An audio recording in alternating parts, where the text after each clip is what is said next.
If you like the video, make sure to like, subscribe, and comment for more videos like this. Campers and woods dwellers, what paranormal encounter or strange experience made you say, "This is why I don't go deep into the woods and trails"? I have only had twice in my years of being in the woods that made me freeze up and then get the hell out of there. Both times were about 3/4 of a mile away from each other. I've always lived in the mountains of East Tennessee, so I go hiking, scouting, and hunting all the time. Both times happened late in the summer while I was scouting some new hunting spots. I was following this creek. I hike all the time. It takes you into some deep parts of the woods where I feel like not many people have ever laid eyes on this place. There are actually still old growth trees there, and that's very unusual. Both times I got that uneasy feeling of being watched, and the hairs started standing up. That's when I noticed the woods are quiet. I mean, like someone stuck me in a soundproof room. No birds, no bugs, no wind, I mean nothing. Now that I think about it, I can't remember hearing the creek even running. It's making my hair stand up now, just remember this. I've tracked deer in the middle of the night and had flashlights go out and never felt scared, but the woods going silent in the middle of the day scared the hell out of me. I believe there are things in this world we know nothing about. I truly believe those 2 times there was something supernatural, or whatever you want to call it, out there with me. After the second time, I've never gone back to that part of the woods. Around a year ago, my buddy was having a birthday party for his daughter in a park near us. The whole family was there, good times. After a bit, we decided to go off in the woods to hike to where a fort had been when we were kids. This spot was in a chunk of wood that was still quite big but surrounded by highways and roads on all sides. Anyway, we hike a bit in, and my friend stops dead in his tracks. He just points forward. "Do you see that? That lady floating?" We all looked and saw. From our view, it really did look like someone levitated off the ground. We got closer and realized what was really going on. A lady had ended herself in the woods, and it didn't seem long ago by the looks of it. After getting ourselves together, we called the police. They came out and found the lady's car, parked on the other side of the park, door still open. She had done it that day, maybe hours prior. I've seen some messed up stuff, but that will always take the cake. Still to this day it gives me chills just thinking about it. Growing up as a Maori boy in the Northland, we would go up and see whānau near the Waipaoa forest. My cousins and I used to explore the forest, and at times, things got a bit unsettling. One time, we went really deep into the forest, and we ended up being lost for about 8 hours. During that time, we felt something freaky, like we were being watched. It was like we could sense the presence of the Patuperia, lol, the fairy people from our culture. Even though it was a bit eerie, we didn't panic. There was a weird calmness about the whole situation, as if they were looking out for us.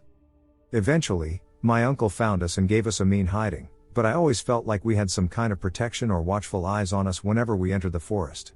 It taught me to be respectful to the forest and all its creatures, as they might be the ones to help when things go wrong.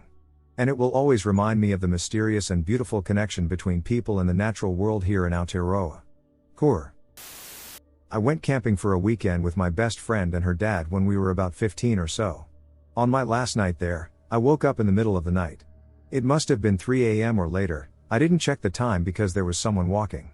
You could hear the soft crunchy rustle of pine needles. It had the pace and sound of a large person. The footsteps walked straight to the tent where my best friend and I were sitting and then stopped.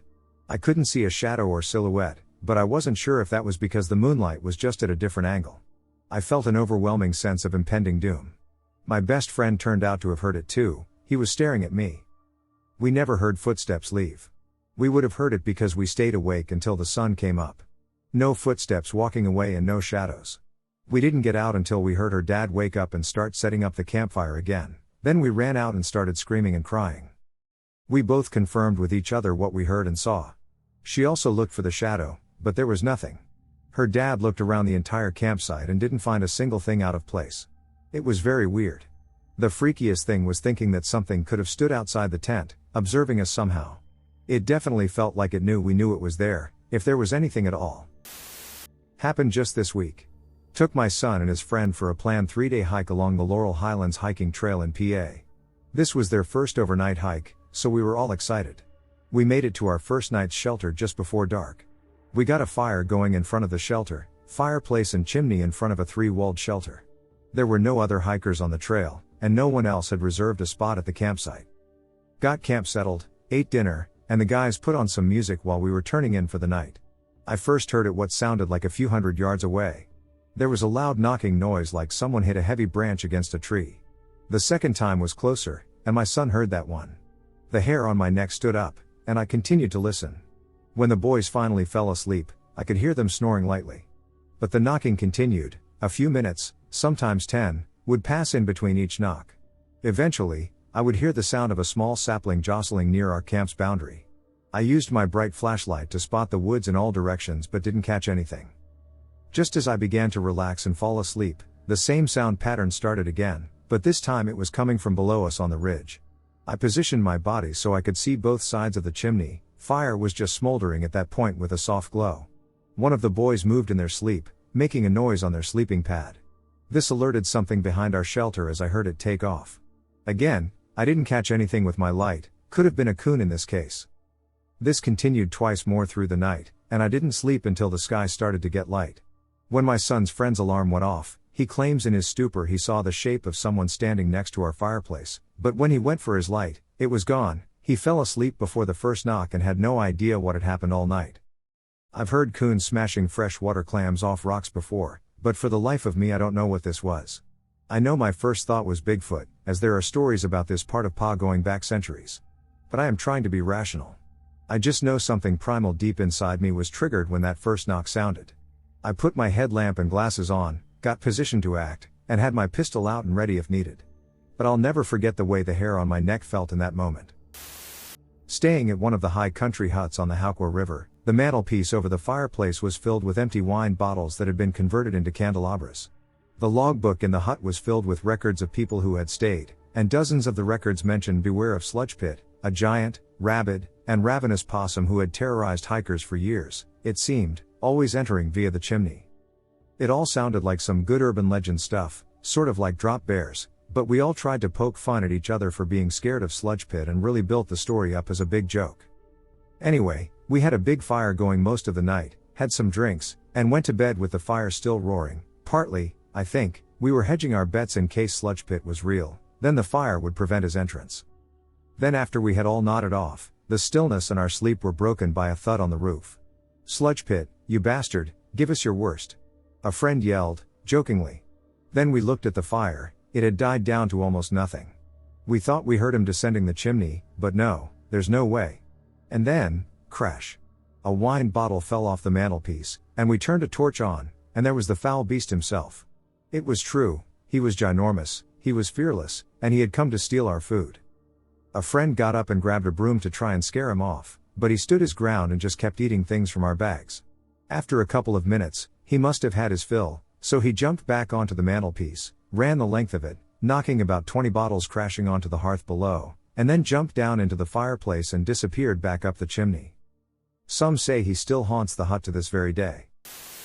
About 5 months ago, in the summer of 2024, I went camping with my friends in the forested area of the city I was in and shot videos to upload to YouTube. It was around 12:30, and we were sitting near an electric pole and eating something. I didn't think there was anyone else there. I could hear some sounds coming from behind the bushes and trees. However, I never went to check because it could be a fox or another animal. However, the sounds started to get louder and turned into growls. Now, the growls that couldn't even come from an animal were coming. At that moment, we decided to pack our things and go. Just as we were descending from the mountainous area, behind my friend, there were a few figures, or whatever you call them. It was 3 or 4 meters tall. A really tall figure was behind my friend, almost as tall as a tree. But I remember there were 2 figures. The second was shorter but pale-skinned, reminiscent of a person, more like a human. I ran away without looking back, but my friend stayed behind, and although I called him several times, he didn't answer me. I ran to the police station near my house and tried to explain the situation. That morning, a few police officers and I went back into the woods to rescue or find my friend. Luckily, we found my friend unconscious on the ground with several cuts on his face and a broken arm. I didn't know what happened to him. However, I was convinced that those figures were responsible for his injuries. I tried to explain the situation to my friend's family, but they didn't believe it. Instead, they thought he fell in the woods and got this way. At the hospital, I asked my friend what happened in the woods, but he didn't remember anything from that night. Strange noise and entity. This occurred in Louisville, Kentucky. Early this morning at around 2 a.m., a couple of my friends and I went to the park to go swimming in the creek, back in a slightly wooded area. When we got there we all felt a bit uneasy, it was too quiet, and I made a comment about it feeling abnormally dark. We ignored whatever uneasy feelings we had and started swimming. Not long after we got in the water, we heard a mechanical groaning noise. It freaked us out a bit, but we brushed it off, even though it was extremely unsettling. Then we heard it a second time, which is when we started questioning if we should leave. It became more frequent after that, but it was never consistent or in any sort of pattern.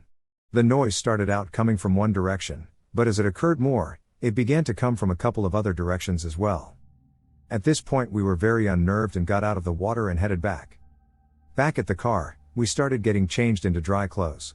I looked back towards where we had come from, and I saw an object, and the feeling of being watched I had increased, as did the general bad feeling I had.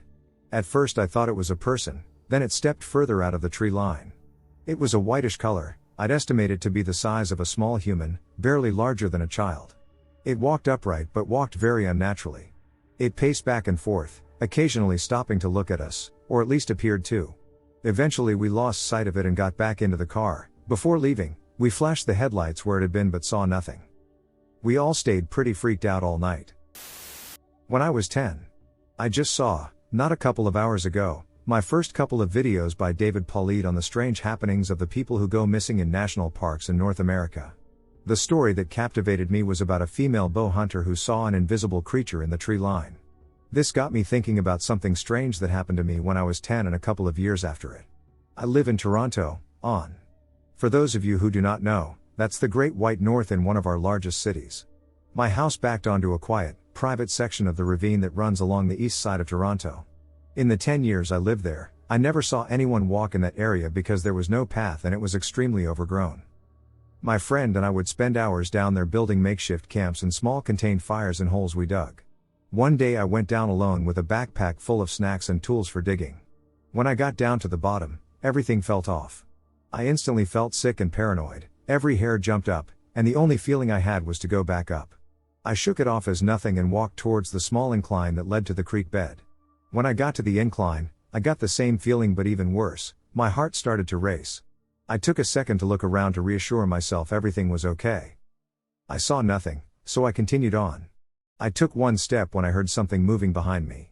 I turned around to see this 6-foot, could be taller because it was hunched a bit over, person-like thing in all black. Now when I say all black, I'm talking about a black skin-tight suit from head to toe with a hood-like thing that makes any shape of face non-existent, as if you were staring into a black hole. I stood there in fear, as I could feel we were looking directly at each other. It stood in a position like it was trying to run, but when I turned around, it froze in place.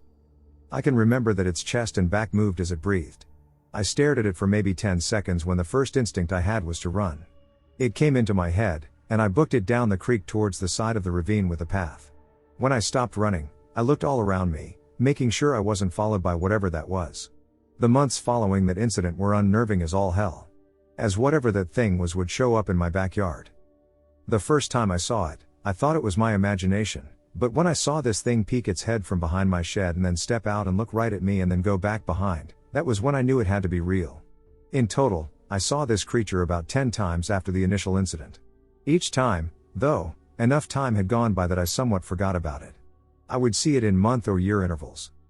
I have no idea what I saw and what could have happened if I didn't turn around to come eye to eye with it. I thought that if I shared my wild story, which I've only told my girlfriend and best friend, it might connect to something. Just some strange shit that happened to young me. P.S. First time really sharing anything online, please go easy. Thank you for your time to listen to this. I had a mare who was recovering from a really nasty viral or bacterial illness. I didn't want to ride her as she was still recovering, so I used to take her for walks to slowly build her back up. We have a Haugji watershed area behind our house that is owned by the local water and sewer board. This lake is the main drinking water source for, like, the lower half of the county. One very late afternoon, I had her back there on a halter and lead not very far from the house. No biggie, it was late, but I was not planning on going far. Just a little comfy jaunt. But my mare kept stopping and craning her neck at something behind us. What the hell? So next time she did it, I turned to look. Behind us on this wooded trail, what looked like a wolf slunk across it and vanished into the underbrush. I'm telling you, it looked just like a wolf, and the feeling of being hunted in the growing gloom was not exactly edifying. And silent as a ghost, too. It was beyond creepy. Then I realized, I knew this wolf. He was an absolutely huge shepherd/husky cross owned by people who lived several houses up the street. He used to come down to our house to get scratches and pets from my husband and me. Just like a neighbor dropping in for tea. He was a very intelligent and beautiful animal. Then, he stopped coming. We didn't see him anymore. I swung my horse around to face him and started calling. He came back out of the bush and looked at me in a friendly fashion but would not come close. I realized that he had left his home to join the large and noisy coyote pack that lives on the water company's land. Trust me, there are many deer back there for the coyotes to hunt, gone feral.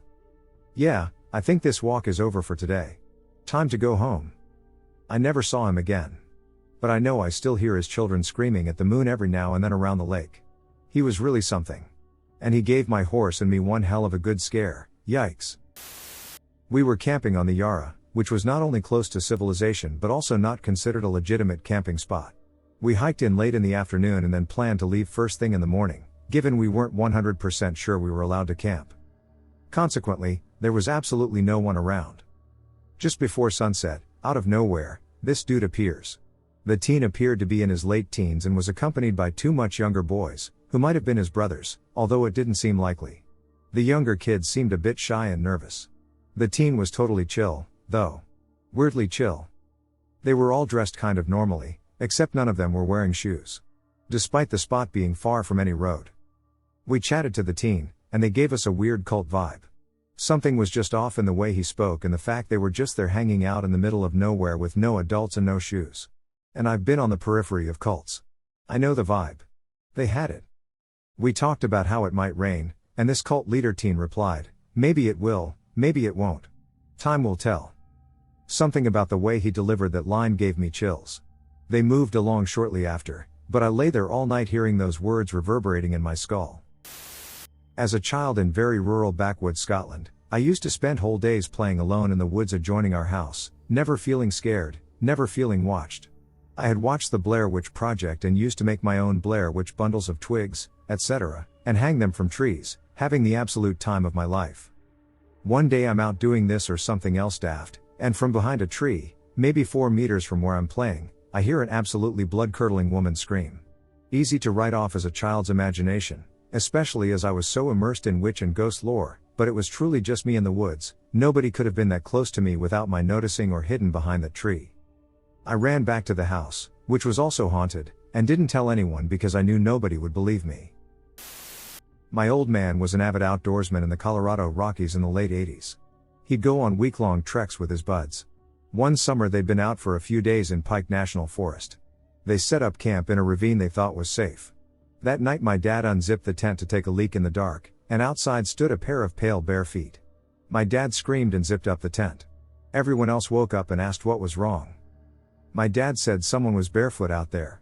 They went out and flashed their lights for a bit, hollering. My dad insisted he saw something and described the feet in detail. They were old and blotchy, with one foot having a lump on the ankle. Tony, his bud, asked which foot, left or right. My dad said it was the right one. Then Tony said they needed to move their camp immediately. Dad asked why. Tony said they didn't have time. They went along with it and packed up and moved on top of the hill. The next morning they woke up to find a flash flood had torn through the ravine during the night. It would have surely killed them. Tony's grandfather had just died a month prior, and one of the last things he said to him was that he would always watch over him. The feet my dad described reminded Tony of his grandfather's very feet. My dad is highly religious. Supernatural or not, someone's visions of paranoia saved their lives that night. Was camping out at Jack Scott's Reserve at Woods Point with 2 of my mates. It was very secluded, with no other campers in the area at the time. We're women in our early 30s, relatively seasoned campers. After setting up our tents and getting settled, a man, maybe in his mid-50s, slowly walked towards us out of the bush, basically came out of nowhere. He was shirtless and had an axe over his shoulder. We immediately tensed and went silent, watching him, assuming the worst, and ready to act. He looked exceptionally threatening and appeared to be coming towards us. He then beelined and went straight past us but was staring right at us. Creepy as hell, but okay, we just assumed he was off to chop some wood. Lo and behold, he wandered back, carrying a few logs, and we assumed we were overreacting. Further on, we were doing our thing, and he returned. Tried to strike up a conversation. It was super awkward. Despite conversation fizzling, He'd stand and just stare at us, and it was exceptionally unsettling. We'd try and look busy, but he'd just stand there in silence for extended periods of time before finally retreating to the bush. We felt too unsettled to just straight up say, "Hey, can we camp in peace?" Genuinely worried this dude would turn and become violent. We'd all had some pretty negative experiences with men in the past and were just paralyzed and didn't know what to do or say. As we were gathering some kindling, we subtly looked around and could see there was a car parked deep in the bush, so it was evident the lad was homeless and living from his car. Probably just lonely. At that moment, I didn't feel particularly threatened by him, but it became quite bothersome. We'd driven hours to get to the spot just to be consistently disturbed by this guy. We ended up calling it a day early because we just couldn't settle with him constantly having his eyes on us and trying to chat every hour or so. Whether he was a threat or not, we just had a bad gut feeling about it and figured it was best we left. When I was barely 18, I went hiking/camping with some mates. It was night, and we hadn't quite made it to the spot where we would be camping for the night. It was a full moon, so none of us were using torches as we trudged along. We could see the path clearly, but the shadows cast by the trees were inky dark. I can't even remember why, but at some point we stopped for a moment while someone retrieved their torch. Flicking it on, they illuminated the dozens of fox carcasses hanging from the trees around us. I remember them swaying a little in the breeze, but that could be my brain being weird. So many dead foxes. Most of them were desiccated. They'd been there a while. We made it to the campground about half an hour later, and we were definitely spooked by it. Looking back, it's not that weird. I've seen farmers hang dead foxes from fence lines. However, being in the trees, surrounded by darkness after hours of hiking was unsettling. Yeah, nah. This just happened to me a couple nights ago.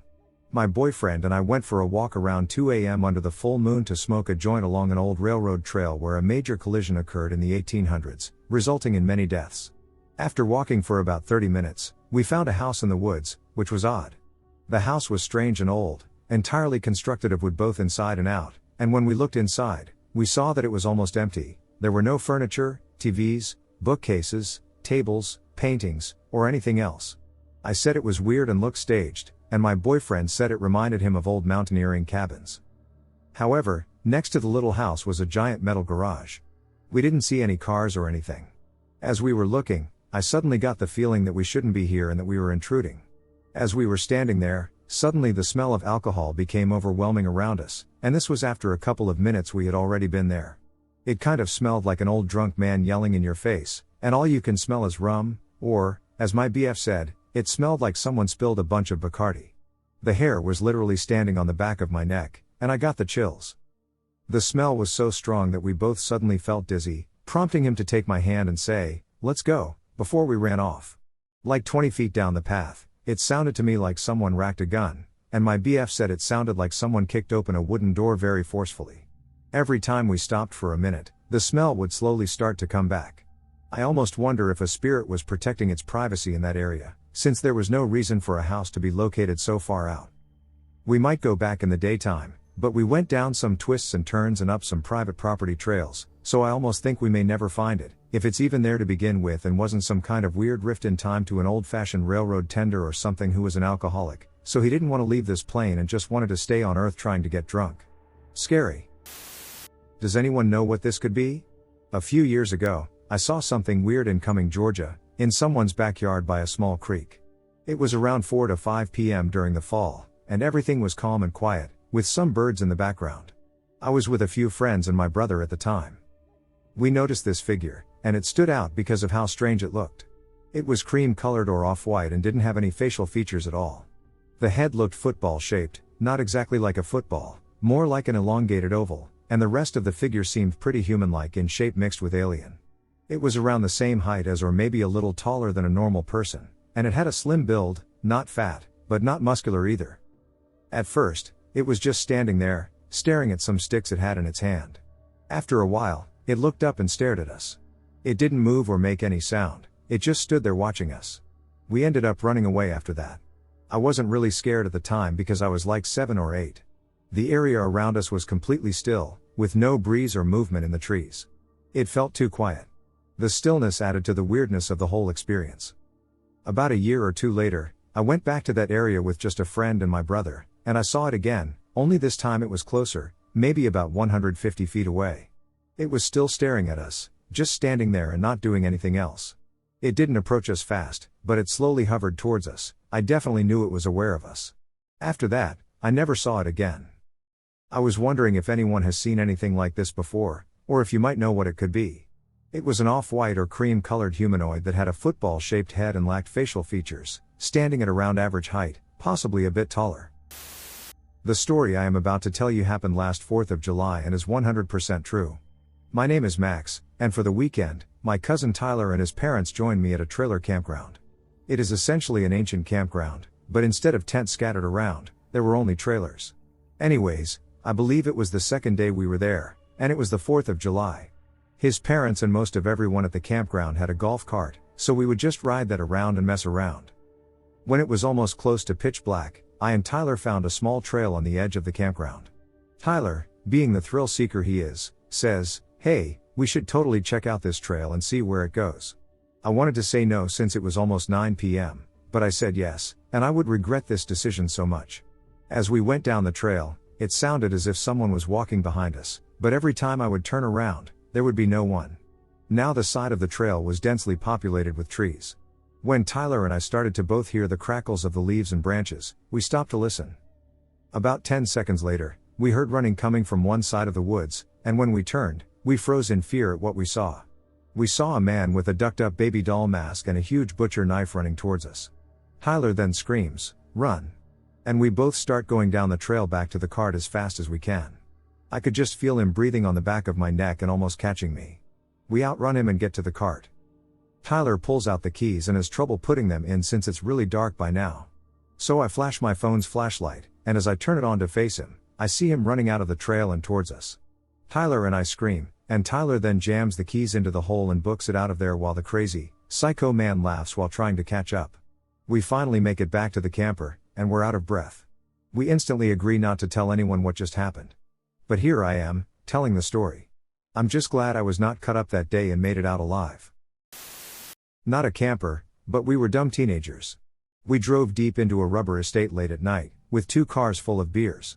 The shrubs were literally brushing against the car sides, so we had to go deeper to find a proper clearing to park.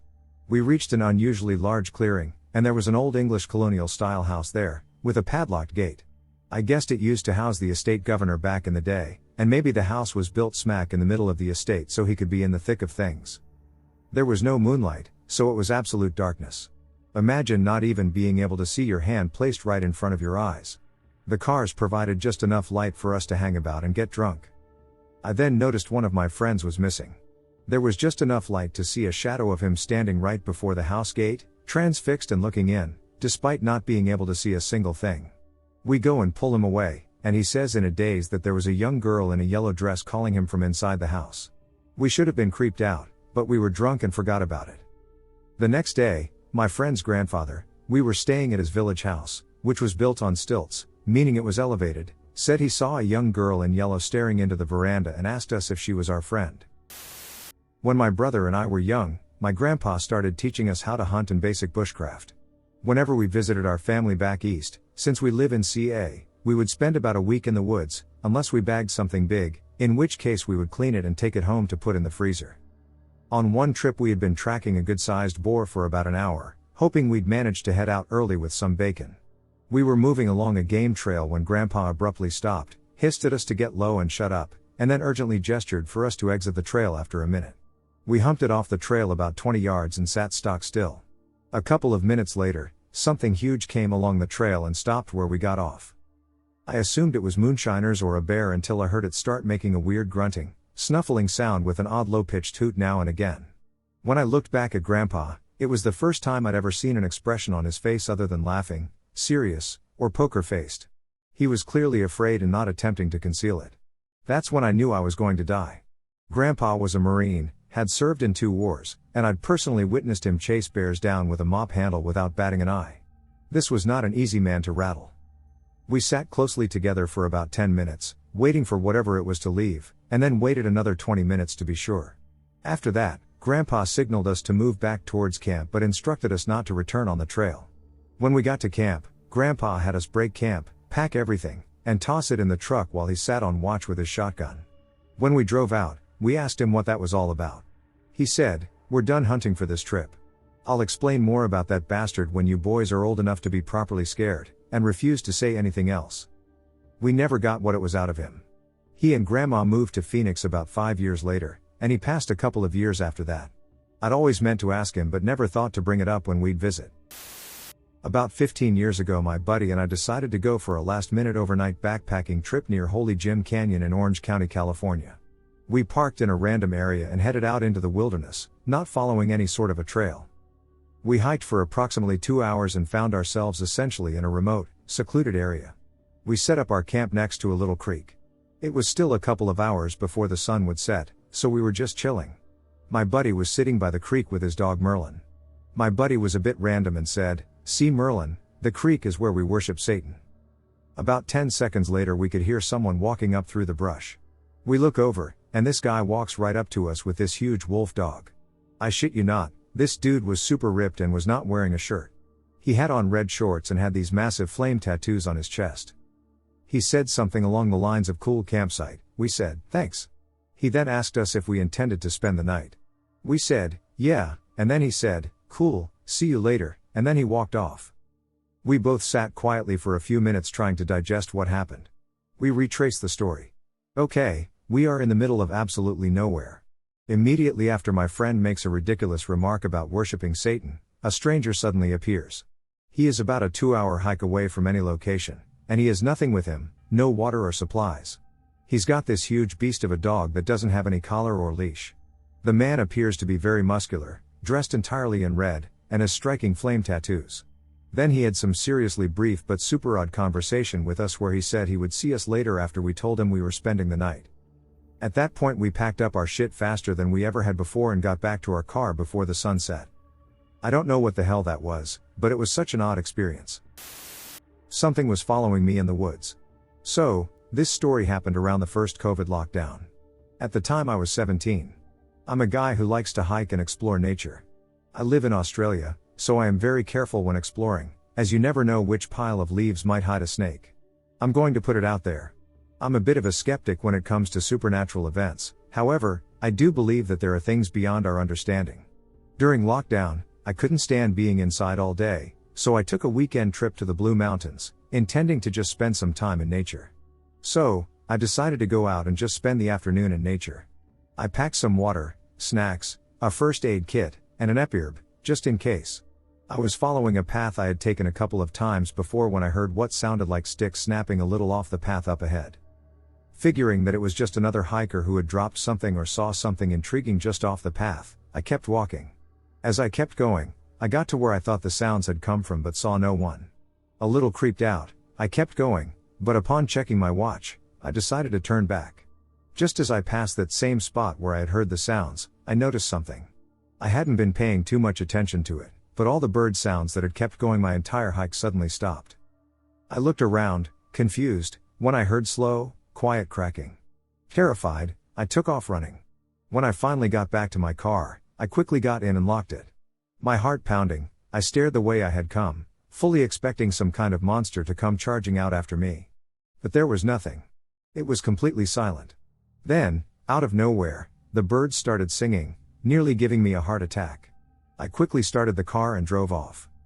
The next day, feeling the need to be a horror movie character and seek some closure about what had made the sound, I decided to investigate the area again. I parked my car and started to walk the trail again, this time much earlier in the day. I went back to the same place from the day before and looked around. Upon finding nothing, I decided to keep walking the trail, looking for any sign of animals that could make that sound. Besides a red-belly black snake and a jump-scaring lace monitor, I found nothing. I was pacing back and forth for almost an hour when I suddenly started to get chills. I was at a bend in the trail, but looking at it, I felt a sudden urge to stop. When I did, I felt as if I was being watched. Staring at the bend, it got quiet again, just like the day before. In the silence, I felt like I was choking. Then, the sound. Like bones cracking or something gurgling. I was terrified but felt paralyzed. Only when I heard movement did I finally snap out of it. Once again I was running away on this path, but this time, I could hear something in the underbrush moving behind me. Deciding to look behind me, all I could see was foliage moving. I finally managed to get to my car, got in, and started the engine before taking off so fast I nearly crashed my car. I haven't been back to that trail since then and haven't really spoken about it much since it happened. If you have any idea what this might have been, please let me know, or if you have any questions, I'll try to answer them. Something is watching us in the woods, and it's been there for years. I'm 15. My cousin and I live near a forest that's always felt strange. It's split into two areas, the upper part, where my mom had strange experiences years ago, and the lower part, where we saw something. 4 years ago, I saw a small figure behind an oak tree in broad daylight. It had a big pale head, black coat, and huge black eyes. It swayed slowly while staring at me. I said, "Who are you?" No response. We stared at each other for 10 to 15 seconds. I went to get my phone, and it vanished. That same area always gave me a bad feeling, like I was being watched. I stopped going there for years. Recently, my cousin saw the same entity I had encountered, but this time it had no face. He initially thought it was my mom, but then he realized something was off. We compared our stories, and they matched perfectly. It moved the same way. My mom once told us she was chased by a white figure in the upper woods, near a big oak. When she got home, a rooster crowed, and whatever it was, vanished. That oak got cut down, and nothing strange ever happened there again. But now the lower woods are active. Last year, my cousin and I heard something hitting the ground for over an hour at night. It was steady, like someone hitting dirt with leather. Our dog disappears every night and only comes back in the morning. He refuses to go near that part of the forest. Last night, we were on the balcony talking about visiting a local religious man for help.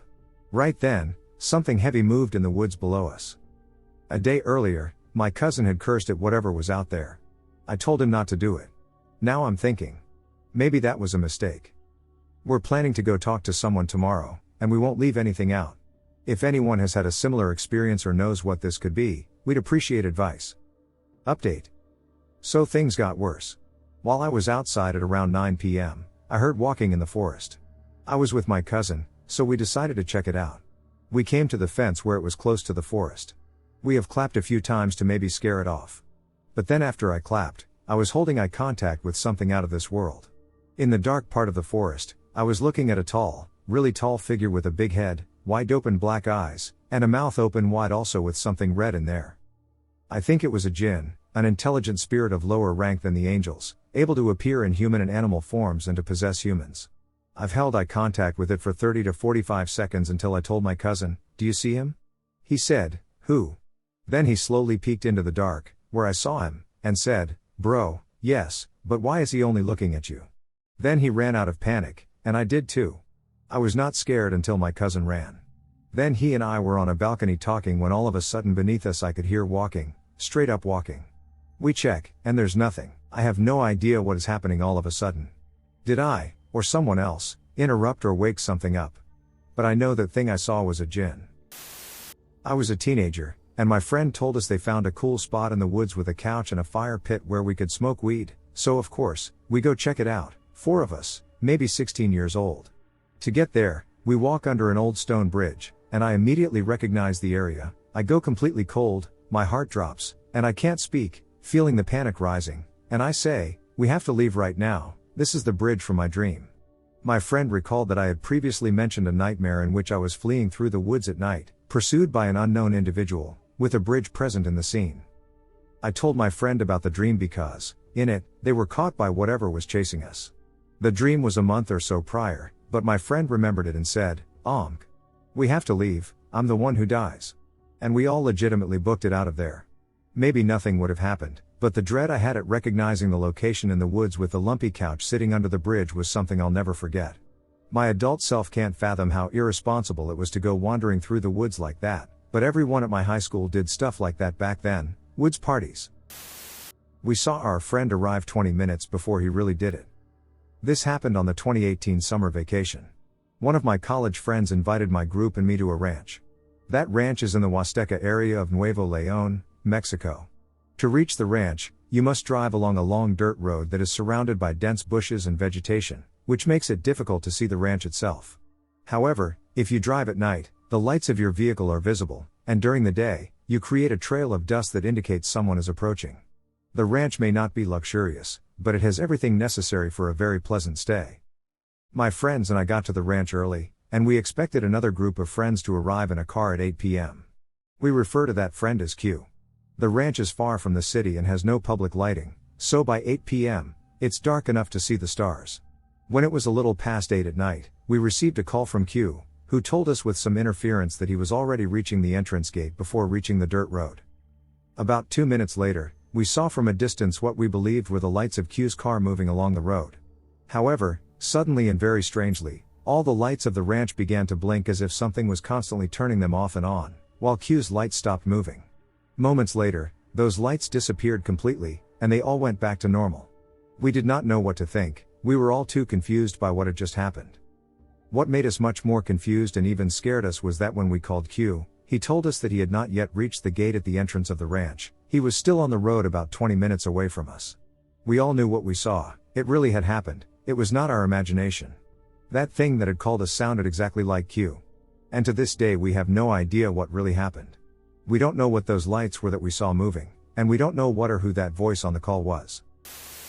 Bike ride gone bad. Backstory: at the time of this event, my grandparents had recently moved into a trailer park and were hosting a small party with my mom's friends, one of whom has a son I will refer to as Jeff. So Jeff and I decided to go on a bike ride through this trail at the back of the park. I didn't bring a bike, so I had to use his big brother's bicycle, which was much bigger than mine, so I had a little bit of trouble getting on and off. This will be important later. After I finally mastered the art of getting on this bike, Jeff and I rode down the road into the trail. Everything was normal for about 3/4 of a mile, and all of a sudden there was like a line in between the normal plants and the dead plants, so I and Jeff decided to turn around, so I got off my bike, and pretty much the second my feet hit the ground, there was a gunshot right next to us, so as any normal human would do, we ran screaming, but I couldn't get on the bike for like 7 to 8 seconds, and once I finally got on the bike, I biked as fast as I could, and in my fleeing, I was able to see what looked like a clown mask in the bushes. Once Jeff and I got out, we sat at a table for 4 to 5 minutes, feeling quite terrified. After this happened, we went back to the trailer and told everybody around us, but they either didn't believe us or just didn't care. Jeff and I went back to investigate, and we found what seemed to be some kind of ritualistic spot.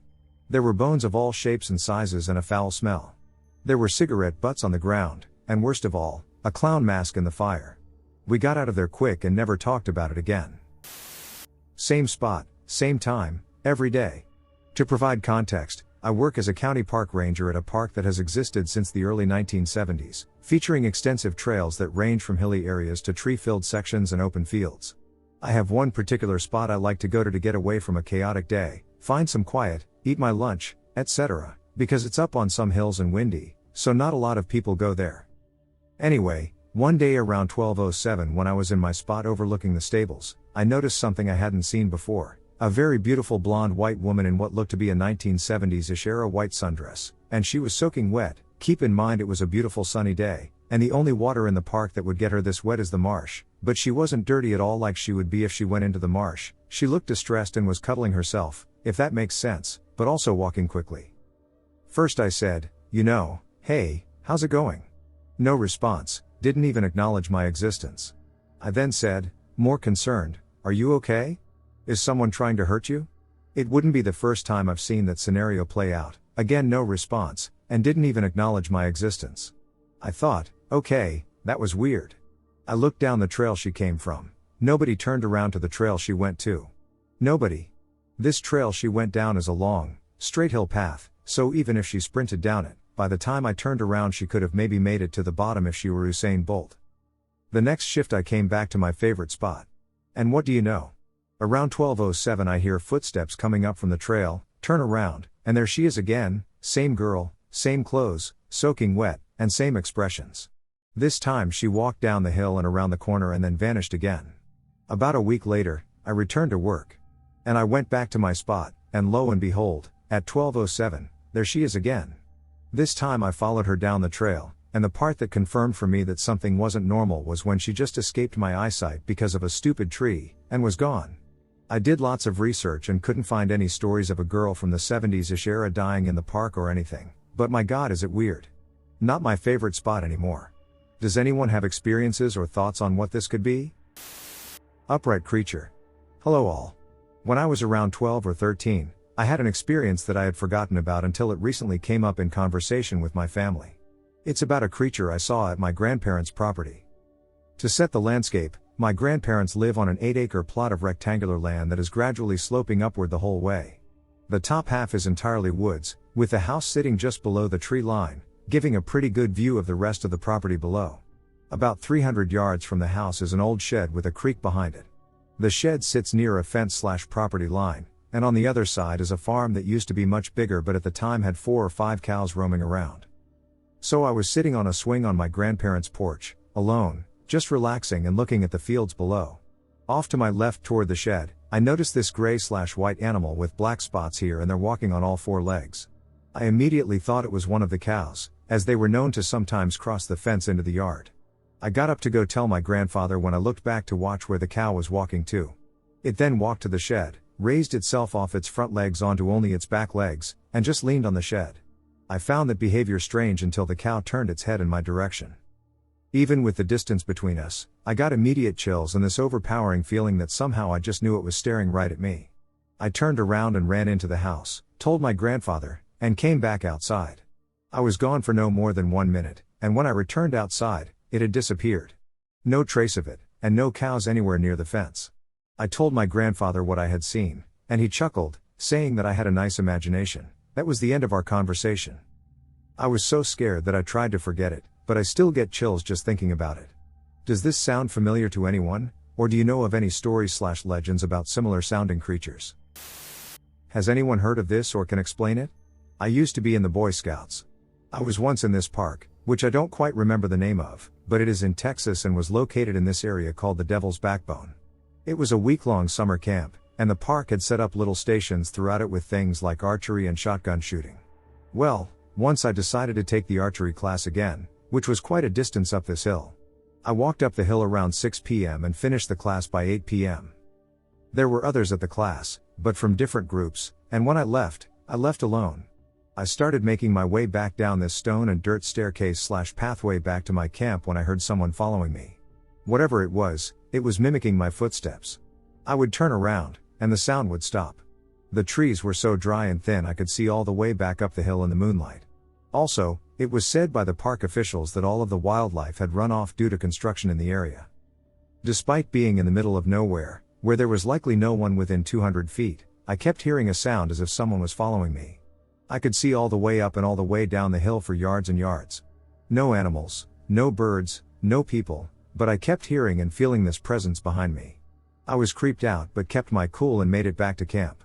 The next night I took the archery class again for fun, but this time with a friend, and unfortunately around the same time as the night before. This time we were walking back down, but my friend was in front of me. He then stopped and whispered to me, "Lars? Lars?" I was like, "Yeah, man," and it was at that moment I realized something really was going on. I just stopped, my friend was standing in front of me, and without turning around, he whispered, "Who's that walking behind us?" I spun around quick and said, "John, there's no one behind us." He then turned around and looked up the hill the same way I did the night before. We then looked at each other and both ran down the hill back to camp as if we were the 2 characters rolling down in the movie, The Rundown. We were running through bushes in the moonlight, down a hill all the way back to camp. I have told this story many times to family and friends, and it was recently when my dad told me, "You came across a phantom walker." I was listening to a podcast a while ago, and this man said there are these extra-dimensional creatures who mimic people's walk and who are called phantom walkers by people who live near wild parks.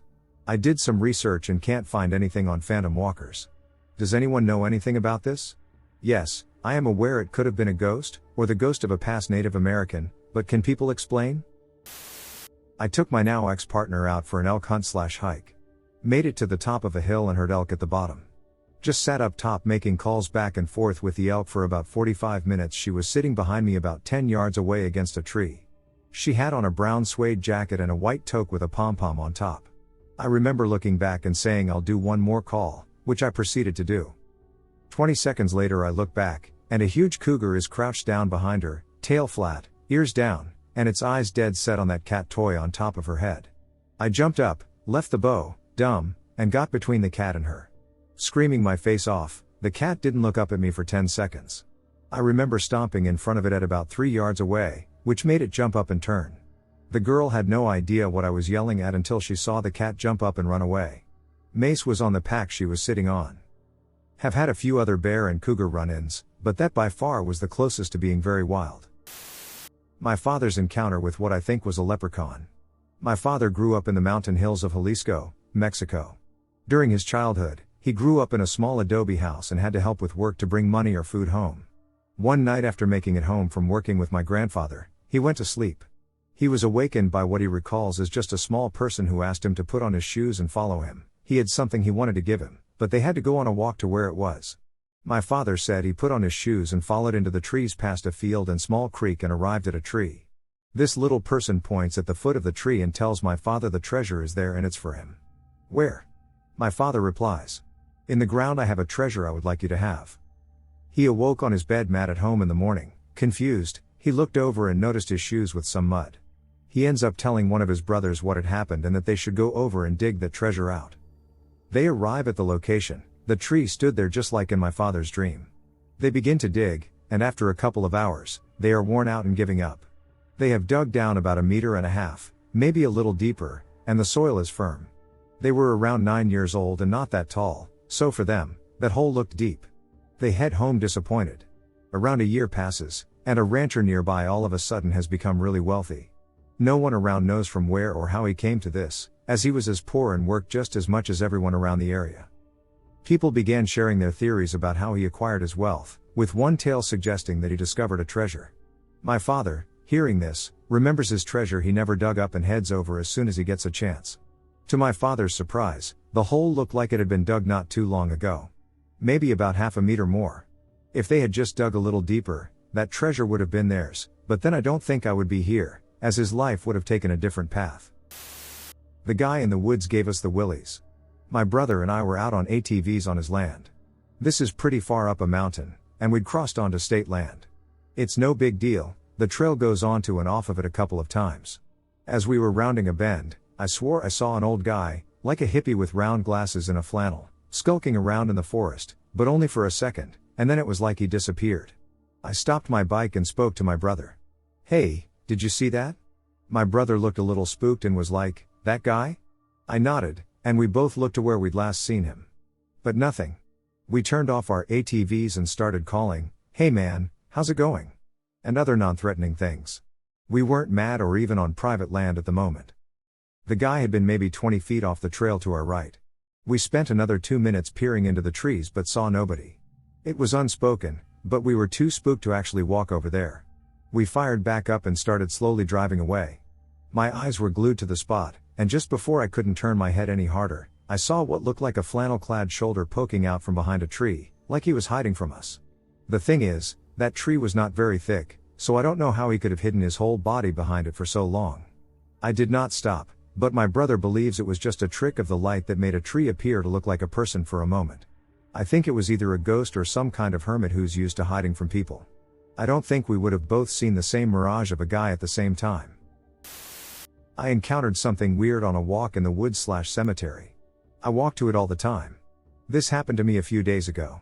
I was on my walk around my block and decided to go to the cemetery. I'm going to the abandoned cemetery that's in the woods right before you get to the new main cemetery, but it's not really the cemetery I was exploring, it was the woods and clearing around it. I'll explain the way to get there so you have a layout of where I was going. Just before you approach the cemetery, there's a church on your right. There's a church, and then if you keep going straight, there is a gravel road. Beside the gravel road on the left is my friend's grandma's house, and then on the right is woods. If you walk up the gravel road for about 5 to 10 minutes. After 5 minutes in the woods, you'll find the abandoned cemetery. If you continue on that path and take a right, you will arrive at a clearing. If you keep going straight instead of turning into the path, the main cemetery is there. I never really check out the main cemetery unless I'm going up there to put flowers and clean up the children's graves that are put far back into the trees. So now that you've got the layout, I was in the abandoned part. So I had bought an EMF reader and dowsing rods because I'm intrigued when it comes to the paranormal. I brought them with me because I had intended to go to the old train tracks instead of where the cemetery is, but I didn't. I went to explore the woods around the cemetery. While I was making my way up there, the energy felt off, and I had a feeling in my stomach I shouldn't have gone up there. I didn't listen to it, though. I made my way into the woods, and I found this giant puddle, and I was exploring around it, and then I found an animal skull of a vulture, and then I found the rest of the bones in a circle. It was weird. But I kept exploring because it didn't occur to me that I should have gone home and that it was a stupid idea to keep exploring until it was too late. It was getting dark. I had gotten lost in the woods, so I kept moving because I didn't have any cell signal, and then I found this random circle of tree stumps. It was in a perfect circle. So I thought it would be smart to sit in the middle of the circle and use the EMF reader and dowsing rods to see if I could get anything, which I did. It was a lot of stuff I had gotten, but my phone was dead, and I had no signal, so I didn't get any evidence of anything that had happened. It didn't stop there, though. I was hearing whispers in the trees calling my name in familiar voices. I didn't follow them because they sounded a little too perfect to be real. I tried retracing my steps back the way I had come, but it seemed as if the trees had rearranged themselves. Nevertheless, I eventually made it to the highway near the forest. I haven't been back there since it happened, but yeah, guys, what I experienced could have been a ghost, something paranormal, or possibly a mimic. I don't know what I experienced. My night alone. My night was a pretty good night. I was with some of my friends. In a small town where I go to school. There is a dirt trail where my friends and I ride bikes to a secret location that we cleared out for parties. I don't live in this town. I live roughly 14 miles away from this town, but I go there often. Well, one night we felt like raising hell and having fun. It wasn't the 4th of July, but we had some huge fireworks to blow off. My friends always say I'm more redneck than anything, but when I actually think about it, I do see it. I mean, I ride a dope dirt bike and have a lot of guns, and well, I kind of have that accent.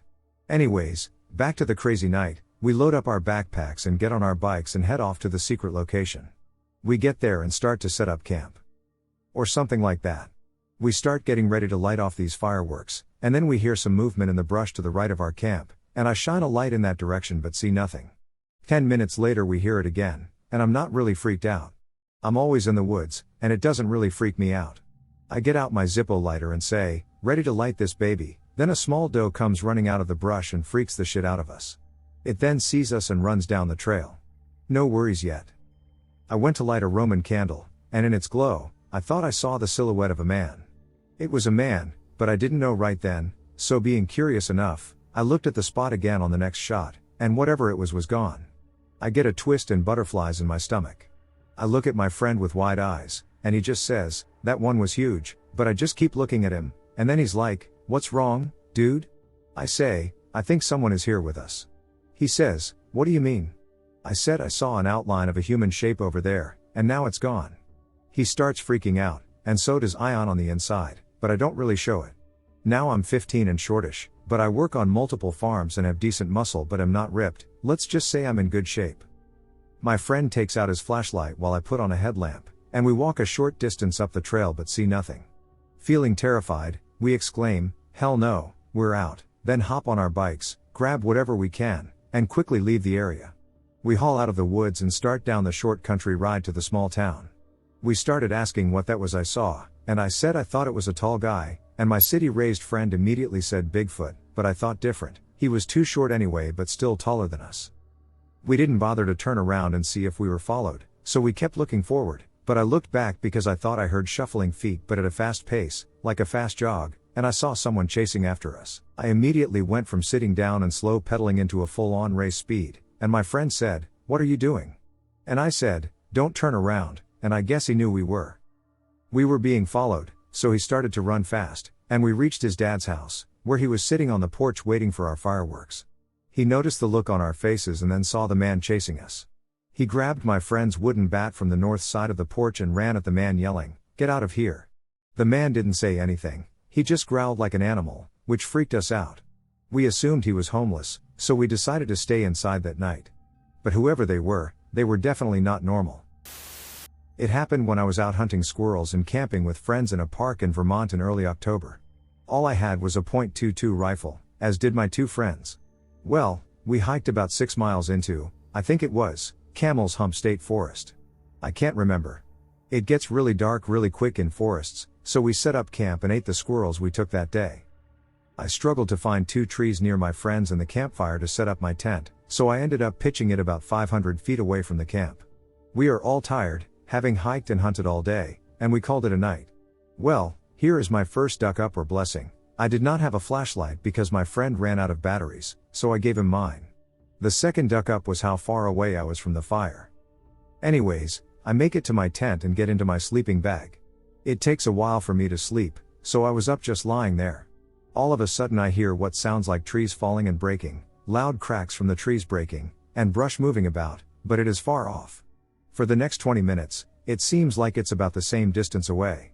I finally fall asleep, but I wake up from noise. This time it is much closer, but still pretty far out. I assume the noise is caused by critters, possibly a beaver or a fish or cat, despite having heard trees or twigs snapping. However, this time, it keeps getting closer. Then I hear what sounds like a giant man stomping his feet, and I hear it coming right to my tent. It gets extremely loud. I do not even have my .22 rifle on me, it is in my friend's tent.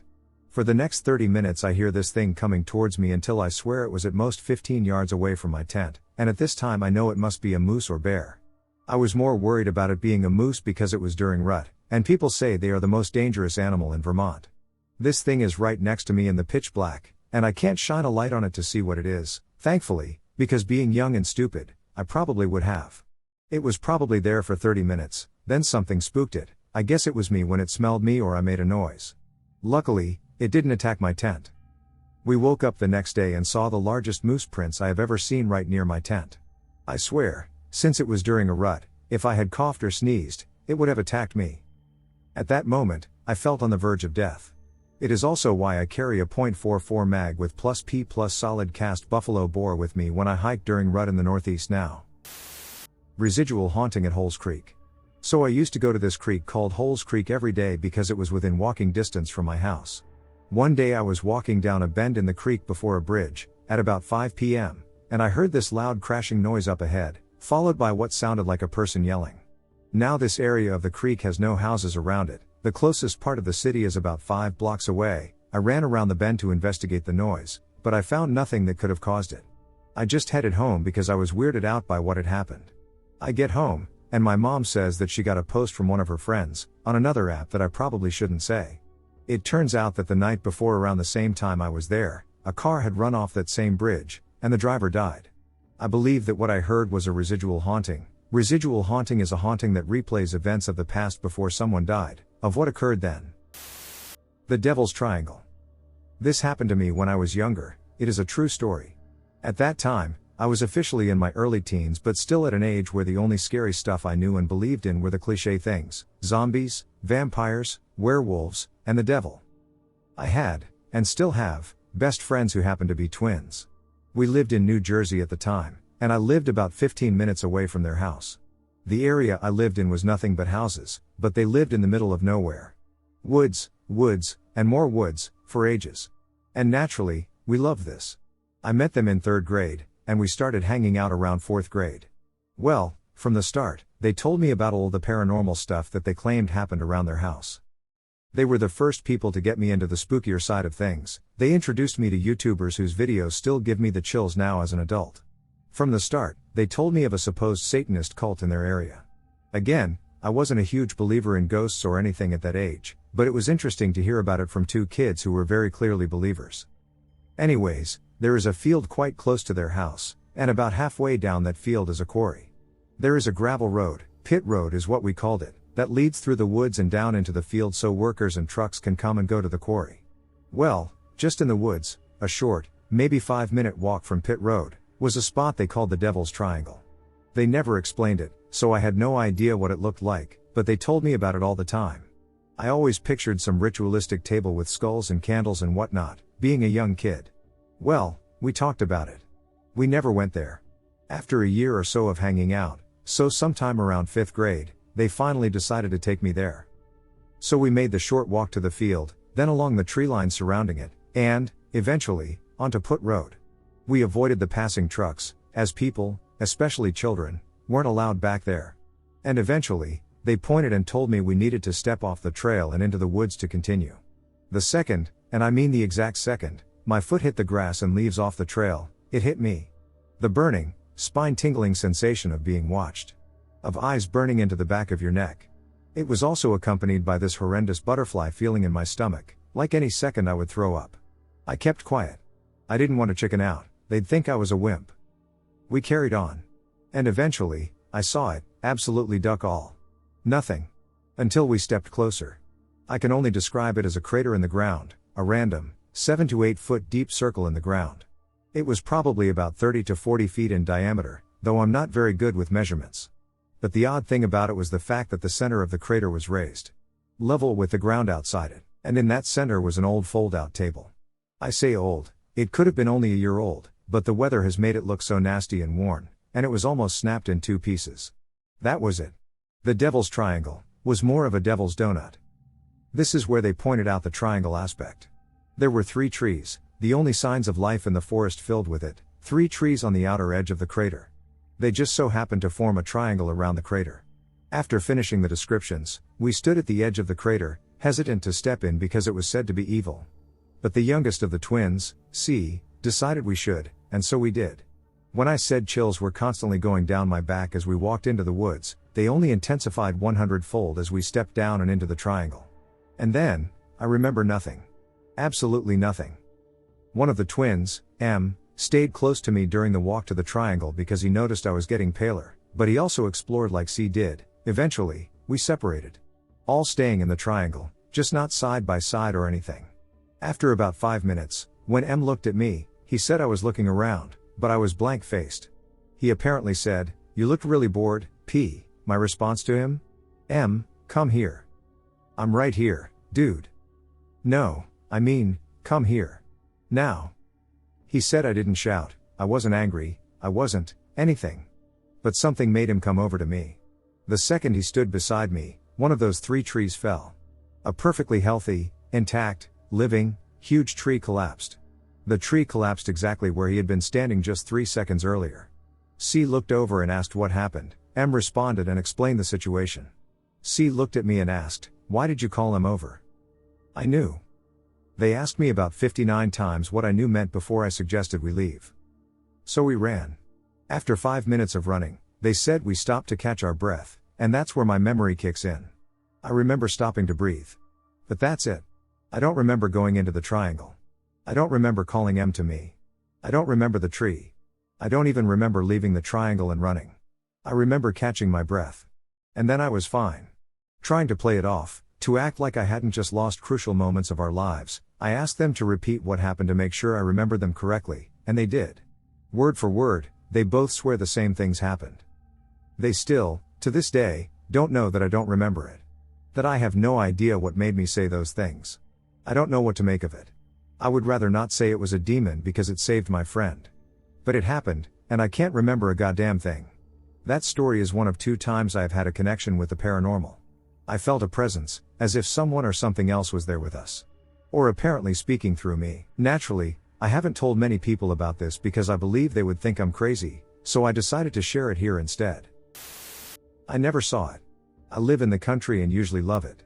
I'm a big Pokemon fan and have been for a long time. Last summer I was playing a lot of Pokemon Go. For those who don't know what that is, it is a mobile game that requires you to walk in the real world to catch Pokemon. Post offices and town offices are usually places where you can get new items. Well, I had been busy one day and didn't get a chance to get out and play. It was dark before I had a chance. I decided to go ahead and go for a little walk. It is about a mile round trip to the post office. I've done it before and felt pretty safe about doing it again. It's a very safe neighborhood. I grabbed my phone and headed out. It's a heavily wooded area with a few houses and fields. I had just passed a neighbor's house when I heard it. There was a shuffling in the woods near me. I quickly got on the other side of the street. Deer are pretty common here, and I didn't want one to jump out and run into me. I expected a deer to run out and cross the road, but none came, and the noise got louder. I raised my phone up to see if I could use the light to see what it was. The light was far too weak to light anything up. I started walking quicker. I thought it would just go away. I reached my neighbor's house that is rather overgrown fields. I could see the tops of the grass moving as an unseen creature passed through it, but I still couldn't identify what it was. Whatever it was, it stopped making noise. I reached the post office and checked into my game. Playing helped me relax, and I forgot about what had scared me. Then I turned and headed home. As I passed my neighbor's house with the long grass, I heard the movement again. It had waited there for me. Mind you, I was at the post office for, 20 minutes because I had a lot to do on my game. As I walked along, I kept my eyes on my feet and didn't dare look into the woods. It was clear whatever was there wasn't going to hurt me. It would have done so already. I didn't want to risk seeing it. I was terrified. I could hear it crashing around in the woods. I considered calling my husband to come and get me, but I was partly afraid that making a noise would attract attention. What if my silence was the only thing that kept this from attacking me? Finally, I reached a neighbor's house that had a big open yard. Whatever was following me stopped making noise. It seemed like it was going away. I quickly rushed the short distance home and was shaking. I don't know what it was that followed me, and part of me doesn't want to ever know. My husband thinks it was just a curious bear or coyote. That doesn't really make me feel any better. The things you see in the woods. First of all, let me start off by saying that this story is from almost 30 years ago when I was a kid. I've told very few people the story due to not feeling like anyone would believe me. Like many kids in the 90s, I was hanging out over a weekend with a close friend of mine and staying at his house with him and his family. We lived in rural VA, and he lived in a small town like I did. We spent a lot of time riding four-wheelers and exploring the nearby woods that were across a soybean field. One weekend, I was visiting, and it snowed an average amount for VA, 4 to 6 inches or so. We were beyond excited to take the four-wheelers out to the field and tear it up a little bit. After we were bored of that, we parked at the edge of the woods and walked in a ways. Now, we had been in these woods quite a bit and had seen many things. There was a lot of old equipment and even old rusted-out cars spread throughout an area of the forest. Being teenagers, we thought this was really cool and would often go check these out. That day we decided that we were going to start building a fort of sorts back near the debris. I often carried a small hatchet on me when we were riding trails in case a smaller tree had fallen across the trail. I walked back to the four-wheeler and got it and started to chop down a smaller tree to use as the base of a wall. For the life of me, I could not find another tree of the right size after that one was placed, so I started walking around the area without my friend. It was then that I stumbled upon a rotting deer carcass. This didn't bother me growing up in rural Virginia. Friends and family were hunters, and I had eaten my fair share of venison in my life. However, I noticed that the deer had what appeared to be claw marks on it. Was this prey for another animal that didn't stick around for its meal? What animals that could catch a deer were even out in this forest? I went to get my friend to show him the carcass. He was as puzzled as me, but we just kind of let it be. I returned to building our fort. As I was using some rope to tie two of the smaller trees together, something caught my eye about 50 yards away. What I saw was just the silhouette of a person. However, it was rounded off and blurry, almost like what you would see in a comic book or video game indicating an unknown character. Startled, I simply yelled "Hey!" at it. At that moment, it darted behind a tree. I'm now acutely aware that we are not alone. I yelled for my friend, and he came walking over. I let him know what I just saw, and he laughs it off. As he's laughing, I stand up from my squatting position and see this same shadow over his shoulder no more than 10 yards away. I scream, "Oh shit!" and immediately take off running for the field as I yell at him to follow. I hear him following me as his footsteps grow closer. Then I hear his footsteps grow farther away. I turn and look, and he has split off onto a different path. At this point, I really didn't care and just kept running as I reached a large ditch that was roughly 5 feet or so deep. I just jumped across it in a panic. I later discovered how far a jump that was, and I have no idea how I cleared it. As I reach the field and get out of the woods, I see my friend standing about 30 yards down the line, hunched over and breathing heavily. I check behind me and see nothing as I start to walk towards him. I ask, "You saw that, right?" To which he responds, "Why do you think I'm out of breath?" We jump on the four-wheelers and head back towards his house, not saying a word. When we got back, I asked him what he saw because I wanted to know if it was the same thing I saw.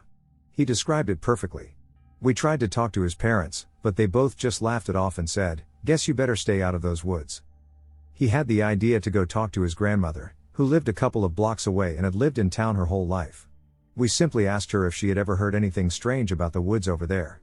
She then began to tell us about an old sawmill that had exploded back in her time. She said how much of a tragedy it was at the time and that nearly everyone had lost their life. This explained the old equipment. This explained the old cars rusting out. They had cleaned up parts of the accident, likely the dangerous parts, and left the rest. We then shared our story with her, and she smiled while explaining that many people don't realize we are not alone in the world. Absolutely horrified at this point, we left. Neither one of us has ever returned to those woods. My hand axe is still sitting back there. I had terrible dreams for years about this incident, and still, 30-ish years later, I have a random dream about it.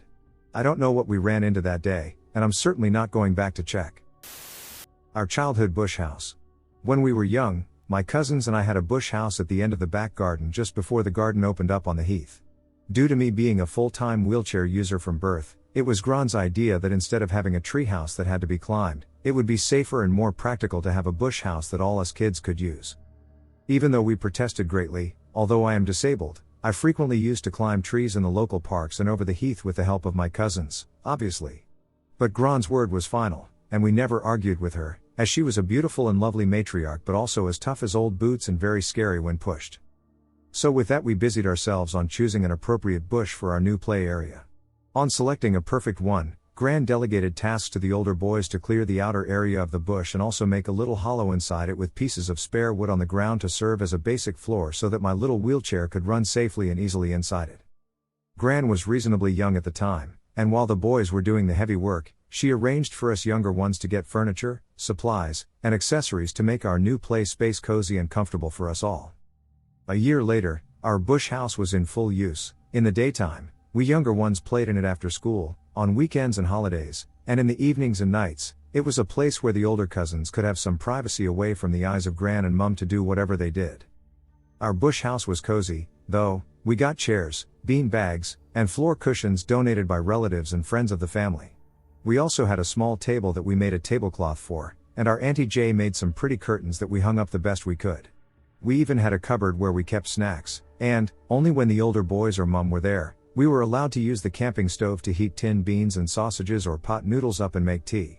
Gron's bingo friend Jean donated a hand-me-down rug. It was shabby and out of date, but we thought it was beautiful. It was slap bang in the middle of the summer holidays, probably in early July, when this happened. Elle and I were 7, and G was 11. Our older cousin G's brother A was there earlier but by 3 o'clock had grown tired of hanging around with us and had gone out with his mates. The three of them were coming back later to make us all dinner on the stove. Elle and I were sitting at the table playing Beggar Your Neighbor with a pack of playing cards that we got from the living room cupboard, and G was sitting in the corner of the bush house on a beanbag reading The Secret Garden, for the third time. It was just another normal at-home day. Nothing unusual or odd occurred until around 4, when we all heard a sound that was at odds with the peaceful scene. It was between a growl, an owl's hoot, and a man mumbling. We weren't particularly outdoorsy kids, being born and raised on the outskirts of urban London, but being bright little girls, we all knew that owls are nocturnal creatures and the accompanying sounds that were mixed with the hoots didn't come from the same bird. The weird sounds were joined by a furtive and stealthy rustling coming from the back of the bush house. Actually, it was really near to where G was sitting, and she jumped up, stifling a scream by covering her mouth with her hands. We also saw a dark dog-like size/shape through the dense foliage of the back of the bush house, which incidentally led straight onto the beginning of the heath, as I said earlier. The strangest thing about this figure was that it was very present but rather ethereal, almost as if the figure was attempting to hide intentionally. Furthermore, throughout this period there were no other natural sounds, no birdsong, no insect sounds, and no background human noise. Being right in the center of a council estate, you could always hear people talking, cars revving, and dogs barking, all the regular noises of urban community living, but, at that time, it was as if the entire world had paused and the three of us were the only ones conscious and present, along with the mysterious figure. Unsure of what to do, we gathered together, and both G and L took one handle of my wheelchair, pulling me back out of our bush house while keeping our eyes on the translucent figure. When we were free from the bush house and close enough to home for us to feel out of danger and safe, we just looked at each other very doubtfully. We were crapping ourselves. G said suddenly, "Stay here, don't move or speak." She ran to the garden shed and climbed up the side to the manky, rotting roof. I completely lost it, letting out a squeal of utter fear. Quick-witted as usual, Elle put her hand over my mouth and hushed me. Elle and I watched while G looked over the hedgerow that divided our back garden from the beginning of the heath. From our position her face was clearly visible. G's expression was a mixture of confusion, surprise, and fright, and her lovely brown eyes looked troubled. We waited for G to come back to us before asking her in earnest what she saw. She didn't answer straight away, but when she did, she said, "It was so strange, I didn't see anything, no dogs, no other animals."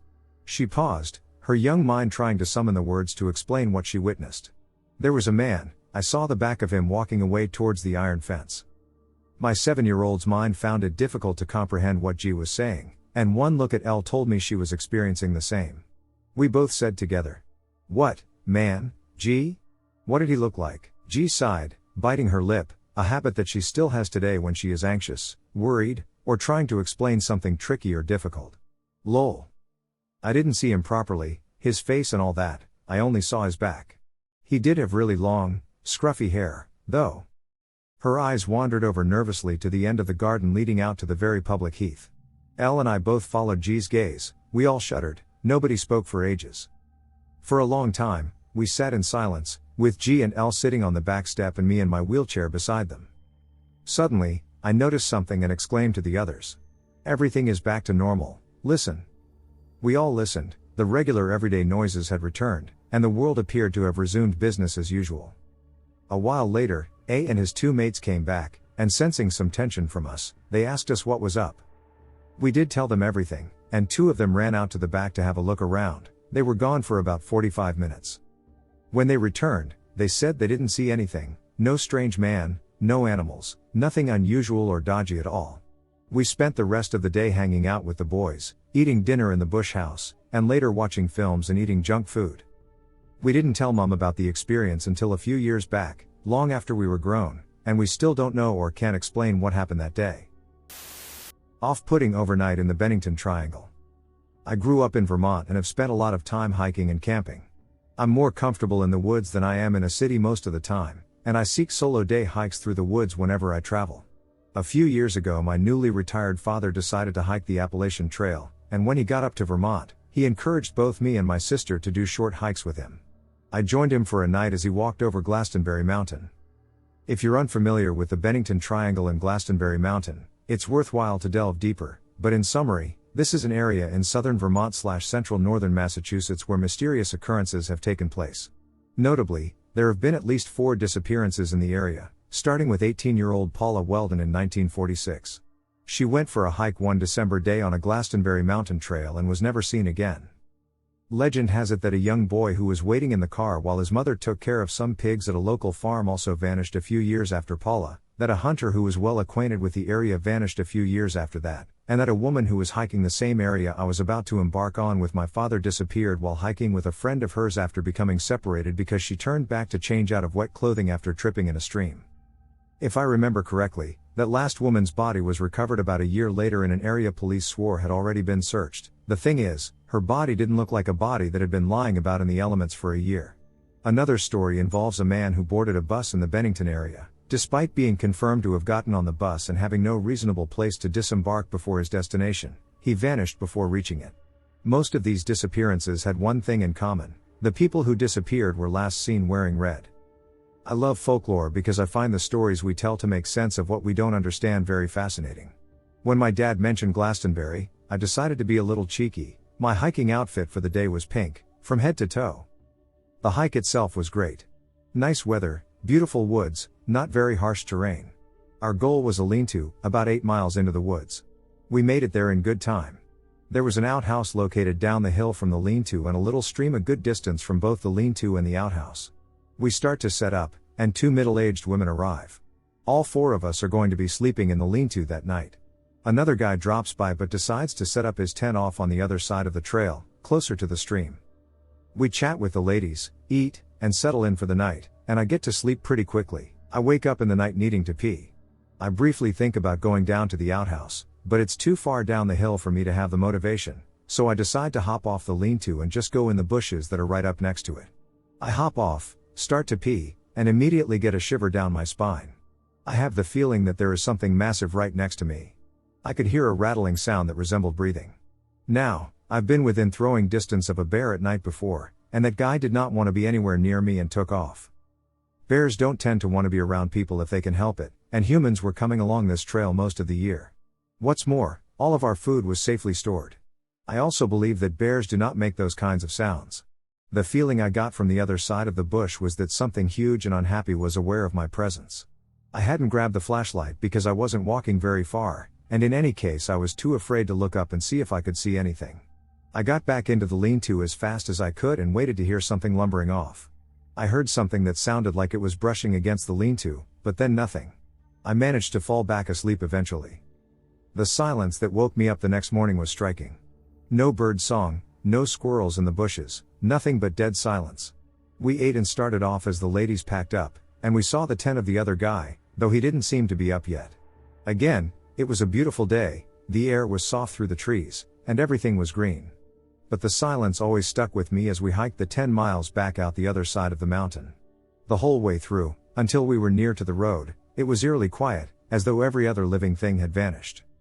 Not sure what was standing near me that night next to the lean-to, but I didn't quite see Bennington Triangle stories as just campfire fodder after that.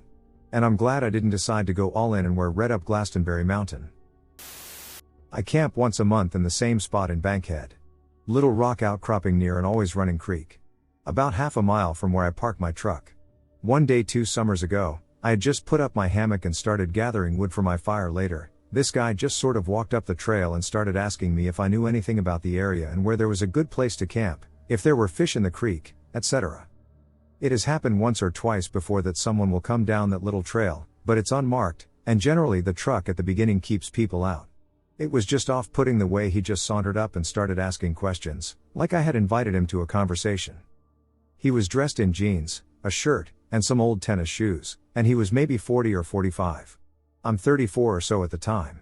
He just felt off. Know what I mean? Finally, he just walked off, but that feeling of something being off never left me. I've learned to sort of trust my gut here. So, across the creek, there's a rock shelter, higher up a cliff. It's difficult to get to, but from there, you can see straight into my camp. So I left my hammock and carried my other gear to the rock shelter. I never made a fire. I just sat there. At about 2 a.m., I see a silhouette in the moonlight making its way up toward my hammock. It's bright enough, and I've been sitting in the dark, so I can see well enough. I watch this figure go and open my hammock, look around, rummage about the campsite, and then walk away toward the main trail where the truck is. Now, my heart is racing, and I've got chills down my spine here just imagining what in the hell it was doing and what would have happened had I been asleep in my hammock. I couldn't make out any weapons, only that it appeared to be a man. I have no idea whether it was the same guy or not. I waited a little bit and took an alternate trail back toward my truck, quiet as hell, all senses going crazy, trying to hear, smell, or see anything. It's crazy how primal that feels. Never saw him again. But I got in my truck, went back a few miles, and sat up all night locked inside the cab. Went back when the sun was up, got my shit, and left with a quickness. I still go back every month, but now I set up perimeter alarms and carry a gun. I am a single woman who camped with my young dog many years ago in the Chiricahua Mountains of southern Arizona, USA, during the late 1990s or early 2000s, before cell phones were common. When people think of Arizona, they almost never think of bears, but there are bears, and they're hungry. Every campsite in this particular campground has a metal bear box for food and trash storage. I can't remember why, but we, my dog and I, were the only campers in this entire campground that had at least 10 other sites. Maybe it was the middle of the week during the off-season. Whatever. As night set in, the wind picked up, and the tall pines started dropping their cones hither and yon, so it must have been fall, and pine needles would smack the roof of the tent and slither down with that peculiar hissing sound. It was very, very dark, and we were very alone. Greta the dog and I were warm and snuggled up together when suddenly we started hearing crunching sounds, like footsteps, in the dry leaves and needles. We both bolted upright, and I shone the flashlight wildly around, shouting out, "Hey bear, hey bear." In hindsight I still am not sure whether this was the right thing to do. At that time, southern Arizona was inhabited entirely by black bears. When my shouting seemed to have worked, and the footsteps subsided, we tried to settle down. But no. The wind was blowing, stuff was hitting the tent and rattling around, it was pitch black out, and we were absolutely alone in a small campground. Then, more footsteps. Slow. Deliberate. Large. Time slowed. My dog was sitting bolt upright, leaning against me and my bag, and moaning in fear. I was afraid it was a bear. I was afraid it was a drug dealer. It happens there, right near the Mexican border. I was even more afraid that it could be something else entirely. I mean, I saw the Blair Witch Project, right? I was terrified both to zip open the door and to leave it closed. I yelled at the top of my lungs, long and loud. I was a woman alone, screaming in anger and fear and rage, trying to make myself sound huge and scary. I think I roared. I like to think that I roared. The footsteps stopped.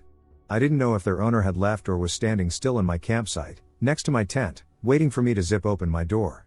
After 5 minutes of absolute silence, no wind, no pine cones, no leaves crunching, and no footsteps, I zipped open that tent, and I have never moved so quickly in my entire life. I ripped the tent stakes from the ground, crazy folded the tent, jammed it all into the trunk of my car, got the dog in the back seat, and tore out of there as fast as I could go. That was the most afraid I've ever been in my 52 years, including going to war in 2003. I just need to get this out. Extremely strange experience tonight. I was outside with my dog, Danny, before I fed her this evening. It was around 9 p.m. We're staying at an RV park in the desert of Oz. There's an empty field to the north of the park. Over the last couple of years, I've been hearing this weird, whirring sound out in the desert that's kind of hard to place. It sounds synthetic, not like something an animal or insect would make. It moves around, so it's not a generator. It's also followed me between different campgrounds, almost like a hitchhiker. As I'm sitting outside waiting on my dog to finish, that ducking whirring noise started up, off in the distance. It sounded like it was coming from that empty field to the north. I was immediately uneasy. It was the first time I've heard it outside of a campground around town, the first time I've heard it in town. I hadn't heard it in weeks. As soon as I did, I felt, it found me. I was right more than I thought. It stopped after 5 to 10 minutes. I brought Danny back in to feed her, then decided to take her for a walk. Leaving the park, we take a left down to the corner, then turn left again. That street we turned onto is running along the backside of that field that sound was coming from, and it's about a quarter mile from the camper. Not much moonlight, so the flashlight is providing most of our light. The field is on the left, there's just empty desert to our right. There's another street about a half mile down. We're maybe a third of the way down to it when Danny stops dead in her tracks. She turns to face the left side of the road with her ears up, facing that field, so I point the flashlight in that direction, expecting to see a coyote or wildcat. Walking out of the bushes next to the road is what at first looks like a man stumbling up to the road on 2 feet. Almost like he was drunk. I almost immediately noticed something was off. That's not a man. It has no clothes, no shoes, and no ducking head. And it's still stumbling forward, swaying its arms in a strange way. Almost like watching someone trying to walk through deep snow and maintain their balance. Its skin looks deep brown and shiny. Almost like it had been rotisseried, but with dark patches like it had burned a little. Which is ducking fitting, because even though it had human-like legs and arms, its torso looked closer to a ducking chickens or turkeys, but upside down. Not an exact description, but it's the closest one I have. I honestly had trouble processing what the duck I was seeing, so my description might be off. Mid-stride it puts one leg forward, awkwardly, then bends over at the waist 90 degrees, arms spread out in a theatrical-like bow. Probably about 15 to 20 feet away. And somehow completely silent the whole time. I didn't hear it stepping on the ground. I didn't hear the bushes it seems to have brushed against. Audibly, it might as well have not been there. Beyond looking at it, I don't remember my dog making a sound, either. I immediately started screaming. Involuntarily, and at the top of my lungs. The screams were out before I even knew I was going to. What the duck is that? What the duck is that? The thing doesn't turn towards me. It doesn't even flinch. It remains frozen in place. I turn and start sprinting down the street, still screaming at the top of my lungs, uncontrollably. Turning back with the flashlight every few steps just to make sure it wasn't following me. I lost sight of it but still kept looking back the whole way down the street. I didn't stop running until I got to the next intersection. That's about where I was able to stop screaming, too. I've never in my life been terrified to the point I started screaming uncontrollably. This whole experience was completely outside my frame of reference. I lost control. No way in hell was I going back past it, so we had to go the long way around. Anxiety is at an 11 the whole way back. Constantly checking in all directions with the flashlight just to make sure that bullshit, whatever the duck it actually was, didn't sneak up on me. We had to walk along 2 more streets just to get back to the trailer. The longest walk of my life.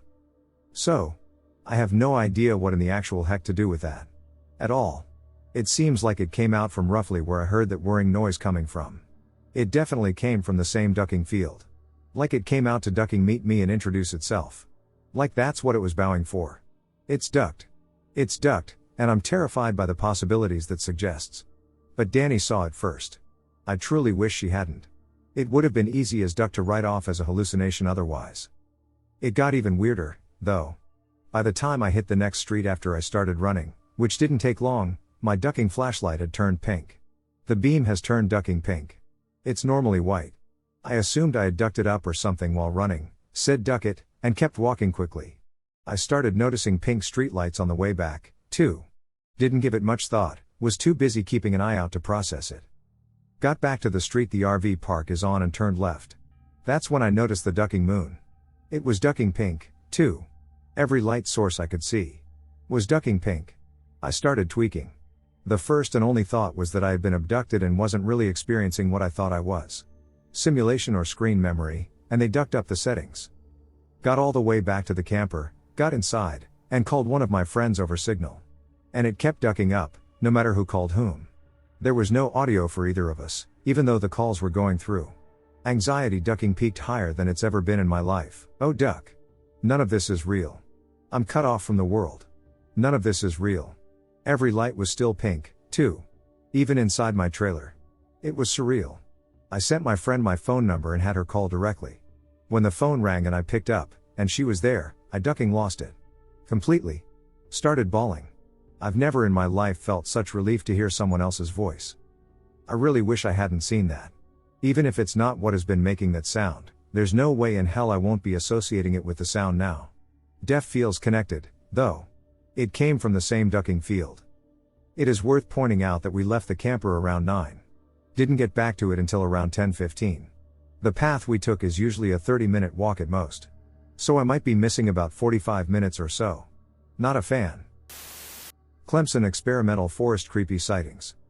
Last weekend I was driving on Old Seneca Road near the forest at night, and immediately the vibe and feeling I got was extremely eerie, so I and my friends went back to the house. We went back the next day to explore in the woods. We saw many do not enter signs and other warning signs on the trees at the entrance to the forest. The forest has one side on either side of the road. The right side from the way I came has trails, roads, and hunting grounds. The left side has the signs warning not to enter the forest. We entered the forest at the most open area we could find and walked a few hundred yards into the forest. We then came across a group of trees growing in a specific way that forms a pentagram. After this, we then heard the sound of breaking, which then faded into a screeching noise as well as whistling. We then heard a growl next to us, and a large humanoid creature that looked around 8 to 10 feet tall. My friend is 6'2", and it was noticeably multiple feet taller than him. It was pitch black colored even when the flashlight was pointed at it. My friend saw it immediately and swung his knife at the creature, but it ducked under it. We then ran out of the forest back to the car as the creature chased us. We got back to the car and drove off, looked back, and saw nothing. We all agreed to then write down what we saw and reveal it at the same time to see if it was just our minds or if it was really there. We revealed what we saw, and it all matched up with each other almost exactly. I then started looking online, seeing the different stories and encounters people had in the Clemson experimental forest, specifically the side we were on. Almost every story I saw reported the same sounds we heard: whistling, screeching, and growling. There were 2 sounds multiple different accounts reported: jingling keys and instrument noises, specifically banjo and drums, but there was no one else in the forest that could have been making the noises. I have not seen any other story claiming to have been attacked as we were, but many of the noises and things we saw matched with other encounters. I know this story sounds crazy, but the 4 of us saw and heard everything, and after researching and seeing other people with similar stories, we truly believe in what we all saw. Not to mention we looked up the road on maps, and it looks nothing like how it does in real life. Roan mountain camping. First let me give you the basic rundown, that way you know what's going on and why the situation scared us so bad. This was last month, June 2016. There were 4 people on this trip. 2 couples. We were in 2 tents, one medium-sized and one large one. The tents were kitty-cornered at the 2 side corners of the group spot. They were almost facing each other. We were at the group site that was farther away from the rest of the campground. This was our 2nd trip to the same campground and my 1,000th trip to this campground. I've been going to this campground since I was little. Furthermore, I'm shit at writing, so please forgive me. Let's move on to the story. We were on a 3-night trip, Saturday to Tuesday, at my favorite campground, Roan Mountain State Park. This campground is my favorite because it feels safe. Well, I thought it was safe. We had visited the location approximately 1 month earlier, and during the nighttime hours, we would hear footsteps around the tents. On that trip, we had an additional tent. However, I attributed the sounds to deer and raccoons searching for food. Because we didn't think much of the footsteps, we ignored them the first night of the 2nd trip. But the next night, it got weird. We had all gone into our tents for the night. I had fallen asleep for a while and woke up for a bit. I was facing my boyfriend. My back to the other tent and his back to the small creek.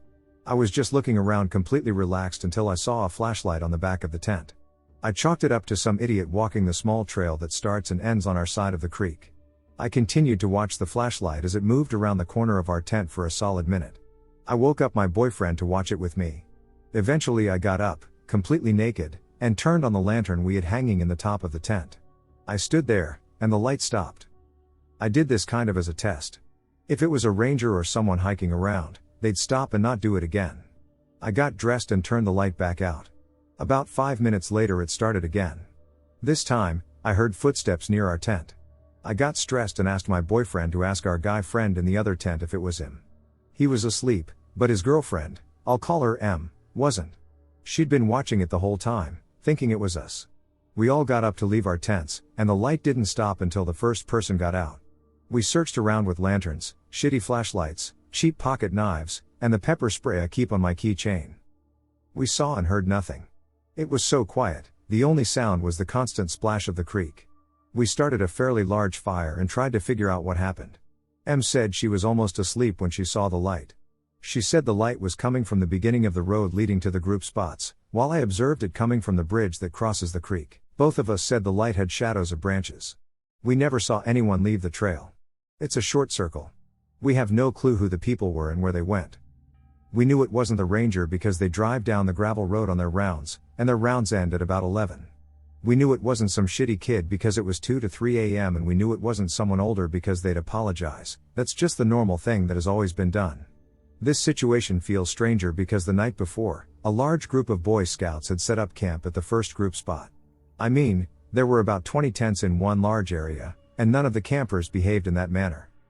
Nothing strange happened the next day and night of the trip. We just pushed the event out of our minds and pretended it never happened. This may not seem really scary, but in the moment it was terrifying. I hope you all enjoyed it.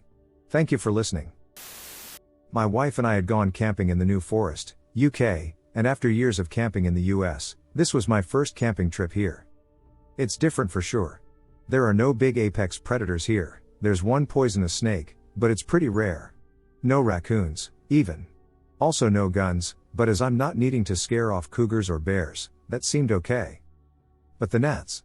We were being eaten alive. We were in the park grounds but found a little stand of trees in a clearing just off an old road. We pulled my American SUV up and unloaded. The gnats nearly killed us while setting up the tent. It was getting dark, and we decided that for the first night we'd rather put the seats down and sleep in the truck with our dog. Way less gnats. Dog was a 9-year-old, 85-pound boxer with one tooth and just wanted to sleep. At about 3 a.m. we wake up to headlights outside the windshield and a revving engine. Our windows had fogged up, so we couldn't really see out, but the intent was definitely threatening.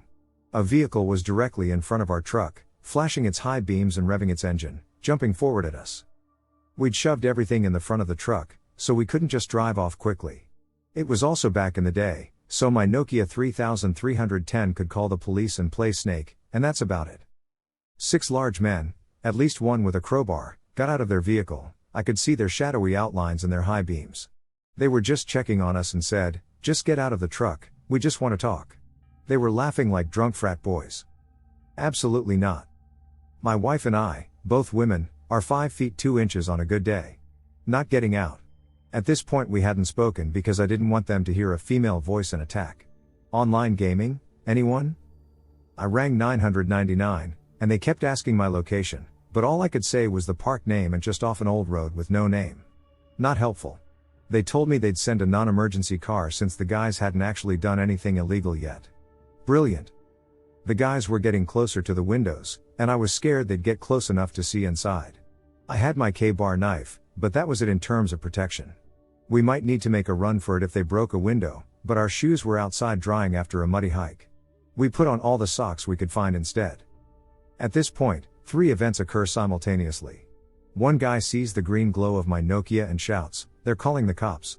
Right as another guy tries out, thankfully locked, the car door handle. This finally woke up our dog, who despises people at car windows when he's inside. He lunged at the window, barking like a maniac.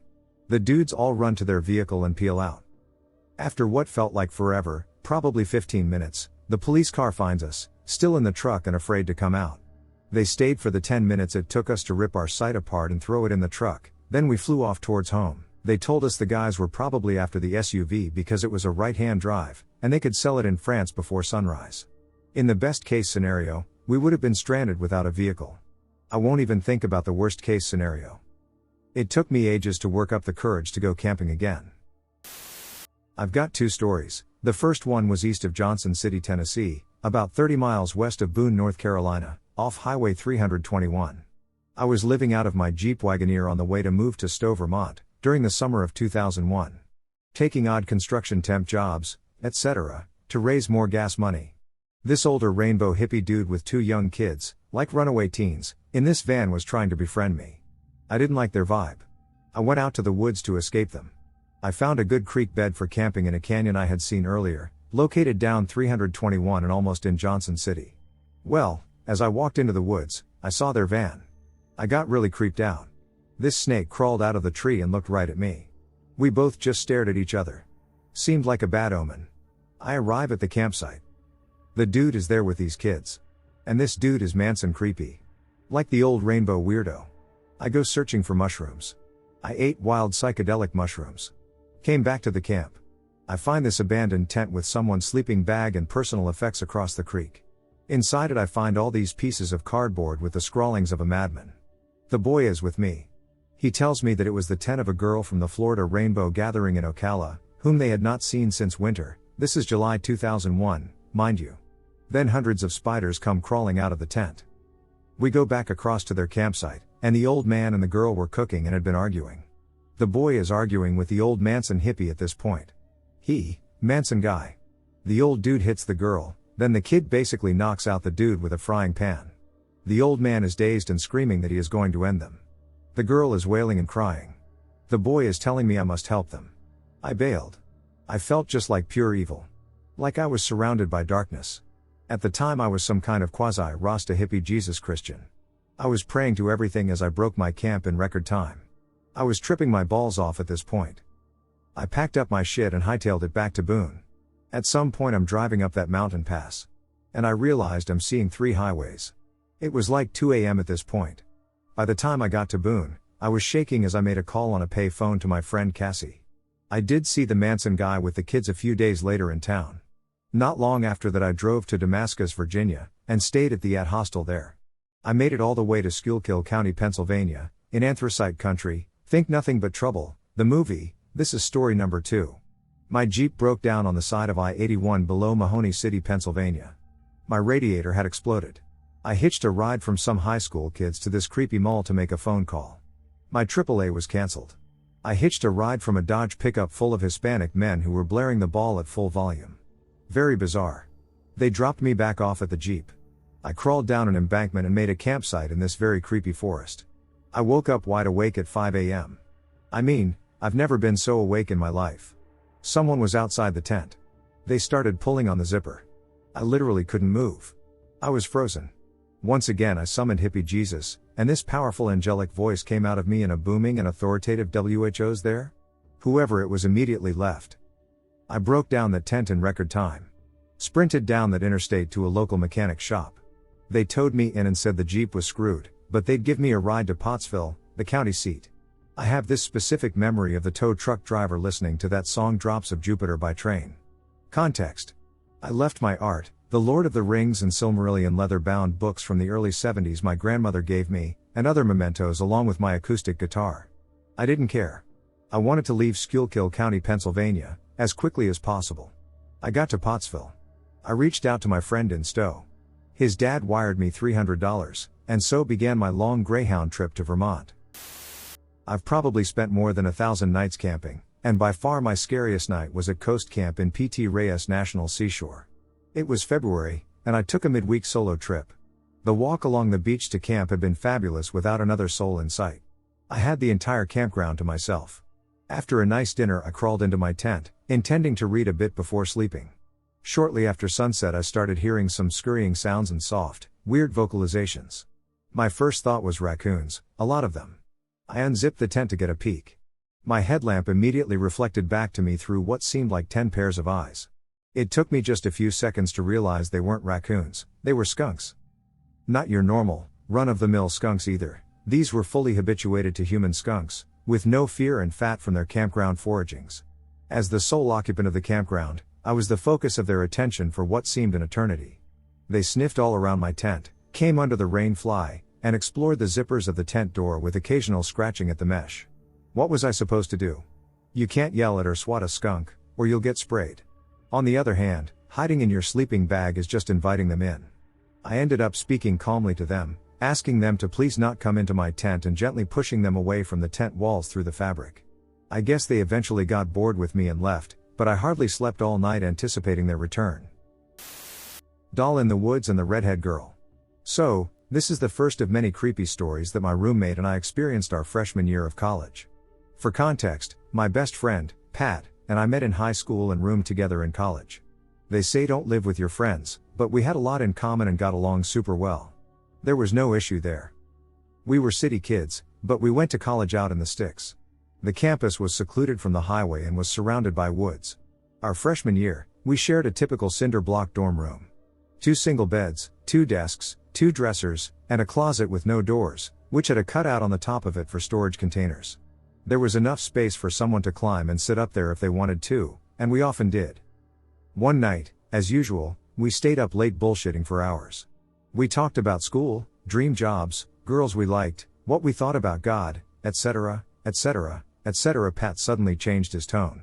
He told me that he was having these recurring dreams that were freaking him out. In the dream, he was walking in the woods and came across a porcelain doll that, for whatever reason, was very unnerving to him. Every time he went to pick it up, he would suddenly wake up in a panic, like you do when you dream that you're falling. I could see it was bothering him but didn't think anything of it. I told him he was probably thinking too much into it and it would likely pass in time. This was my opinion on the matter until a few days later, when I started having the same dream. One night we had the dream at the same time, and we both woke up screaming.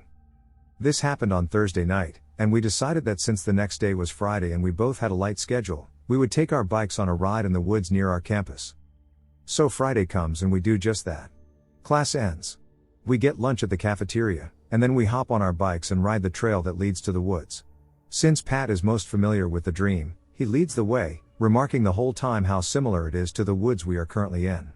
We rode for an hour, and we both could feel the tension and the uncomfortable vibes increasing the deeper we went on the trail. Pat stopped suddenly and said, "This is it. This is where the doll is. Let's go right." We went maybe 1/4 of a mile into the brush, and we found it. It was a porcelain baby doll with a green dress and bonnet. It was an exact match to the dream we were both having. We felt the bad vibes intensify to the point where we were dripping in sweat even though it was a cool and overcast autumn day. The most unnerving thing was that the doll was in pristine condition, completely unaffected by the dirt and mud around it. The wind blew hard enough to cause our shirts to flare out and our bikes to rattle. The doll didn't move an inch. Quickly we looked at each other, and without a word spoken, agreed it was time to leave. We hopped on our bikes and took off for the campus. Neither of us could sleep that night, so we put on a movie and took some ZzzQuil. Eventually we passed out. In the early morning hours, we both woke up and heard a girl giggling. We both had thought maybe the other snuck a girl in, but that wasn't the case. We heard a voice say, "Hey, up here," and looked up to the storage cutout above the closet. A red-headed girl in a white dress and an indistinguishable face sat there expressionless. We just stared. In a passive voice she said, "Why did you leave me there?" Neither of us could speak. I managed to mumble out an unsure and quiet, "What?" "You heard me. I said, why did you leave me there?" In a flash, everything on the storage cutout fell to the floor and broke open. The noise was unnaturally loud, so loud that it woke our neighbors up next door, who were also good friends. They knocked on the door from the adjoining bathroom and entered the room. We had no way of explaining to them what happened. We thought that they'd think we were crazy. So we told them we think the base of the cutout broke and dumped our stuff on the floor. They accepted the story, and we spent the remainder of the night cleaning the mess that the redhead girl left. We never went back in those woods, we never went looking for the doll. The dream kept occurring but slowly fizzled away. To this day, as close of friends as we are, we do not talk about the doll in the woods and the redhead girl. This happened a while ago, but I still think about it. I moved to the Utah desert in my early 20s to work as wilderness therapy trail staff. It was a nomadic, primitive living program, so no base camps or modern comforts. We carried everything on our backs, relying on handmade packs, tarps, and whatever we could physically manage over 5 15-mile hikes across brutal terrain. We were in the middle of nowhere in the backcountry, nothing for miles, just under 3,000 square miles. We even had to gather supplies for our bow drill kits to start fires. Some of us had hand drill kits too, but the blisters were never worth it. Shifts lasted anywhere from 2 to 4 weeks, and we were responsible for the campers 24/7. One of our duties was the 3 a.m. spot check. Every night, one staff member had to wake up, physically confirm every camper was accounted for, and send a GPS ping to the office as a safety check. If the check was missed, the office was supposed to call at 4:30 a.m., but they never did. Figures. It was not a favorable position to be in, so I always volunteered. You would physically have to get up, get out of your sleeping bag, and walk around to ensure every head was counted. No one wanted this job, but it was an extra $5 a day on your paychecks that really added up. The staff was a really tight-knit group of dinguses, and we all loved each other. We would divide tasks fairly between staff in a group. We were all close, and I was especially close with our direct supervisor, Jay. This will be useful later on. It was midwinter when I got assigned to the adult group. The only 18-plus camp in the program also happened to be co-ed. This meant some special requirements, like separate boys and girls camps a specific distance from our main camp.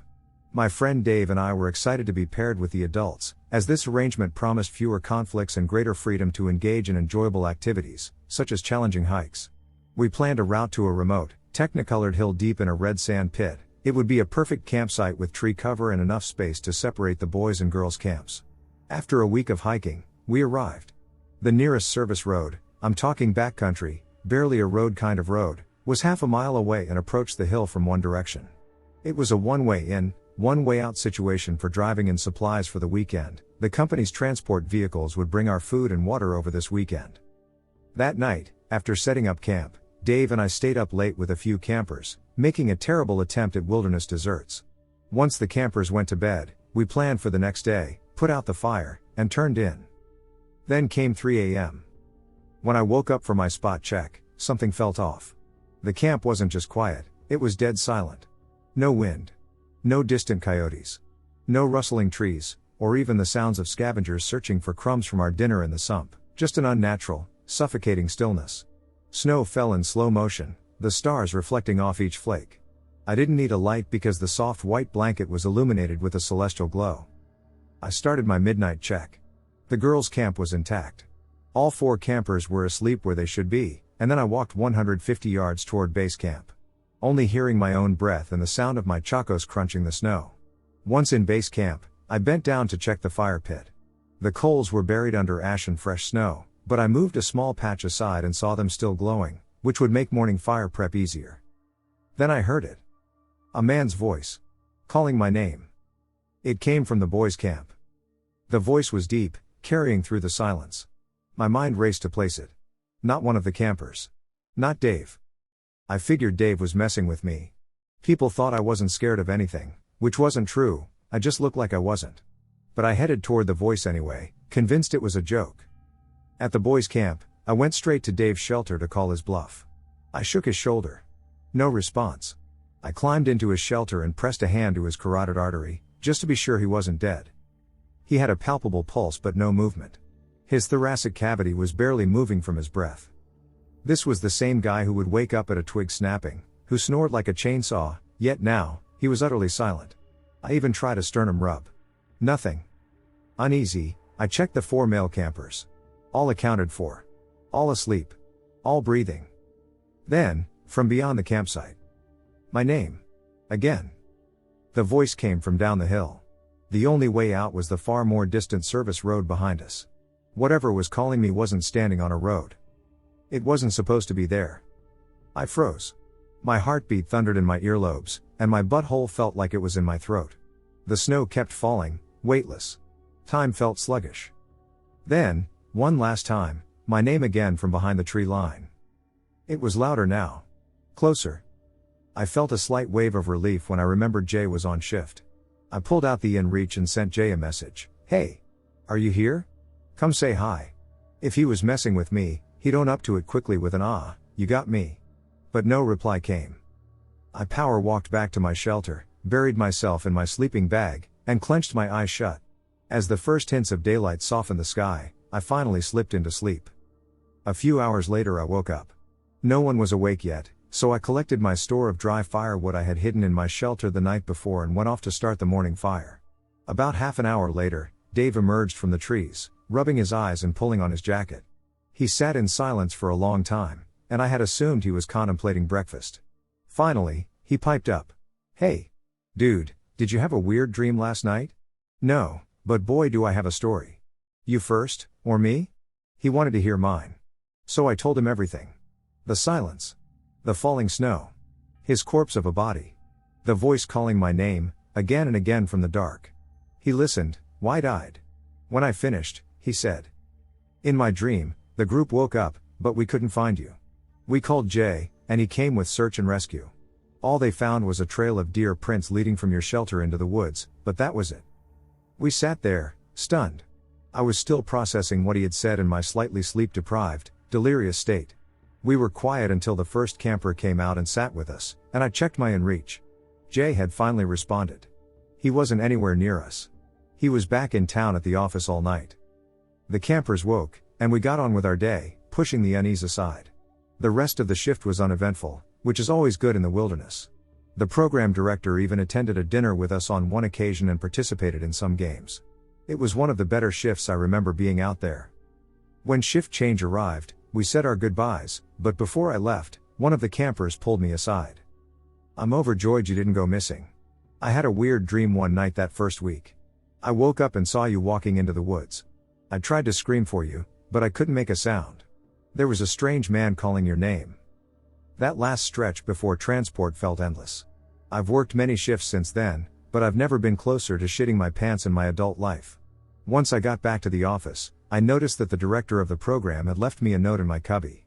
I guess Dave spoke with him the day he came to visit and told him about his dream and my spooky situation. The director was notorious for being highly superstitious and had left me a little pathway mantra tied to a necklace made of hollowed out juniper seeds, called ghost beads. This was one of the many unexplained situations out in the desert that I encountered, but nothing so far has kept me from spending as much time as I can sleeping under the stars. I live in rural Alaska. I have a few. They all take place at a camp that used to be a gold mine town.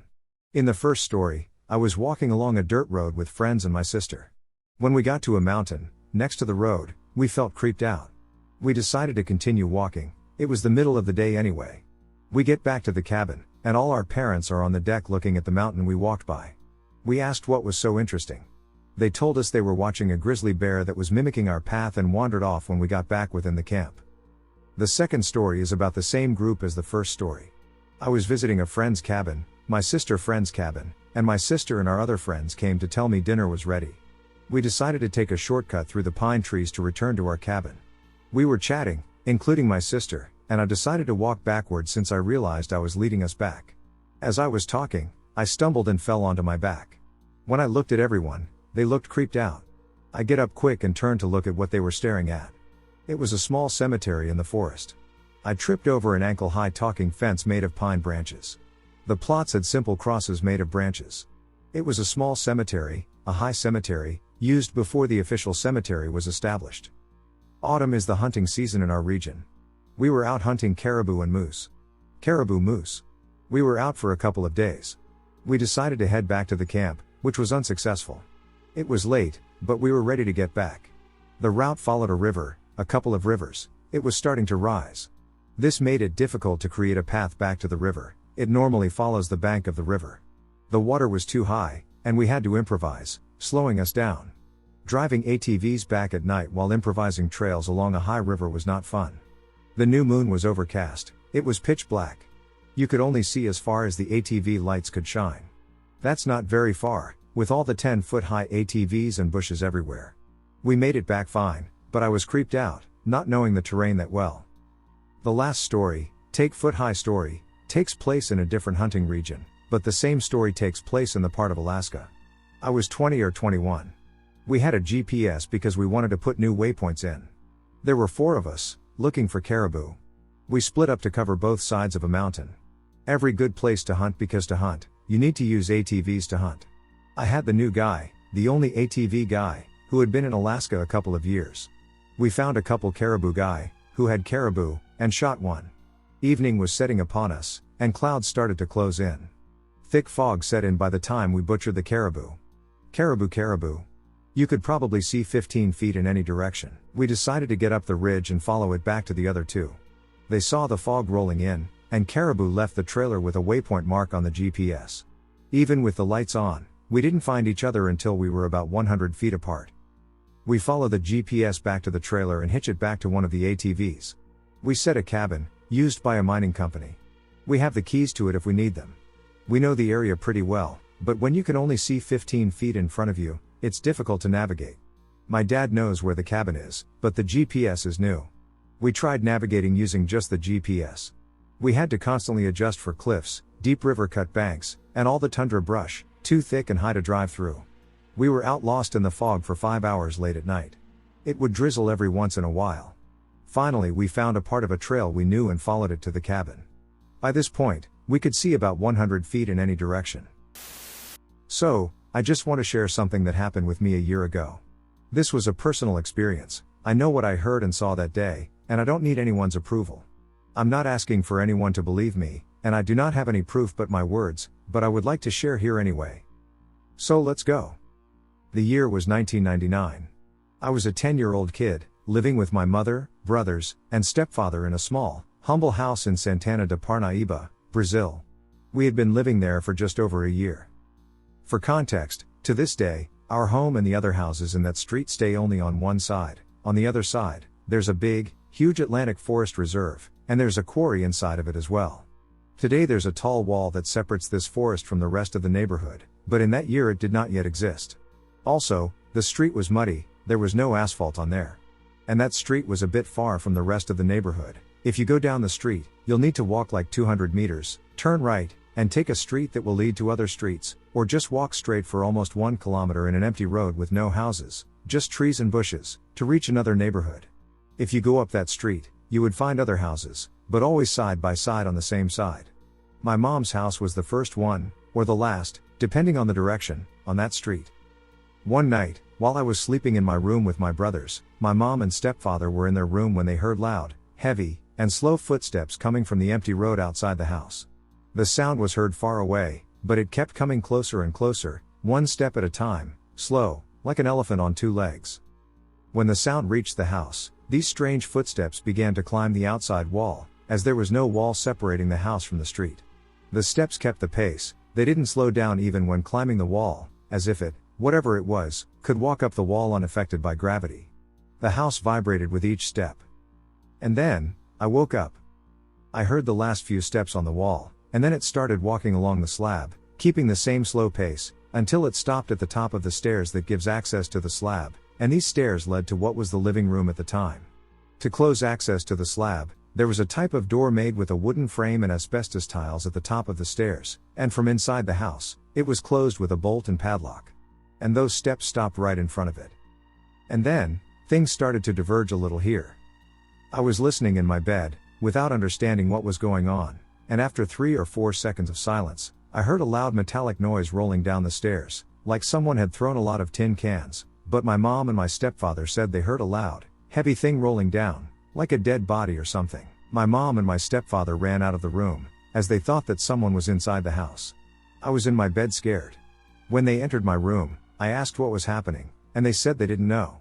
After checking under my bed, I couldn't help but be curious and went to the living room, and there I saw that the access to the slab was still locked, and there was no can or body on the stairs.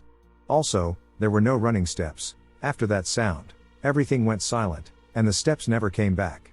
My stepfather grabbed a flashlight, and we got up the stairs to check. Everything seemed to be in place, except for our dog. It was crying and was completely curled up, stuck and motionless in its own chain, outside his house that was underneath our water tank. We never saw anything like this before or after that day. My mother and stepfather still live in the same house, but today it is renovated and entirely different from that time. I know it's weird, and again, I have nothing to prove that that night really happened. But I know what I heard. If you listened to all of this, thank you.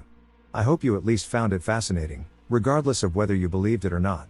I assure you that it was true, and I am willing to answer any questions about my case or provide any details. When my mom was little, my grandpa and his hunting buddy were out for moose, and they had decided to split up to cover more ground. After my grandpa had been hiking along a game trail for about 20-ish minutes, he stumbled into a clearing. And upon a brown bear with her 2 cubs. While the cubs ran into the brush, my grandpa ran to a tree and scrambled up its branches as Mama gave chase. She gave a couple of swipes, snapped at his feet, and circled the tree a few times before leaving and disappearing into the bushes. After waiting for a few minutes, my grandpa quietly crept back down and prayed that Mama Bear wasn't still around. Unfortunately, a crashing from the brush and a mighty roar told him his prayers went unanswered, and he scrambled back up the tree as Mama slammed into the tree, furiously snarling and clawing at the bark. She repeated her process of swiping, snapping, and circling, then bounded back into the thick brush again. This time, my grandpa waited longer than his previous attempt. After what felt like forever, he snuck down, grateful to feel the forest floor again. He scanned the bushes for activity and then, sure that Mama wasn't watching, ran as quietly as he could back to the game trail. Unfortunately, Mama had been watching and came barreling out of the bushes once more. My grandpa shot up a different tree, just barely making it out of her reach as she snapped at his feet. After furiously grumbling, circling, and clawing, Mama left again. This time, my grandpa waited a half hour before making another escape attempt and made sure he didn't hear anything that sounded bigger than he was. Now confident Mama was gone, he carefully climbed down, pausing every few branches to make sure she wasn't going to come running out again. After he hit the ground, he then ran back through the game trail and back to the truck, where his buddy was waiting for him. His buddy, unsuccessful with finding any moose, asked him, "Where the hell have you been?" My grandpa replied with a simple, "Mama Bear." On the other side of the treehouse door. When I was around 9 years old, my parents built me and my twin brother a treehouse. We lived in a very rural town in Washington state, on 5 acres of land. The house and lawns took up about 2 acres of land, and the other 3 were woods. Hidden away from the trails inside the woods, the treehouse sat in the middle of these woods. It was a basic treehouse, nothing too fancy, but to my brother and me, it was the coolest thing in the world. We always wanted to sleep in the treehouse, but because it was in thick woods quite a ways from the house, my parents said no. But when we were 11 years old, they finally said yes after we kept begging them. My brother and I gathered some comic books, DSs, flashlights, and sleeping bags and headed out to the treehouse after dinner. Washington summer evenings are pretty comfortable, so we weren't too worried about getting cold and were more focused on having fun in the treehouse than anything. We set up our bags in there and then began playing Pokemon on our DSs and having a good time. As it was getting darker, we switched on our flashlights and read our comic books. The treehouse door had 2 latches to keep it closed when it got windy. 1 latch on the outside and 1 on the inside. As we got into our bags, I latched the door shut so that it didn't blow open in the middle of the night. I don't remember what time it was, but I woke up to the sound of crunching on the ground below us. I sat up and listened to my surroundings, making sure I wasn't hearing things. I kept hearing the crunching below the treehouse. I woke my brother up and whispered that I heard crunching. He reached for his flashlight, but I stopped him. We sat in the pitch dark, listening. It seemed that the noise had stopped. He whispered back that it was probably coyotes and that we are fine. Not 30 seconds later, we hear the ladder to the treehouse creak with the weight of someone climbing. Then the door tried to be pushed open, but luckily the latch was set and the door stayed closed. A huge thud came from the other side of the door, along with sounds of cracking wood. We stayed quiet, too scared to make a sound. The next sound we heard was a thump on the ground sounding like someone jumping off the last bit of the ladder and footsteps walking away. After what felt like hours but was probably minutes, we got the courage to bolt back to the house. Leaving everything but the DSs, even though we were scared out of our minds, we both wanted to make sure our DSs were safe, especially since I had finally caught Palkia and my brother caught Dialga. We made it back to the house in 2 minutes, running the fastest we have ever run before. The walk to the treehouse takes about 5 minutes from the back door, so the run back in 2 minutes was impressive for us. We grabbed the key under the pod and opened the back door, locking it behind us. We both went into our room, finally feeling safe. We would rather not tell our parents what had happened, because we didn't want Mom to say, "I told you so," and not allow us back out there. The next week, as we were in the post office with our mom, our neighbor who lived down the road from us walked in. As my mom and the neighbor got to talking, he told her that last week he found a very thin, greasy, disheveled man in his shed. My neighbor's dog apparently saw the man go into the shed and was barking at it. When my neighbor went to go check it out, he found the man in there, holding a rusty old knife. Luckily my neighbor had brought out his hunting rifle to check it out, and the man dropped the knife. The cops were called, and the man was taken away.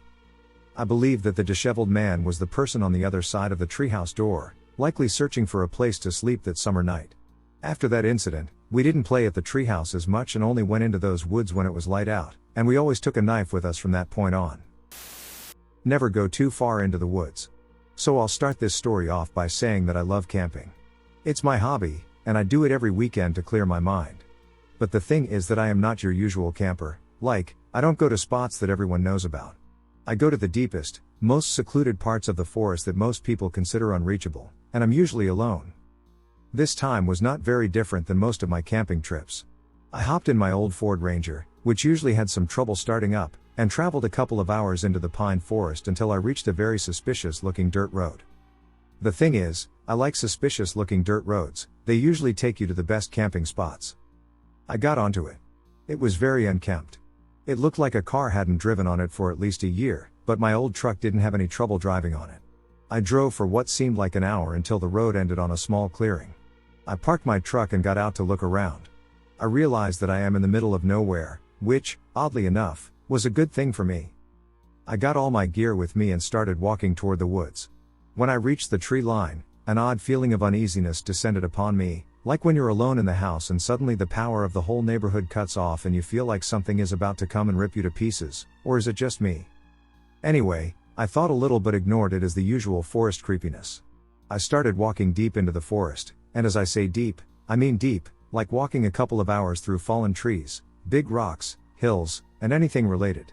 Finally, I found a small stream, and by small I mean like 9 feet, 3 meters, wide and 5 feet, 1.5 meters, deep at most. It had a small clearing on the edge, and I decided that this was my home for the next 3 days. I set up my tent and got a small fire going. By this time it was 4:30 p.m. and the sun was starting to set, but it was quite dark since the trees covered most of the sunlight anyway. I decided it was the perfect time to sit down, crack a beer that I left to cool in the river earlier, and relax. By 8 p.m. I started getting very sleepy. I gathered my stuff, collected all the trash and leftovers, put them in a bag, and hung them on a tree some 100 feet, 30 meters, away to keep the bears away from my camp. I got in my tent and quickly fell asleep. I had a dream that night. I was at the tree line where I parked my car. I felt that feeling of uneasiness again, but this time it was different, it was stronger. As I was about to start walking into the forest, I heard a strange noise, like a stick breaking from heavy weight, but hollower. I turned to the source of the sound to see a tall, skinny shadow standing 100 feet away on the other side of the clearing just at the tree line behind some bushes, which it was towering by at least 12 feet, 3 meters. Of course I got scared, turned around, and tried to run, but you know how dreams are, my feet just couldn't get any grip on the ground, like some invisible force was holding me back. I turned around to see that the shadow was now slowly walking towards me and making a crack with every step. When I saw that, sheer terror descended upon me. I closed my eyes, and when I opened them, I was in my tent again, sitting and breathing heavily. Weird, I thought, as I didn't remember waking up. My rationality got the better of me, after all, it was just a dream, right? People sometimes don't remember waking up from terrible dreams. Right? Anyway, it was around 9 a.m., and I proceeded with my daily duties, which consisted of looking around the camp for any trails from wild animals, gathering some wood for the night, and checking the trash bag that I hung from the tree. I started by collecting some wood from the surrounding forest, then checked for any trails and didn't find any until I headed for the trash bag. When I got to the tree that it should have been hanging from, there was nothing. And by that I mean absolutely nothing, no bag, no trash. My first thought was that bears might be responsible, but then I reconsidered. As far as I am aware, bears don't eat beer cans and plastic bags, right? I looked around for signs from any wildlife, but nothing, except some weird small holes in the ground. They looked like someone took a big sharp stick and stabbed it into the ground. The weirder thing is that they were spaced like footsteps. My first thought was, maybe another camper?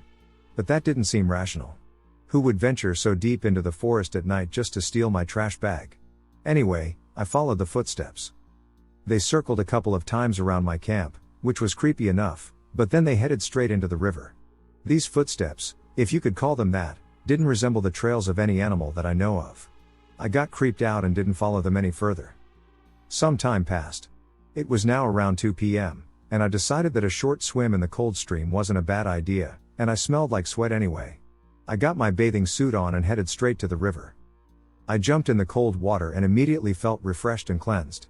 I swam around and jumped in the water for a little while. Then it hit me. The footsteps, maybe I should go back and try to follow them again? I got to where they entered the river, checked around for where they should have exited the water, and after about 15 minutes of searching in the cool water, I started to feel quite cold, and right as I was about to head back for my camp, I saw them. There they were, The same weird holes in the ground on the other side of the riverbed. I got out of the river and started following them again.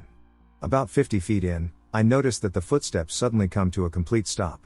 I look around to find more, but no luck. It's like the person, or should I say the thing, that left them suddenly just disappeared into thin air. I got creeped out and decided to just leave whatever left those weird holes alone. I got back to my camp. I dried myself, ate some canned beans, got a decent fire going, and drank a beer while relaxing around the campfire. By this time it was 5 p.m., and the sun had already set, covered by the thick pine forest. Time for relaxation, I thought. 2 hours in and I started feeling sleepy again, that is, until I heard it. I heard the hollow noise of a broken stick in my dream last night. Shivers ran down my spine, and a sudden feeling of dread filled my whole body. A bear? I thought. But no. There was no trash bag that could attract it this time, and the sound was coming from the total opposite way. From where those footsteps ended. Once more, I heard a crack, as if someone were walking down a long hallway in cheap wooden heels that broke with every step. I turned around. And there it was, on the other side of the riverbed. That skinny and tall shadow, illuminated only by the moonlight. The shadow was simply standing there, watching me. I just stared at it with horror as my mind was racing with thoughts of what to do. Then it hit me. I always carry a gun on my camping trips.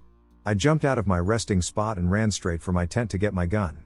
308 Winchester bolt-action rifle.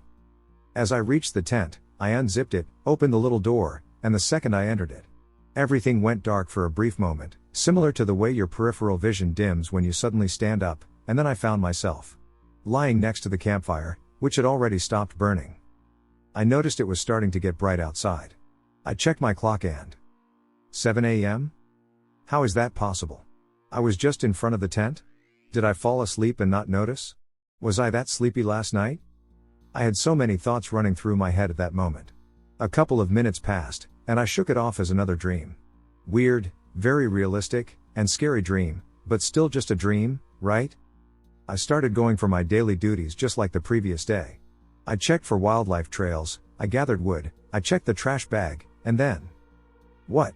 The trash bag? I didn't leave a trash bag last night, did I? But there it was, hanging from the same tree. Was I going crazy, losing my mind? Or... is there someone that's playing tricks on me? I paused for a moment to reflect on the situation. A sudden blast of courage came over me. I got my gun from my tent, loaded it, and headed to where I last saw the creature last night. I crossed the river and looked around for the footsteps. It wasn't hard to find them. They were right where I last saw the creature last night. I followed them, pointing my gun at every sound I heard. I walked for around 10 minutes until I came across another clearing in the middle of the forest. I looked around for more footsteps, but there weren't any. And then it hit me again. The last two footsteps were a bit deeper than the previous ones. That means the creature didn't vanish. It jumped. I immediately look up in the trees above me, nothing. I looked around the clearing, still nothing. Then I checked the top of the trees, and there it was. On the other side of the clearing, right in front of me, some 250 feet, 80 meters, away. It was just standing there, at the very top of one of the pine trees, staring at me, observing. I pointed my gun straight at the creature, then squeezed the trigger, and just as the gun fired, it jumped off the top of another tree before the bullet could even hit it. Then on another tree, and another, and another. Still making that stupid cracking sound with every jump. It was getting closer to me. And then, I just ran, straight to my camp. When I was in front of my tent, I couldn't hear the cracking anymore. However, I was still overwhelmed by pure fear. I grabbed the most important things from my camp, like my phone, wallet, and some more ammo for the gun in case I needed it later. I then ran straight for my car, but deep inside me I knew that my car was at least a 3-hour walk from my camp, but that didn't deter me. I ran as fast as I could, as far as I could. Of course my body couldn't keep up with all that running, but my mind was stronger. When I couldn't run, I speed walked. I just couldn't stop moving. I was so scared even when I hadn't heard a sound in about an hour. Which was kind of eerie on its own, but I didn't care, I just had to move as fast as I could. For about 3/4 of the whole distance, I just couldn't run or even walk. For that matter, I needed to rest, even if my mind didn't want to. My body couldn't keep up with it. I stopped behind a fallen tree and sat down for a second. I was sitting there for no more than 3 minutes, then I heard it. That ducking cracking sound. I was filled with terror and immediately started running again, even if my body wasn't ready for it. Finally, after what felt like days of running, I saw the clearing where my car was parked in the distance. I felt relieved, but not for long. As I got closer to the car, I heard the cracking again. This time it was very close. Like 100 feet, 30 meters, away at most. I really thought this was the end for me. That thing, whatever it was about to get me. And just as I accepted my fate, I slammed into my car's door. I was so buried in thoughts that I didn't even realize I was right in front of my car. Immediately, I unlocked my car and entered it. I tried to breathe for literally a second but immediately got shoved back to reality. That thing was still cracking its way towards me. I put my keys into the ignition, turned them, and nothing. Not even a click. Battery. It used to disconnect effortlessly on bumpy roads. That meant I had to get out there, open the hood, and connect the battery. After a minute, I had barely gathered the courage, but I pulled the knob, got out, opened the hood, fidgeted around with the battery, and finally got it connected. I ran straight back to the car, locked all doors and tried to start it again. I turned the key, this time the starter rotated, but the car didn't start. I tried again, and still the same. Just when I was about to lose all hope, I turned the key a third time, and bam! The stupid old truck started right up. I sped away for hours back to my house, still hearing that annoying cracking noise echoing in my mind, which I will never forget. Since then, I haven't gotten that far into the woods. And certainly didn't go camping alone.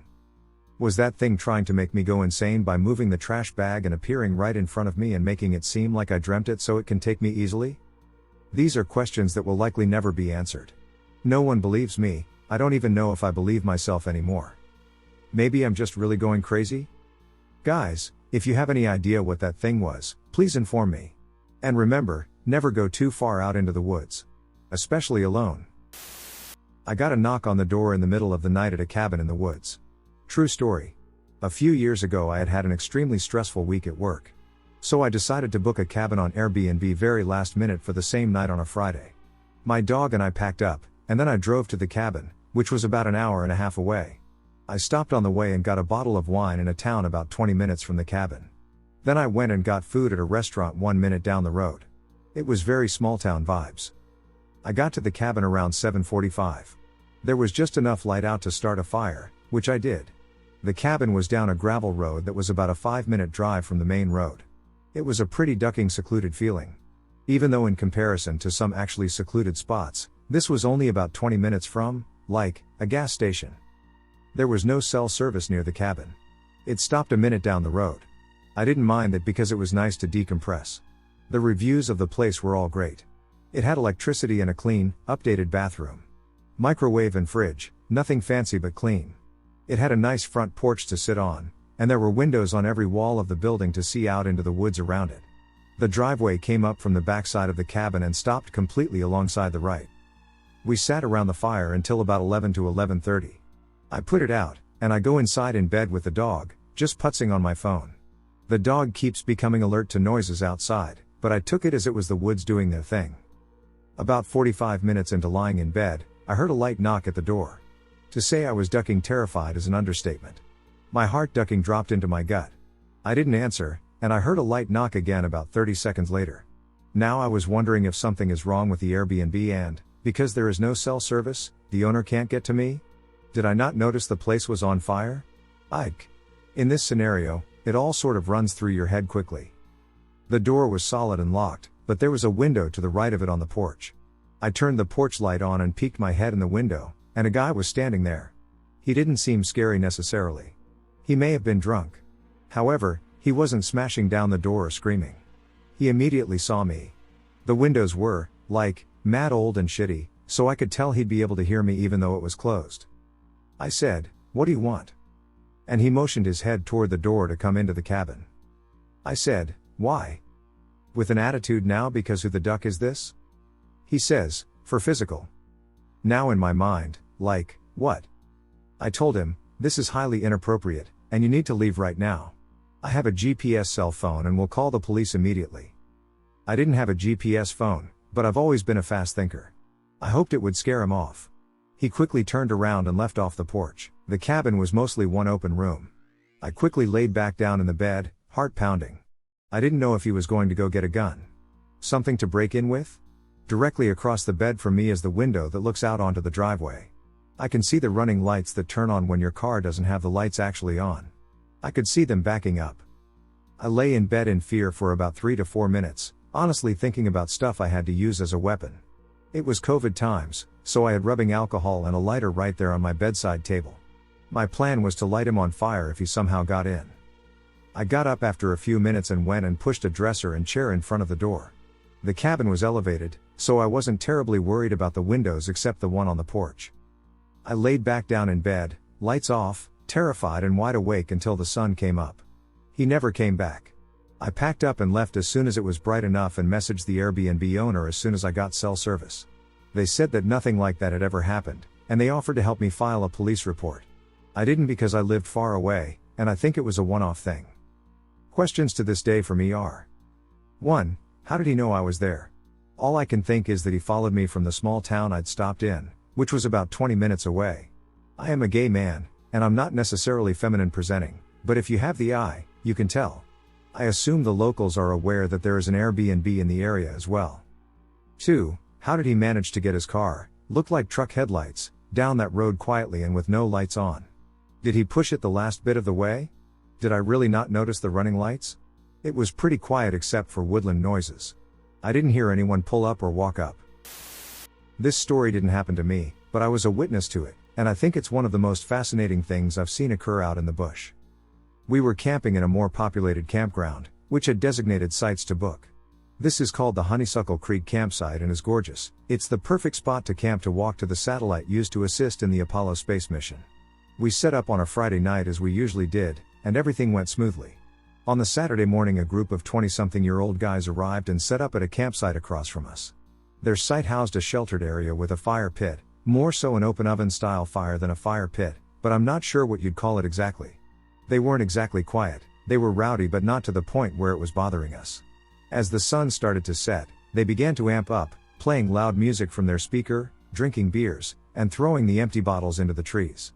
Still, they weren't loud enough to really bother us yet, so we left them to it.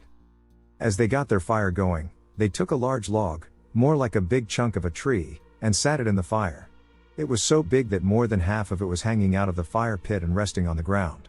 Such behavior is very much against the law in Australia. We have very strict fire laws for obvious reasons, and one of the laws states that any fires must be contained to designated fire pits. If a ranger had witnessed their setup, they would have faced a hefty fine. None of us were keen on disturbing the group, so we left them to their devices. While their fire setup wasn't safe, it wasn't currently causing problems. We all slowly filtered off into our tents and were all in bed by around 10:30 to 11. I could still hear them throwing their bottles, goofing around, and pumping their music. Again, while it was slightly annoying, it wasn't bothering any of us enough to go over and say something. I have always had trouble falling asleep, and I now rely on strong medication to help me. As usual, I was still struggling to fall asleep, and I would estimate it was around midnight when things started to get weird. All of a sudden the whole group went silent, and I heard one of them say, "Did you guys hear that?" I heard mumblings from the others, but it seemed like they brushed it off and continued on as normal, maybe even a little quieter than before. Not long after I heard another, "Shh, shh. Guys. What is that?" More mumblings from the group followed, and then a loud crack came from somewhere around the campsite. It was louder than a normal twig snap but still sounded like some kind of branch breaking. The next thing I heard was someone exclaiming, "F this, I'm going to take a look," followed by the sound of heavy footsteps on dry leaves. Soon I heard faster, more hurried footsteps returning, crunching leaves and branches, and the same voice say, "Guys, what the F was that?" I saw someone standing in the trees. The person began to describe what they saw, but I only heard bits and pieces as the wind started to pick up. Tall, dark, and creepy were the words I caught. They all were hurriedly discussing what was going on when I heard a faint laugh. I'm going to assume it wasn't one of them because one of them then said, "F this, I'm not staying here," and there was more arguing. The last thing I heard before the wind was far too heavy to hear anything over was "Fine, if we're staying, then I'm sleeping in my car," and a car door open and slammed shut. I think the others continued talking for a while, but at this point the wind was so loud you could have sworn we were camped right on the beach listening to waves crashing, and I eventually drifted off. I felt odd after hearing all that go down, but I felt safe. Nothing felt negative toward me or my campsite.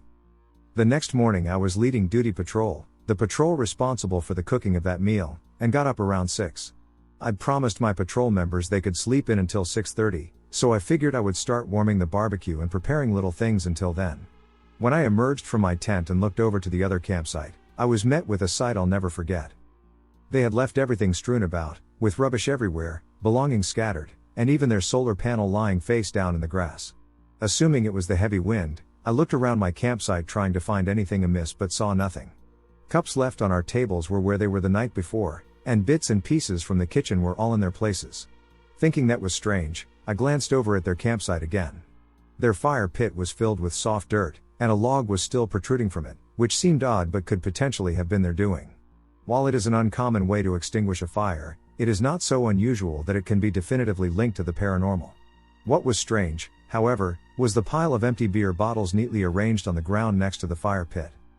I thought it was all pretty odd, but I continued with my duties. Around 6:30 I went to go get my patrol members from their tents when the man who slept in his car emerged from the back seat. He looked around the campsite and said, "Nah, bro, what the actual F," and woke his companions. They all looked around while the man in the car ranted about how messed up the situation was and urged his companions to leave. As they were looking around, another noticed something on the car. "Bro, look," he said, pointing to the iced up windshield. "Are those Fing handprints? F this. I'm leaving. Whether you see me next Tuesday or not, you are coming with me. If you're wondering if this much swearing is embellished, I urge you to remember we are in the Australian bush, and these were 20-somethings wearing akubras and work boots. The boys packed up camp mighty fast and were out of there in under an hour. Nothing happened to us the entire time, and this honestly gives me a bit of a laugh thinking back on it. I truly think they upset something out there, and it gave them a strong message." We lived way out in the Waitakers for 5 years when we were growing up, one road in, one road out. Down a gravel road off ours and down the hill a bit were a few houses, all batches bar one. Being bored in the middle of nowhere, my brother and I roamed the bush. Far and wide, we learned it like the back of our hand. We also wore dark clothing/camo and practiced being stealthy and moving silently. We got so good at it that we could both hide meters away from people and not be seen. Even move around or get their attention and then quickly appear somewhere else. We also climbed massive trees and would jump from tree to tree 30 to 40 feet up in the air in massive chorus, close together ones. There was a school camp down the road as you came into where we lived. We'd hide in the bush and do things like drop a stone in front of someone walking by themselves in the camp area. Or whisper things, or scream or shout something crazy, or make animal noises. We were almost caught once, and it was one of the greatest escapes we ever made in that bush. But not the greatest. Anyway, a few years go by, and we did it a couple of times when the camp was full. Mostly we didn't scare people. I think we only did it a handful of times and felt bad. Anyway, after a few years of freaking kids out, we were sitting meters away from all the kids having lunch. We were the same age, 12 or 13, and we heard them telling stories about how they heard from their elder siblings that the school is haunted. Ghosts in the bush, strange noises, we'd become a legend. Anyway, back to the gravel road, beaches, and the greatest escape.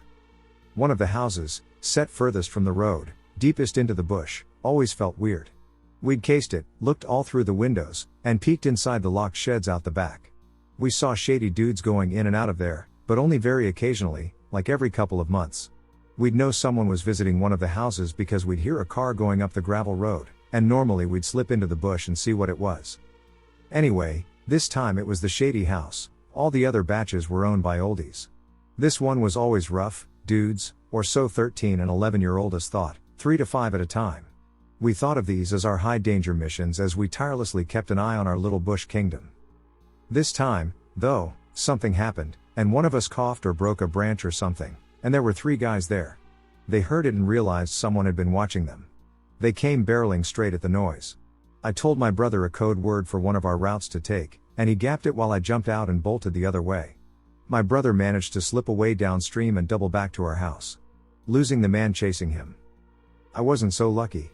The 2 guys managed to keep visual on me for 45 minutes or so of me running for my life. They were faster, but I knew where to go, across streams and up banks/bush hillsides where I knew you could get up without slipping, through dense parts where you could go low, that sort of thing. I get to the top of the ridge, which marked the first landmark of my longest escape. Only one guy was still close enough that I could occasionally see his white t-shirt and big mop of ginger/blonde curly hair. I rock climbed up the back of a rock promontory and hid at the top as I heard him crashing around trying to find me. Heard him calling to his mate. After he had moved far enough away from my intended path, returning home required retracing my steps. I carefully climbed down, crept away for 5 minutes, and then ran for the next 2 hours on a goat trail we had previously traveled, which usually took 4 hours to walk from home to that point, leading to a waterfall that connected back to the main road. From there I went to the beach and followed the cliffs round until I got to the shop and called my dad to come pick me up. I have no idea if those guys were dodgy, but who chases kids for an hour through the bush? Furthermore, I have no idea why we were such weirdo bush kids playing special forces spies, but it was fun. Apart from the moments when you felt like you were on the verge of death, it was enjoyable. These events occurred approximately 25 years ago. Woman on trail in the dead of night. I was around 18 years old at the time, which was just a couple of years ago. One of my closest friends, whom we shall refer to as Nick, previously resided in a neighboring town. It was the summer immediately following our graduation, during which we regularly spent time together. So there was a solid month or two where I would go to his neighborhood, and we would smoke for hours on end in my car. His neighborhood was a very quaint suburb area with many old people living there. We had a couple spots we would regularly park for our sessions, and sometimes we would use this somewhat popular forest trail at the front of his neighborhood. You would see lots of people running, walking, or biking through there throughout the day. One evening we decided that we would smoke on this trail. This wasn't out of the ordinary for us at this point. We walked maybe a mile or a mile and a half into this trail and casually chatted and joked around as friends do. Eventually, we found a bench, where we sat down and started smoking and talking about our days and topics of interest. We saw a middle-aged gentleman briefly jog by us as we sat on the bench. That was the only person we saw during our walk through the trail. By the time we finished smoking, the sun had already gone down and it was getting dark, so we mentioned going back to the car to keep rolling up and continuing our session. We started walking back the way we came from. Nick and I were discussing various topics, however, I can't recall the specifics since our conversation was casual, and we had already developed a routine of just chatting casually all the time. Eventually, as we continued walking, it became eerily darker, so dark that I couldn't see much, and I was trying to allow my eyes to adjust to the darkness. I got to a point where my eyes were adjusted to it, so the trail had a more bluish hint to it instead of being pitch black, kind of like how horror movies try to portray the night, although the forest line around us in the distance was still so dark you couldn't see into it. As Nick and I were making our way through the trail, we got to a point where the trail was straight with a bend at the end of it, cutting off our vision from the rest of the path. It couldn't have been any farther than 150 to 200 feet where the cutoff seemed to be. Nick was on my right side as we were chatting, walking shoulder to shoulder at the same pace. As we were walking, a small beam of white light seemed to be cutting through the dark shroud of trees off ahead of us slightly to the left of the trail, still in front of us but not on the pathway. In my head, without any concern for the light, I assumed it was moonlight reflecting off the riverbank to the right of us, but as we continued walking towards it, I noticed that the beam of light was moving as well. I was talking currently, and as my eyes began locking onto this figure, my words slowly started to drift away into a dead silence. To my surprise, Nick was also locked onto this weird light figure. Our pace slowed down as we were quietly watching this figure emerging from the forest. It was a whitish-gray figure that seemed unfazed by the ground as it was moving in our direction in the distance. Nick eventually broke our silence and asked me, "Do you see that?" He knew I was looking at it as well. Neither Nick nor I are religious or believe in spirits, and my brain started to try to come up with the most logical answer, so I quickly replied, "I think it's just moonlight," to which he responded, "I don't think so." Now the figure was maybe 60 feet away, and we could tell it was a human shape. It had legs, and it had shoulders that moved in the pace of its stride, although it did not seem to be fazed by the pitch-black ground beneath it. I started to get scared. It looked like a woman in a white dress walking towards us with white legs, arms, and head, although no hair could I see. Knowing all too well what that means in horror movies, my mind began racing for a more rational conclusion. I thought to myself, well, maybe it's a man in a white coat walking on the trail, but that only left me with the question as to why a man would be walking into the trail this late at night. My heart began pounding as this woman with a white glow started coming closer and closer. I tried so hard to make out a face in the night, but I could only see the distinct white figure of her. She had the glow of the moon. Everything from head to toe was all white. Nick and I halted in our tracks at the same time, locking onto this glowing woman who was walking directly into our path. We could tell that if she were to continue walking towards us, she would have to walk through us. She was dead center on the path, continuously walking closer and closer. At this point I was so terrified and completely suspended in disbelief. Besides the odd occasion of a door shutting at random in my house, I have never seen what seemed to be a spirit, so clearly I could see this woman in a dress. Although I was scared out of my mind, an overwhelming sense of tranquility was coming over me, like I had nothing to be afraid of. The woman became so close she couldn't have been more than 20 or maybe 30 feet in front of us at this moment, so close you could guess her height, which was tall enough to be somewhat eye level with her, yet no eyes or distinct facial features besides possibly the shape of a nose. I can't begin to express how clear and close the woman got to us, dead in our tracks, eyes locked on her. We sat there silently watching her getting ready to walk in between us. Without any thought to it, simultaneously Nick and I locked eyes with each other. The look of horror and confusion in his eyes reassured me he was seeing the same thing as me as he quickly blurted, "Dude, what is that?" We quickly shot our eyes back in front of us, and before we could even prepare for her, she was gone. Completely vanished, as if there wasn't an all-white glowing woman walking no farther than 20 feet ahead of us. We began speed walking in silence. Neither of us wanted to seem scared at first. I had so many thoughts racing through my mind as I tried to comprehend what had just happened. Eventually, I voiced my intention. All I said was, "Let's go," and we both began sprinting as swiftly as possible, ensuring neither of us gained an advantage over the other. I lost track of how far we had gone at that point, but it was definitely more than half a mile. However, as fast as we ran, it felt like we reached the end of the trail within seconds. This whole ordeal was probably only around a minute long, but from the sheer horror, it felt like time came to a standstill. We quickly got into my car parked near the trail entrance, and I hightailed it back to his house. Nick began saying, "Bro, what just happened? We both saw that, right?" And we began confirming with each other everything we just witnessed. We asked, "What did we see? Why did we see her? Why did she show herself to us? What does this experience mean?" My understanding of reality was completely altered. It felt like such a dystopian reality when it occurred, like we stumbled into a limbo of some sort. To this day I have no idea what else it could have been. It was so real, and the area became so unnatural when this happened. What creeps me out the most and comforts my sanity is that we both saw it. We both saw a woman in a dress glowing white walking towards us with an unfazed, uninterrupted stride, like it wasn't actually walking on the ground. We didn't hear footsteps or anything. I suggested that because there are many old folks who live in that area, it was the spirit of someone who once lived there and possibly enjoyed the trail in their youth. I have also heard that the area was a popular ground during the Civil War. Nick and I reminisce occasionally about our experience and have even attempted going back with the intention of seeing her again. However, when we did, I was overwhelmed with a gut feeling to turn back around before we saw something we really didn't want to see again. Since then I've been more open to the idea of spirits and still can't really wrap my head around what we saw. We tell this story to our friends and loved ones, but when we do, it doesn't have the same surrealness to it. They usually laugh it off as yet another wild story rather than a truly reality-warping experience. I wonder if anyone else has similar stories or experiences. Thank you for listening. I'd be interested to hear feedback in your stories as well. The night I heard the witch's voice.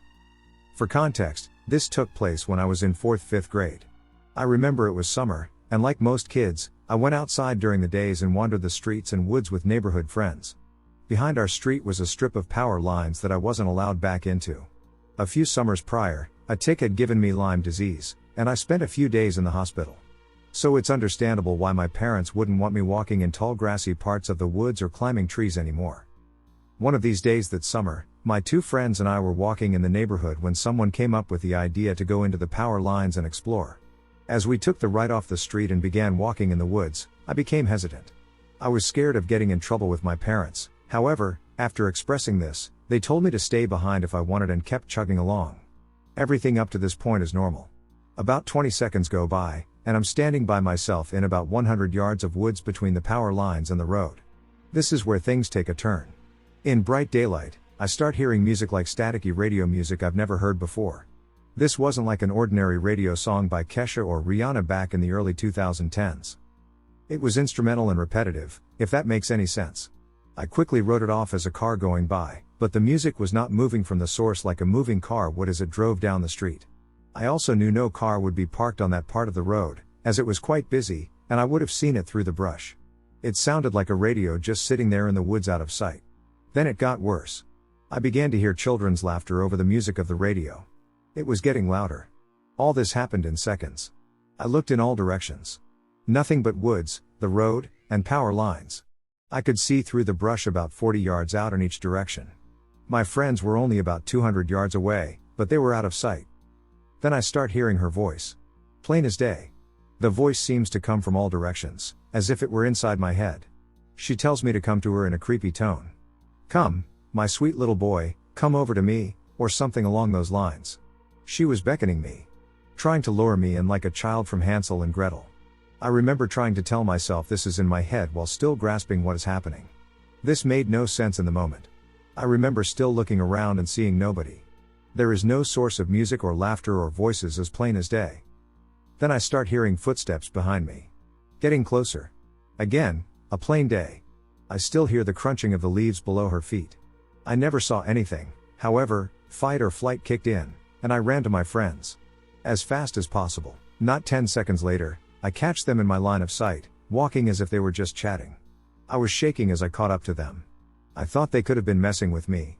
However, nothing seems to make sense. Perhaps it was the speaker in the woods. But the footsteps were with no one there, and the voice was in all directions.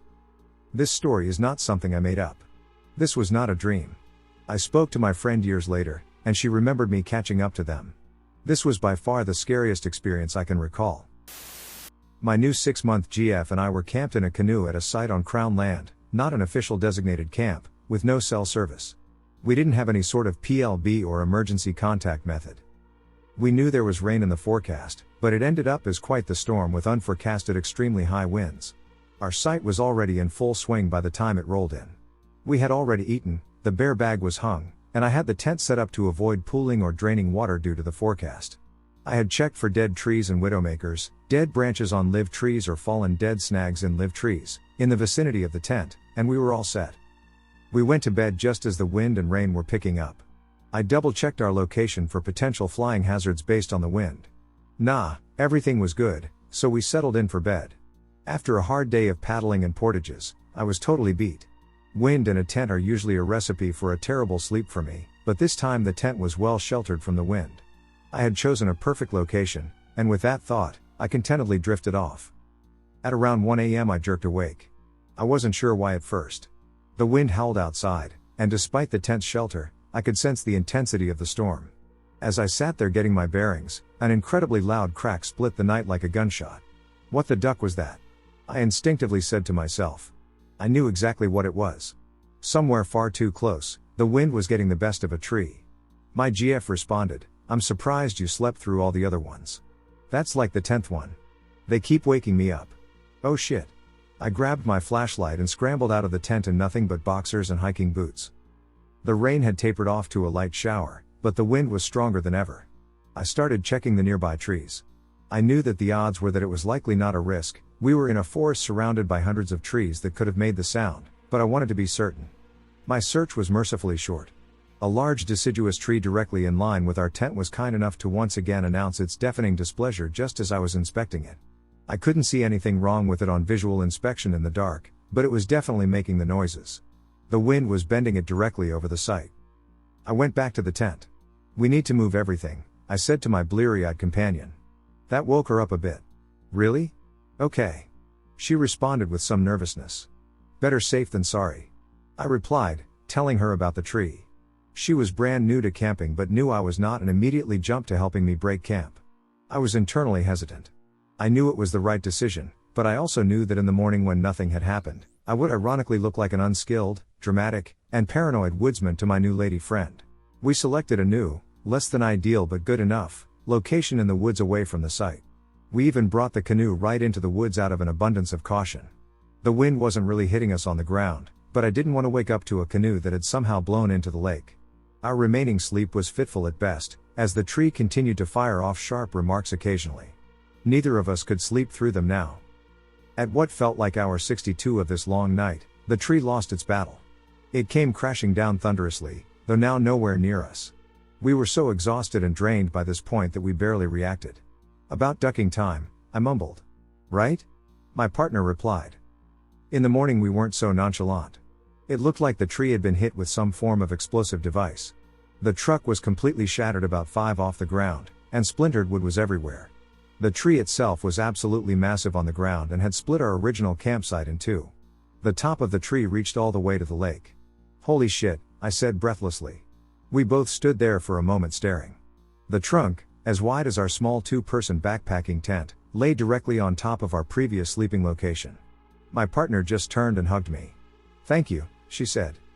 Realistically, I had done everything I could think of right, but I still couldn't help but go over the avoided catastrophe in my head, and it was terrifying. We were now starting day 2 of a 5-day trip.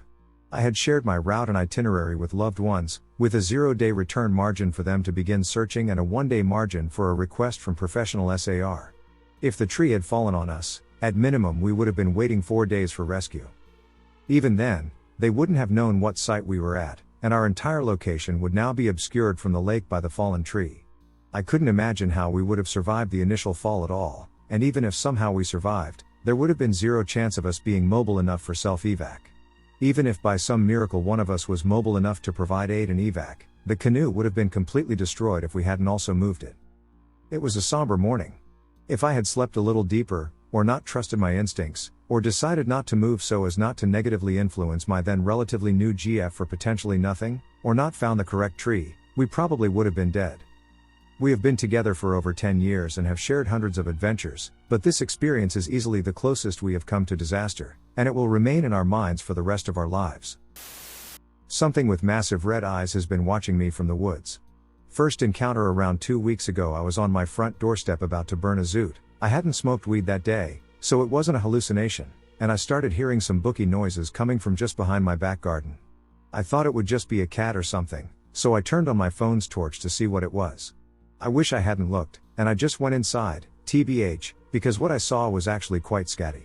I scanned the back of my garden with the torch, and seemingly out of nowhere, 2 red eyes were just there. Before I even saw the eyes, I had a strong sense that someone was watching me. I kept the light focused on the eyes, thinking it was just my imagination, but then I saw it blink at me. When I moved the light slightly to the left or right, I noticed the glare in its eyes shift. These were not merely animal eyes reflecting red from the darkness and the torch, instead, they were large, completely red, and lacked pupils. I began making noise to scare it away, but it remained completely still. After about a minute, I saw it turn around and vanish into the woods. I couldn't see its face or body clearly because it was too dark, so I have no idea what it was, but it felt very abnormal and unnatural. In the following days, I was understandably hesitant to go outside at night after my experience, but since it is currently very warm in the south of England, I kept my windows open. It often sounds like there's something directly outside my window, or I hear my gate open and close, but if it was a person cutting through, they would have to open both gates, but I only ever hear one, and nothing has ever gone missing either, which I would expect if someone was trespassing. By the end of the week, I concluded that the noises were likely from an animal that is not typically found in our area, so I decided to move on and forget about it. Yesterday evening /2ND proper encounter. Due to COVID-19, I haven't been able to see my girlfriend much, so last night we had a fire in my garden. We kept hearing weird noises but again just assumed it was an animal, as I'd forgotten about the encounter with the red-eyed thing by this point. When the fire had died and we were going to go to bed, I came back downstairs to go have a fag on my back doorstep. About halfway through the fog, I heard that same noise that I heard the first time I saw the eyes, so I instantly started pranging out and turned on my torch again, and there they were. This time I didn't see them blink once, and I was looking at it for a whole 2 minutes. It had also moved and wasn't in the same place as I saw it last time. It was behind my neighbor's garden but still looking directly at me.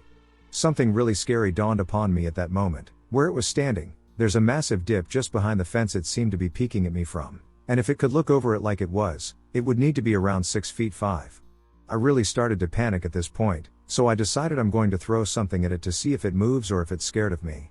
Spoiler, it didn't move, it didn't even seem to jump at something being thrown at it.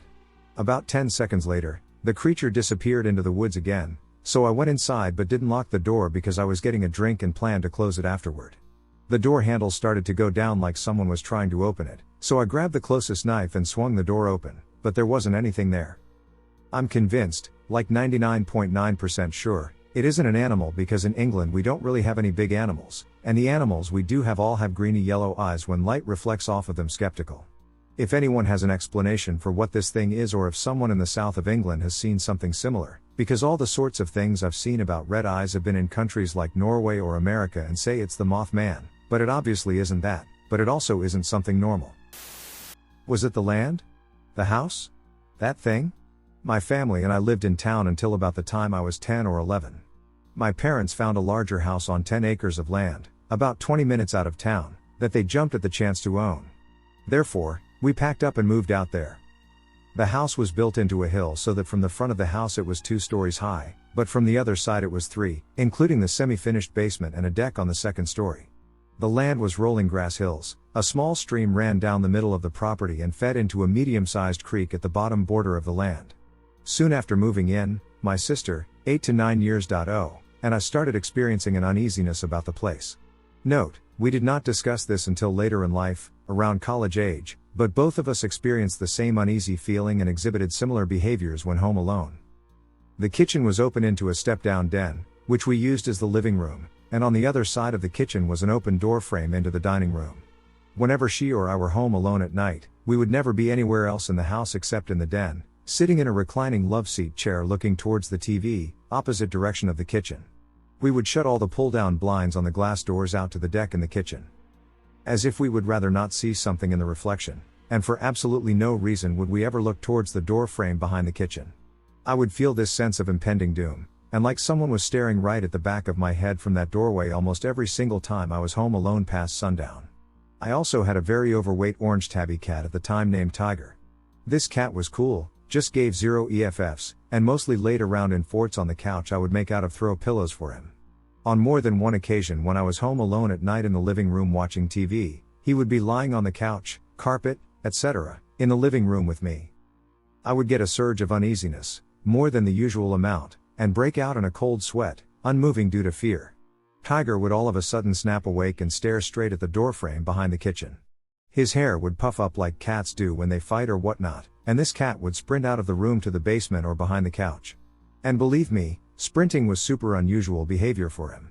We would hear footsteps walking down the hallway upstairs, often pausing, then continuing, almost as if they were listening.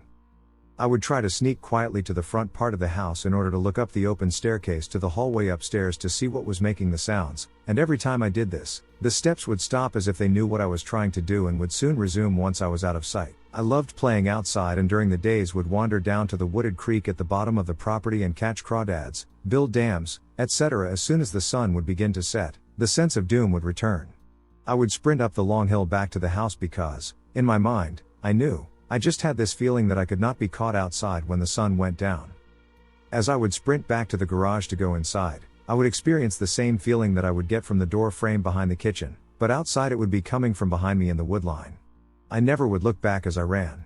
I couldn't force myself to do it. I would place things down, such as my flip phone or iPod, a pen I was using, etc., and walk away to do something else. I would find that item not where I swear I just placed it. I had a little ADHD, so I would chalk this up to that, look all over for the thing, and then eventually find it in the place I swore I left it.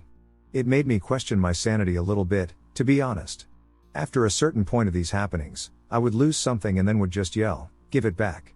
I guess out of desperation or annoyance, and soon after I would always find the item again. I have no idea. Additionally, soon after we moved into this house, I began to sleepwalk. My mother would often catch me coming down the stairs from my bedroom and would redirect me back to bed after I woke up and would come to. I never would remember the sleepwalking but would remember her waking me up on the stairs, or sometimes in the kitchen, and her taking me back to bed. Where it gets weird are the times she didn't catch me or was already asleep, etc. Again, I never remembered the actual sleepwalking, but on multiple occasions when she didn't catch me, I would come to in the half-finished basement. When I would wake up, it wasn't a groggy, coming out of sleep kind of waking. My eyes would snap open, and I would be wide awake. I would be standing, my nose about 1 inch in front of the closed door to this utility room underneath the stairs. Just standing there. Every single time. This is where I would snap awake, the fight or flight response instantly kicking in, and I would sprint, crying and yelling, up the basement steps, up the normal steps, and fly into my parents' room totally freaked out. They would ultimately soothe me and permit me to sleep there for the remainder of the night. Now this chapter leads me to my actual bedroom. The room was shaped like a capital L, with my closet at the top of the L and my bed positioned next to the door at the other end, ensuring that I did not have a direct line of sight to the closet while lying in bed. Hopefully this makes sense. The closet door was one that had 4 panels, and when you pulled it open, the panels accordioned out on each side. We had new carpet put in shortly after moving in, so the closet door would slide audibly along the carpet when you opened it. It's important to note that under no circumstances would I ever leave the closet doors open, especially before bed. I was terrified of leaving them open. At night I would lie in my bed, always curled up in a ball, with my face under the covers. It was essential to me to not have anything out of the covers for any reason.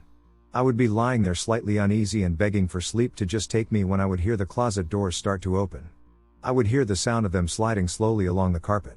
I would hold my breath and try not to make any sound. The sliding would go in a pattern as if I were listening to see if I was awake. This happened multiple times. I would panic intensely and, as fast as lightning, fly out of bed, open my door, and run down the hall screaming for my parents. This happened so often I started trying to wait longer and longer before I ran. I decided that one night, as long as I could possibly keep my cool, I would figure out what was happening. I waited under the covers, drenched in nervous sweat, waiting for the sliding to start. After a while, it did. Slowly, as if listening, I heard the scrape of the wood along the carpet, then it would pause. After a little while, it started again, followed by another pause. I am silently crying at this point, hand clasped over my open mouth, praying I wasn't making any sound. The third time it started the sliding sound again, and I heard the creak the doors made as they would when I would open them about the halfway mark. The sound of the squeak put me over the edge. I couldn't do it. I flung out of bed, scrambled to get the door open, screaming with sheer terror, and ran to my parents' room down the hall for probably the 100th time since moving in.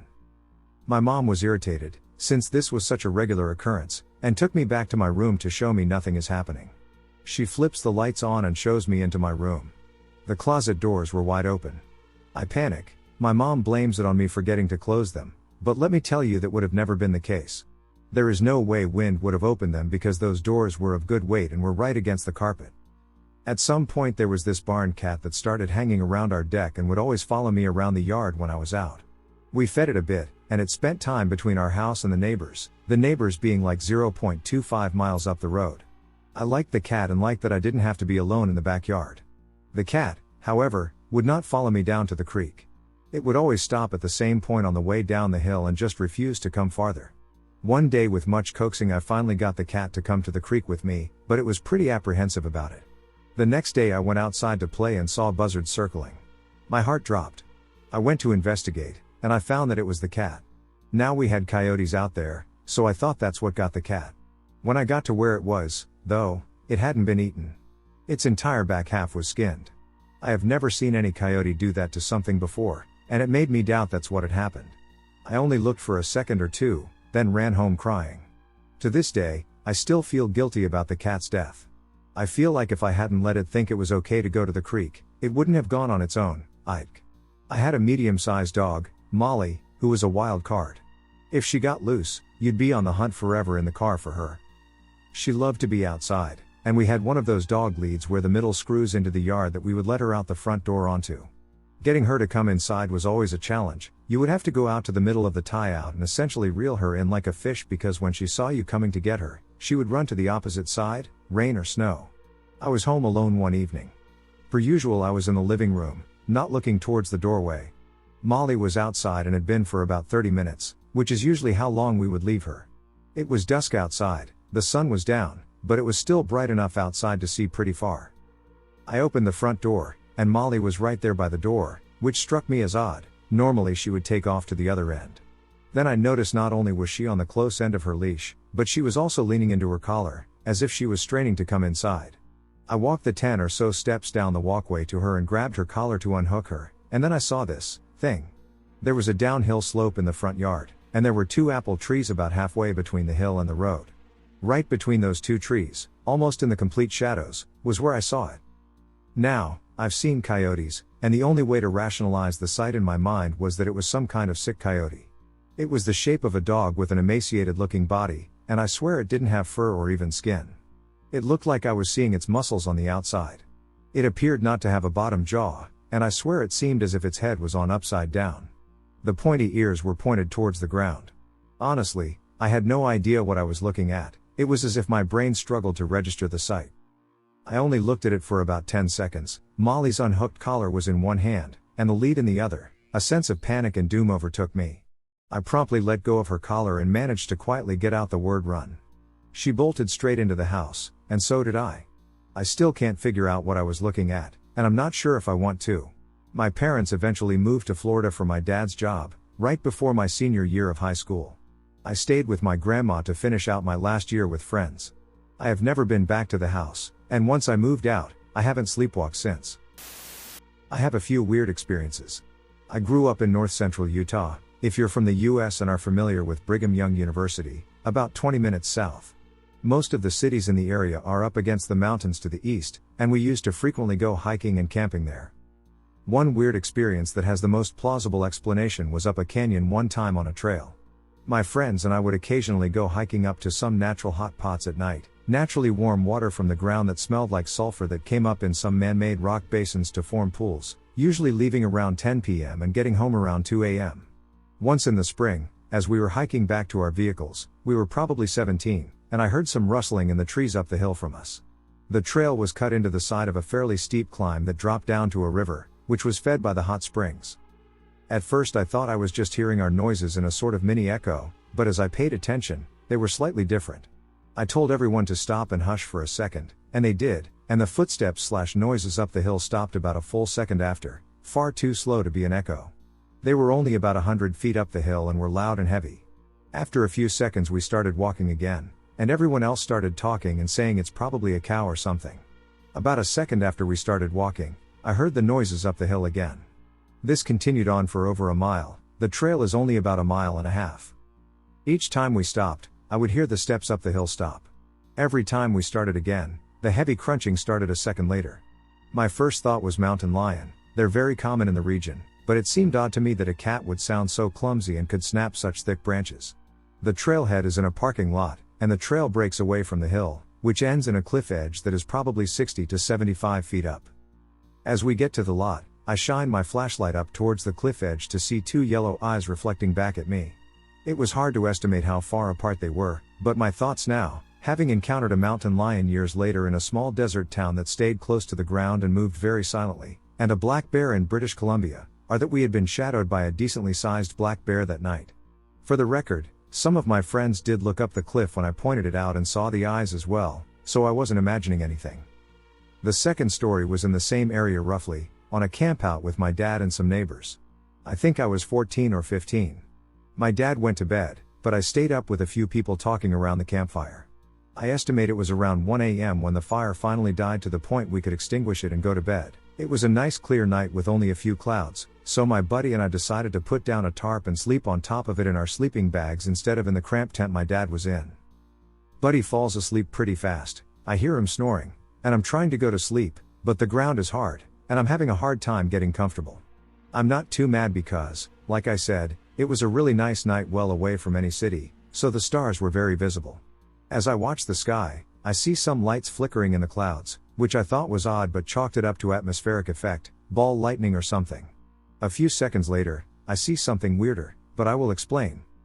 Two shapes quickly appeared in the sky near the clouds, but they did so by a slow reveal. They were brightly lit and crescent-shaped, with a small point in the center of the back like a stealth bomber, and it was like something that had been covering the light that was the same shape as the ships had slid away.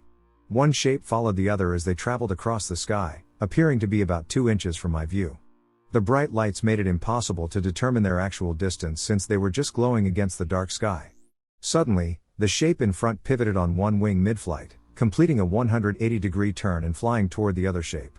A small light, slightly brighter than a star, perhaps Mars, emerged from it and moved slowly toward the other shape. The other ship dodged in the same manner, rotating on one wing at something like 45 to 60 degrees.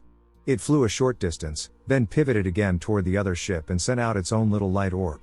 As it did this, it turned at the same time as the first ship to avoid the little light, and both ships disappeared in the same manner they had appeared, like something covered them up from back to front, similar to watching the moon change phases in hyperspeed. The whole thing played out in about 10 seconds or less, but it's etched in my memory. I've considered the possibility that I was suffering from hypnagogic hallucination, where you imagine things shortly before falling asleep, but I was pretty awake and remember propping myself up on my elbows so that I didn't have to crane my neck. About 10 years later, I was at my parents' house for the weekend, and this last story is somewhat related and shorter. My dad has arthritis, and so he and my mom had gotten a hot tub a few years before.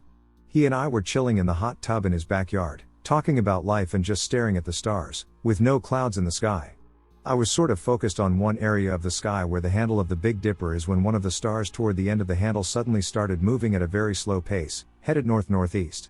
I stop talking as I'm just kind of stunned when another star further down the Big Dipper handle breaks away and begins moving to the right, east, side and behind the other one. They probably get about 2 inches, again, relative to my viewing, and then just take off faster than anything I've ever seen. It wasn't like they disappeared instantly, it was like 2 faint streaks of light faster than shooting stars just bolted across the sky until they disappeared behind the roofline of the house, probably a few feet from my perspective, which has to have been miles as high as they were, in probably half a second. No noise, just zip and gone. Had I not seen them moving very slowly, like about the speed of satellites you see in the sky, I would have thought I had only seen very fast moving shooting stars. I believe that there is life on other planets. I think it's hubris to think otherwise, especially with the Kepler project revealing all that it has, but I'm not sure if they've ever visited Earth. I do know that the Air Force operates an experimental base in northwestern Utah near the Nevada border, and talking with other neighbors from that area, others have seen star fields come to life and move across the sky, probably some sort of stealth/sky camo tech, and it's really weird to see. This is one of the most terrifying experiences I've ever had in my life. I don't really know where to start. I usually don't engage in this kind of activity, but I find it very intriguing. When I was 13, I had a whole friend group. We were on a camping site. There was a woods nearby, and we always went there with 12 people or so to make a hut. There was also a small lake we could fish at, and it was very fun. The year before, we already made some progress making the hut, and nothing really went wrong. We went there at night with a flashlight, and everything was cool. Remember, there was always a guy in the night who wanted to prank us using his music box and going away and playing scary sounds and stuff. The year before it happened, near the woods we found a part of the camping that was abandoned, don't know how to type it lol, and everyone found it creepy. I, in fact, did not. I found it fascinating. This is all backstory for the story. The woods where we were was near that abandoned campsite. So here the story officially starts. My friends and I, a group of 5, were heading to our hut around 2000 hours, or 8 p.m., during winter, when it quickly became dark. We were just doing the standard stuff, collecting sticks, making what we called a roof, and looking for sticks that looked like guns. Eventually after 1 hour we heard a scary noise. Everyone was laughing because we thought it was our friend doing it again, so we FaceTimed him and we asked him to stop joking around, but he was at his tent. The chills everyone had were unreal. So I told everyone to stay quiet. It was silent for longer than 30 seconds, we moved on, and 5 minutes later, we heard the most gut-wrenching screech ever. The sound was not human-like, which frightened everyone, prompting us to move to the abandoned part of the campsite, as it was huge. We stayed there for 20 minutes, really just talking and thinking it was nothing. Until we heard the bushes crack, like something was around, something big, and we live in an area where bears are nowhere to be found. Right now when I think about it, it could have been a deer, but we were too scared. We stayed where we were, and we did nothing. After 30 minutes we all ran together and promised we would never return to the woods at night ever again. We came to our tents at 10:30 p.m. This was all over a time span of about 2 to 3 hours. Everyone always says, this still haunts me to this day. This does in fact not, I just think it's interesting. I used to live near a redwood forest that goes on for miles in the Santa Cruz Mountains. There's a land trust we locals knew about that had amazing trails and incredible views. It's a large trust with no defined boundaries. If you were to get lost, you could end up hiking to the next county. While Santa Cruz County had many homeless folks and addicts, we didn't usually run into anyone sketchy in this part of the county, as it was not in a populated area. There weren't many homes along the winding road through the redwoods to get to the land trust. Only one home shared the long driveway to the parking area. Not many people knew about this secret spot, only the locals knew about it. A couple of years ago my son was visiting from college. We had planned to go to this land trust together. He always wanted to go to this spot when I tried to get him to do something with me. It's one of the places that feels like home to him. Except my son was a significant procrastinator who preferred to spend most of his day playing guitar or engaging in trivial activities on the internet, much like many others of his generation. It always took some cajoling to get him motivated and moving. For this reason, we usually wouldn't start heading out to this land trust until late afternoon, which caused us to have to hike back during sunset, just as it was getting dark, despite the fact there was a very clear sign next to the open gate to the parking area that said, "Park closes at sunset." One time we actually stayed about 10 minutes past sunset, when the residual daylight was just starting to fade, and were surprised by some old folks who had managed the land trust for years. They were waiting for us to close and lock the gate to the parking area and chastised us for being late. Thank God they didn't lock my car in for the night. Unfortunately, we did not learn our lesson. The last time this whole scenario played out was especially late, about an hour before sunset for an hour-long hike, after a 10-minute drive. The hike up to the lookout was perfectly fine and beautiful, as usual. We saw an amazing sunset from the lookout. We were mesmerized by the layers of treetops as the sun set over the ocean. We would rather not leave. We stayed too long. Since we just watched the sunset, we realized we now only had about 15 to 20 minutes of residual daylight on a 30-minute hike. I just hope the land trust gatekeepers were running late. Part of that hike has a steep trail, the kind that isn't too bad getting up but you feel like you might lose your footing and fall going down it. That trail was particularly difficult for me now that I was getting older. It was also getting hard for me to see in the dark. We weren't sure if we should take that trail, but it was the shortest, so we went that way. There were no other hikers left at this point. The sound of our footsteps and our voices was the only thing we could hear in the forest. I was worrying about my car getting locked in the parking lot. We still had a ways to go in this dark, empty redwood forest. Redwood trees are beautiful during the day, but they are massively tall and block out even more light. Their silhouettes were now intimidating. The situation was scary as it was, but it was about to become terrifying. By the time we reached this steep section of the hike, complete darkness had fallen, leaving us with about 15 minutes left to go. I was stressed trying to navigate the trail and trying hard not to fall down it. I think I just purposely slid down the last few feet. At this point I was getting disoriented. I would not have been able to find our way back to the car alone. I was hoping my son knew which trails we still needed to take and which way to turn and put all my faith in him. I was very worried we would get lost. I started complaining, we shouldn't have left so late. It's too dangerous to hike in the dark. You could get injured. I'm too old for this shit, I continued. It's not safe to hike in the wilderness at night. You can't see what's in the forest. This is the last time we're doing this. If we can't get here at a reasonable time, I'm not going next time. My typically carefree son just stayed quiet. He looked both worried and determined, fully bearing the entire responsibility for our mishap, knowing he was the one who was going to have to lead us out. While our predicament was not entirely his fault, my warnings were about to be proven right. Just as we were coming off that steep trail, we heard a gunshot. We looked at each other like, WTF? Then we heard another. A single gunshot continued for about every 20 to 30 seconds. It sounded too close for comfort. Now it was just us in that forest and whoever was shooting that gun. We couldn't tell exactly where the gunshots were coming from, as the trails had many twists and turns. I knew we were getting closer to the few houses in the area. My mind began to invent various plausible and harmless explanations for why we were hearing gunshots on a dark trail. This was not the first time I heard gunshots in the Santa Cruz Mountains. A handful of meth addicts living in the mountains get high or drunk and decide to shoot their gun for whatever reason, usually to scare and troll the neighbors, or just because they can. You could call the sheriff, but whoever was doing it would just stop and deny they were doing it, if they even responded to the call at all. I am uncertain whether it is illegal to shoot a gun in your own yard at night, but this behavior does occasionally occur in those mountains. As the shots continued, our stress levels got much higher, and we started walking much faster.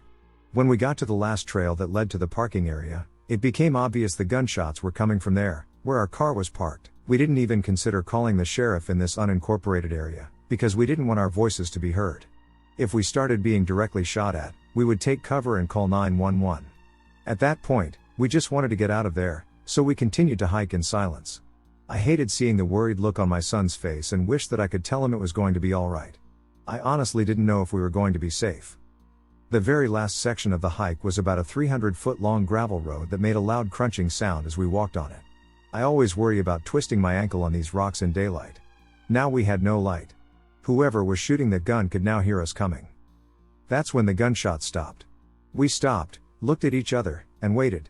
When we didn't hear any more gunshots for a while, we continued on, prepared to take cover or run if we were shot at. The only thing we had going for us now was the cover of the forest and the dark.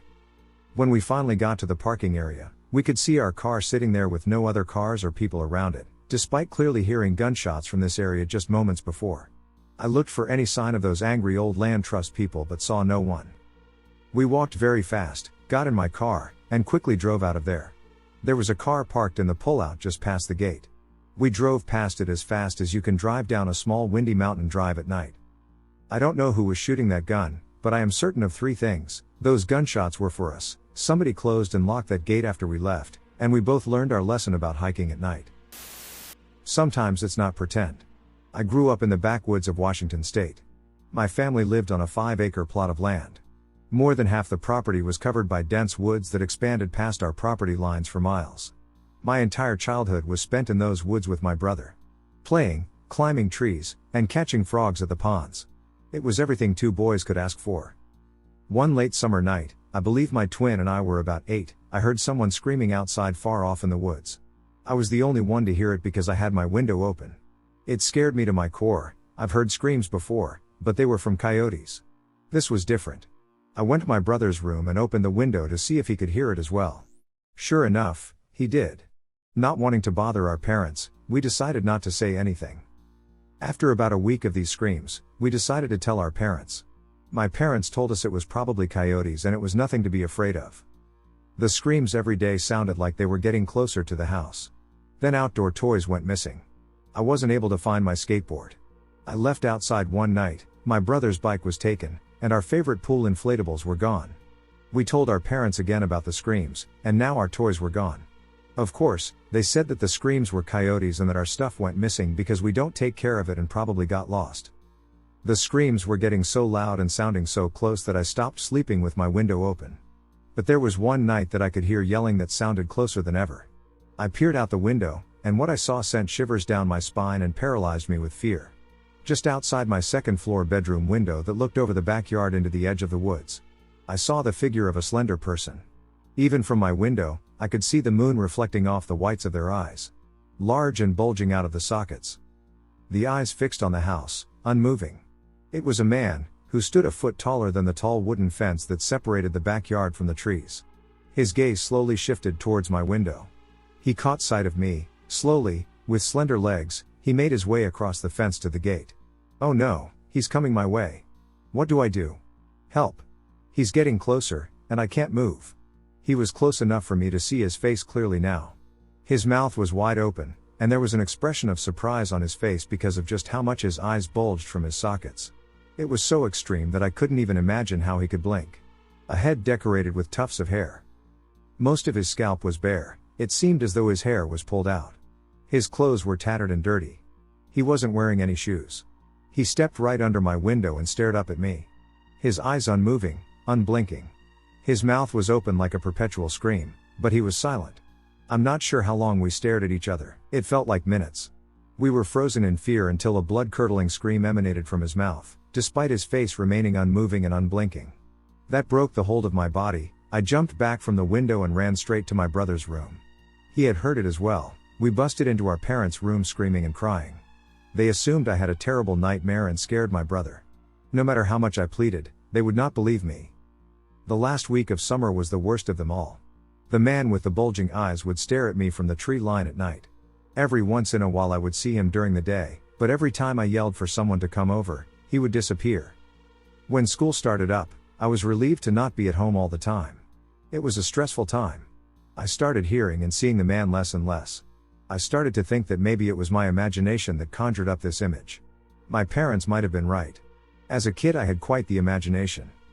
However, on a late Tuesday night, there was a knock at the front door. The thought of the screaming man came into my mind. Could he be knocking? Could he be coming to take me? My father answered the door and greeted a cop. The cop explained that the neighbors called 911 for someone breaking into their pool house. The officer told my father that the man had been living in the woods for a few months and that if anything went missing over the summer, then it might be found at the camp the intruder had set up. I went out the back door to catch a glimpse of the man that broke into the neighbor's property. Putting my face up near the car window to peer into the dark cop car, a face slowly inched closer to the other side of the glass. Eyes bright white and bulging, mouth ajar, and tufts of hair became visible. It was the screaming man from the summer. I guess after telling my long story, the message I'm trying to convey is that kids aren't always playing pretend when they say there is a monster. I sure wasn't. Cabin in the woods, life or death encounter with a feral person. I live in Phoenix, Arizona, and the summers here can be a bit brutal. My grandparents own a cabin up in the woods in the northern part of the state, and once or twice a year we like to go up there to decompress. It was mid-July, and I had just worked 8 days straight. I had 3 days off in a row, and I decided I would head up to the pines. It was a spontaneous idea, so I couldn't get anybody to go with me. The only ones I could get to come with me were my 2 dogs, Coco Blonde, a small blonde French bulldog, and Braveheart, a well-built black French bulldog. We left the valley and headed up that way, and it was nice to feel the temperature drop immediately after ascending into the mountains. I can tell the dogs are loving the nice clean air, and I'm excited to spend the weekend with them in solitude. We arrive at the cabin. It's on a dirt road on a couple of acres. There isn't another house for another quarter-mile or so on the same dirt road. No streetlights, no noises of busy streets or freeways, and no light pollution at all. You can see every star in the sky. This is why one of the biggest observatories in the world is in this same mountain range not too far from here. It's 9:15 p.m., and everything is pitch black. I unlock the door, set down my first set of bags, and go back to get the dogs out of the car. I turn the lights on, grab the dogs, and let them out to go to the bathroom. Although they are well trained, I have them on leashes because if they were to see an animal and escape, I would never be able to find them due to how thick the forest is and my inability to navigate it. We all went inside, and the first thing I did was feed them and lay out a water bowl. However, they didn't eat because they wanted to sniff around this new place they had never been. The 4-hour drive drained me, so I sat on the couch, put on the television, and drifted off to sleep. A couple of hours later I awoke abruptly to my 2 dogs barking aggressively at the big window in the living room. I turn off the TV and all the lights so I can see what's outside. I never have been scared of the dark or of the woods, but still to this day when I think about this moment, I get chills down my spine. I felt an unusual feeling of being watched, and I did not like it at all. The dogs are still going crazy, but I can't really see much. I'm definitely not going outside. I want to turn the television back on to distract myself, but I don't want whatever is outside to see me. There are no blinds on the huge single-pane windows, and they are cold to the touch. This is a small cabin with 3 beds and 2 baths, 1 story, and you can hear every step on the old hardwood. Eventually, I fall back asleep, only to awaken once more. This time the dogs are barking at the windows on the other side of the house, but this one has blinds. I go over there to look out the window, and it's cracked open. There is a stick in the windowsill preventing it from being opened. I'm not sure if it was already like this when I got here or if someone just tried to open the window. Needless to say, I was on high alert. Another hour goes by, and it's 3 a.m. I decided to call my grandma, who lives on the East Coast and is 3 hours ahead, to ask if she might have left the window cracked during her last visit since she was the last person here. I try to dial out, but I have no reception. This is when I really started to panic. The dreadful feeling of being watched has been replaced with the feeling of being hunted, and I don't know why. The dogs are on high alert. I just have to make it 3 more hours until the sun's up. Then I'm getting in the car and heading back home.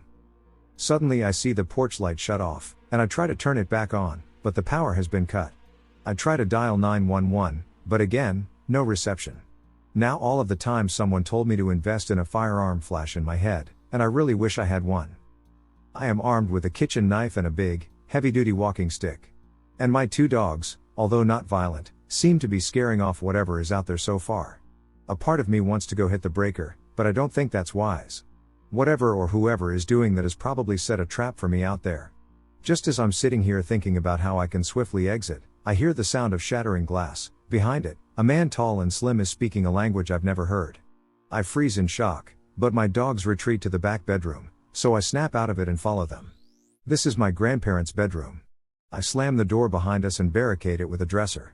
There is a window in the room, and it's only a matter of time until that one is breached. A million thoughts are racing through my head, and I couldn't help but notice my grandpa's old World War II memorabilia. I think to myself, this old badass bed has got to have stashed a gun in here. I move swiftly, looking for a firearm in my grandpa's room. Sure enough, I find it. An old World War II antique pistol still intact with the original rounds. I'm not sure if it will fire or not, but I chambered a round just like I've seen people do in video games. Just as I got done with the gun, the window in the bedroom shattered. As the man stepped through it, I squeezed the trigger, and the gun went off. I've never shot a real gun before, and it almost came out of my hand, but I got him. I know I got him. He falls backwards and yells at me and runs away. I try to dial 911 again, but there is still no reception. Now it's about 4:15 a.m., and I just need to make it another 45 minutes until the sun comes up, then I will get the dogs and head to the nearest sheriff's office. The time passes as I try to keep the dogs in the master bathroom so they don't step on glass. They are very shaken up, and I can tell they don't feel right. I sit on the ground staring at the window, ready to fire another round for the remainder of the night. As soon as the sun comes up, I take the dogs out to use the restroom as I'm carrying the pistol under my shirt.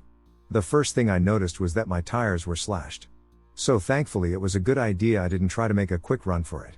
The next thing I noticed was the power box. The lock was cut, and the power was cut off. Thereafter, I noticed a trail of blood leading from that master bedroom window into the woods. I walk with the dogs about a mile down the road until I get reception. I call 911 and tell them what happened, then I call a towing company. I thought about walking to the neighbors, then the thought of him being a suspect popped into my mind, and I decided to contact authorities and to keep to myself. I walk back home, and an hour later the sheriff comes. An older guy who didn't seem to care much at all. He said it was just probably kids playing a prank and I shouldn't have shot anybody. But no detectives came or anything like that. The sheriff even confiscated the gun and disassembled it right in front of me. Irate, confused, and tired, I carry on to talk to the tow truck driver who took us all back to Phoenix. A few things stick in my head about this night. One of them was that I never got the name of this sheriff because, A, he never told me, and, B, I was shaken up. I called the local sheriff's office to follow up, but they have no record of the incident and no record of my grandfather's firearm. I still wonder to this day who that person was. What did they want from me? Did they survive the gunshot wound? Was the man a feral person? Because I forgot to mention earlier, he possessed the strongest body odor I've ever smelled on a human before. I guess I'll never know the answer to those questions. I'm just glad everything turned out okay and my dogs and I didn't get injured. Needless to say, I won't be taking a solo trip to the cabin in the woods ever again. If I ever do go back, I'm bringing my brothers with me, who both served as Marines and are not afraid of real violence. If anybody in the northern Arizona area has ever experienced anything like this, please let me know. I'd love to have some clarity on this whole weird situation. I moved into my grandparents' cabin. I don't think I'm alone here. When my grandfather passed, I inherited his cabin by the lake. It wasn't much, one story, drafty in winter, built back when insulation meant more wood. But it was quiet. Peaceful. At least, that's what I thought. I moved in last fall. The air smelled like wet pine, and the lake behind the house looked like black glass at night. I'd stand on the back porch with a beer, listening to crickets and the occasional splash from fish breaking the surface. For the first month, it was perfect. There were no neighbors within a mile, no traffic, and no city noise. Then I started hearing it. The first time, it was around 2 a.m. I'd fallen asleep on the couch and woke up to what sounded like someone slowly dragging a shovel through the mud outside. Long, wet scrapes. Pauses between them, like they were listening for something. I sat up, held my breath, and it stopped. The next morning, I checked the shore. There was a line in the mud, about 4 inches deep, starting from the tree line and ending at the water's edge. No footprints. Just that strange trench. Thereafter, I couldn't shake the feeling that something was watching the cabin at night. I kept the curtains closed, but every so often I'd hear that same dragging sound outside. Always starting in the woods and heading toward the water. Always stopping when I got too close to the windows. One night in December, I finally caught a glimpse of it. I woke to the sound again, this time closer, right outside the porch. I crept to the back door and pulled aside the curtain just enough to peek.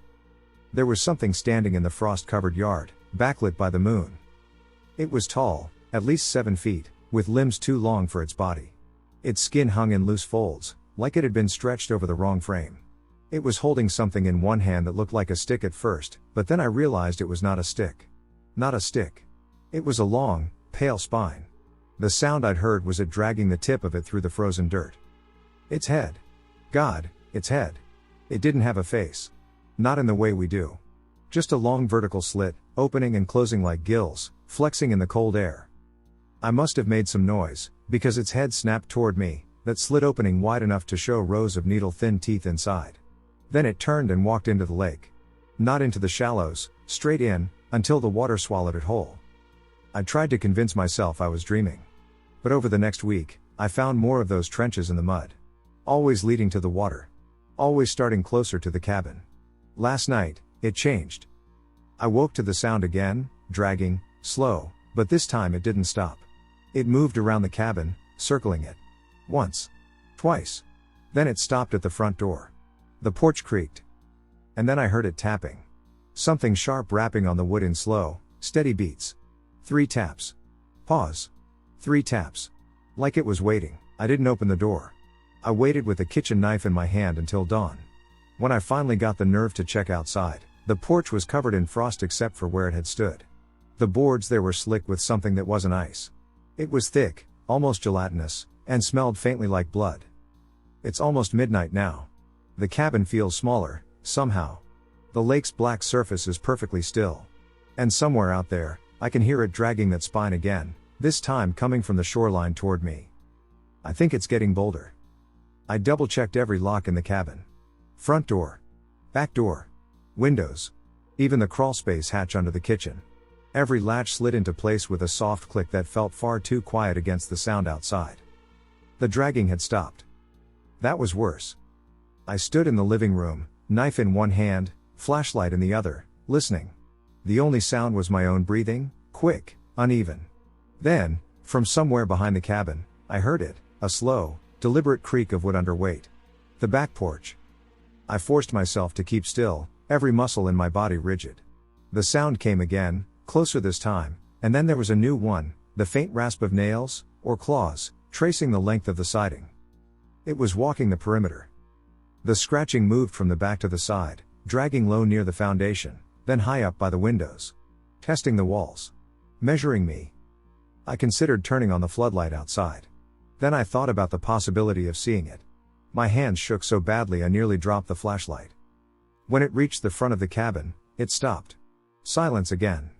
I kept my eyes on the door, heart hammering so hard I could feel it in my throat. Then. The tapping. 3 slow knocks, each one heavier than the last, making the door shudder in its frame. Pause. 3 more. It did that for nearly a minute, then the sound changed, a wet, rhythmic thud against the wood, like it was pressing something heavy into the door and dragging it down. I imagined that pale spine, slick with whatever was on the porch boards the night before, leaving streaks down the grain. I backed away toward the bedroom, still facing the door. My plan was to lock myself in, maybe wedge the dresser against it. But before I could move more than a few steps, the cabin groaned. Not from the door. From above. My stomach dropped. The roof. I could hear it moving, each step bending the old beams just enough to make them moan. It was slow, deliberate, pacing the length of the house like a predator above a cage. Dust drifted down from the ceiling fan as it stopped directly over me. That's when I heard it breathe. It wasn't the kind of breath you take through lungs. It was a deep, vibrating pull of air that made the walls hum, like the cabin itself was being inhaled.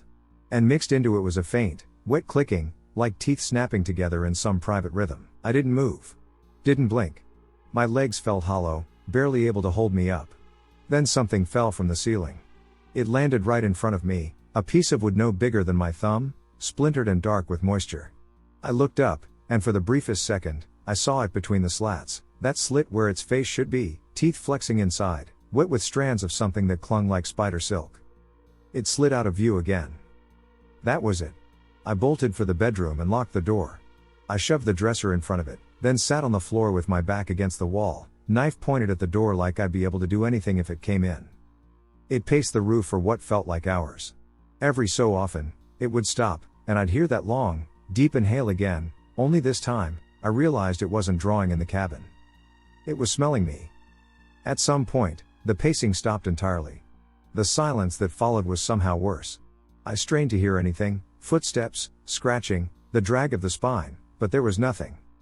I thought maybe it had left. Then the bedroom window behind me began to bulge. The glass didn't crack. It didn't shatter. It pushed inward, like something was pressing against it from outside. The bulge grew, stretching until I could see the faintest outline of that slit, teeth just visible behind the thin distortion of the glass. It didn't strike. It didn't try to break in.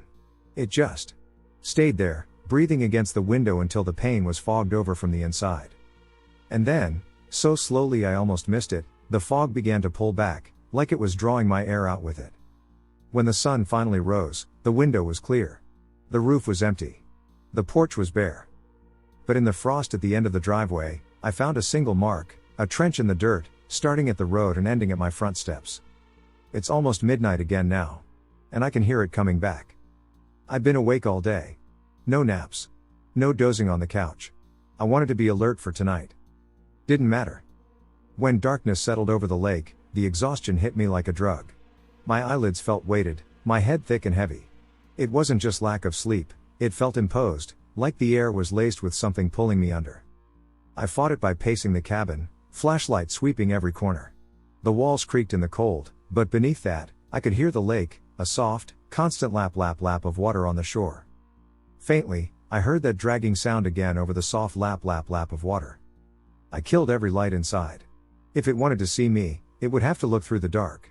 I stationed myself in the kitchen, where I could see both the front and back doors. The dragging came closer, circling the cabin. Then it stopped. I didn't hear it for almost 5 minutes. Then the sound came again, inside the walls. The noise was subtle at first, like something brushing along the insulation. Then it got heavier, shifting, moving from the kitchen wall toward the living room. The board shivered with each scrape, like it was wedging itself through spaces too small for anything human. I backed up, keeping the knife raised. The sound reached the corner where the chimney met the wall. And stopped. A soft, hollow thunk came from the fireplace. I'd never used it, the flue had been closed since I moved in. Now, the metal lever clinked once, twice, before the cover inside began to bulge downward. Bits of soot fell into the empty hearth. Something was forcing the flue open from the wrong direction. The cover gave with a sharp metallic ping, swinging down hard enough to rattle the fire tools on their hooks. For a moment, there was only darkness inside, then a hand slid into view. It was too long. Too thin. The skin was that same loose, folded hide I'd seen before, but it shifted unnaturally, like something was swimming just beneath it. The fingers bent in ways they shouldn't as they searched along the brick, tapping and probing. They reached the edge of the hearth. And stopped. The tips turned upward toward me. Slowly. Deliberately. I stepped back. The fingers curled into a beckoning motion. I don't remember deciding to run, but suddenly I was in the bedroom, shoving the dresser harder against the door than before. My breath came in quick bursts, and each one felt stolen from me. For a few minutes, I heard nothing.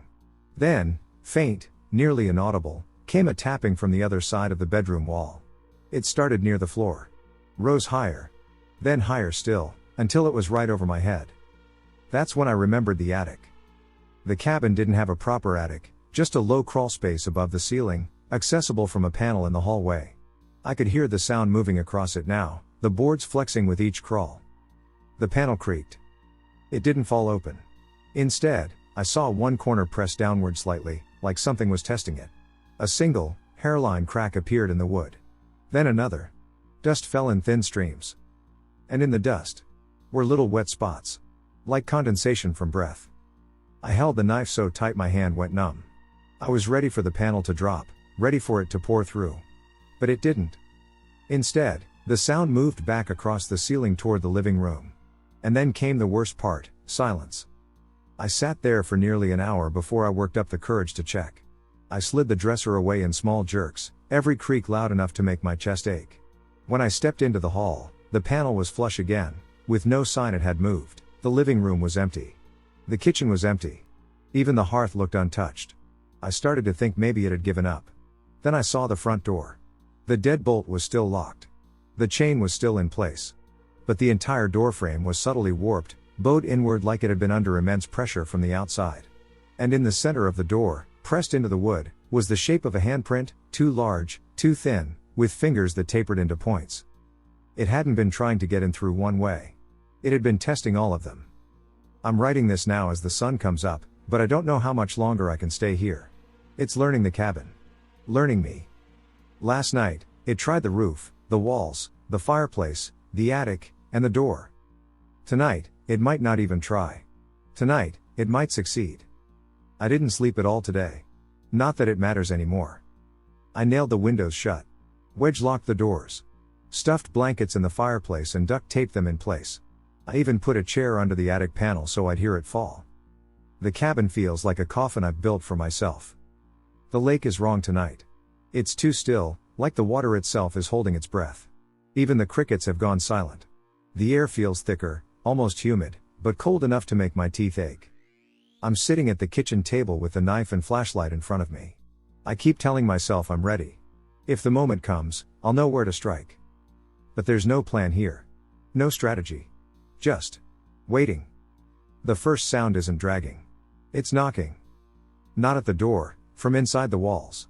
It's moving fast, circling me in tight loops, the sound bouncing from one corner of the cabin to the next.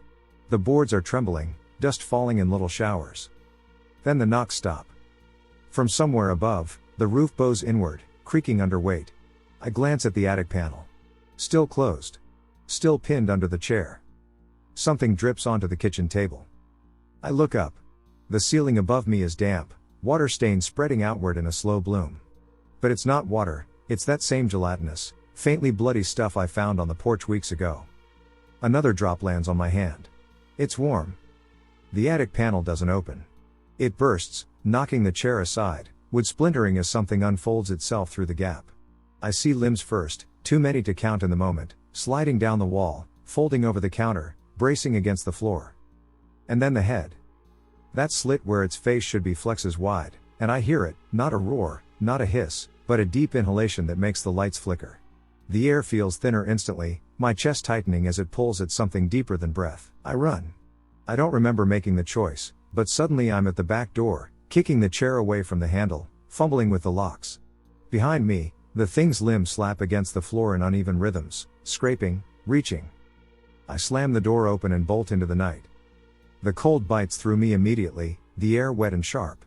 The lake's black surface stares back at me, and for a second, I consider running for the tree line instead, but there's movement between the pines. Too tall. Too thin. There are multiple obstacles in my way. The water is my only option. I make it halfway down the slope before something hits the porch behind me. The sound is heavy and final, like it's dropped from the roof to give chase. I don't look back. I can hear it, though, that wet spine dragging through the grass as it runs. The shoreline is slick. I nearly fall as I hit the shallows, but I don't stop. I dive into the freezing water, kicking hard until the cabin is a shadow against the hill. I turn then, just to see if it followed. It's standing at the shore.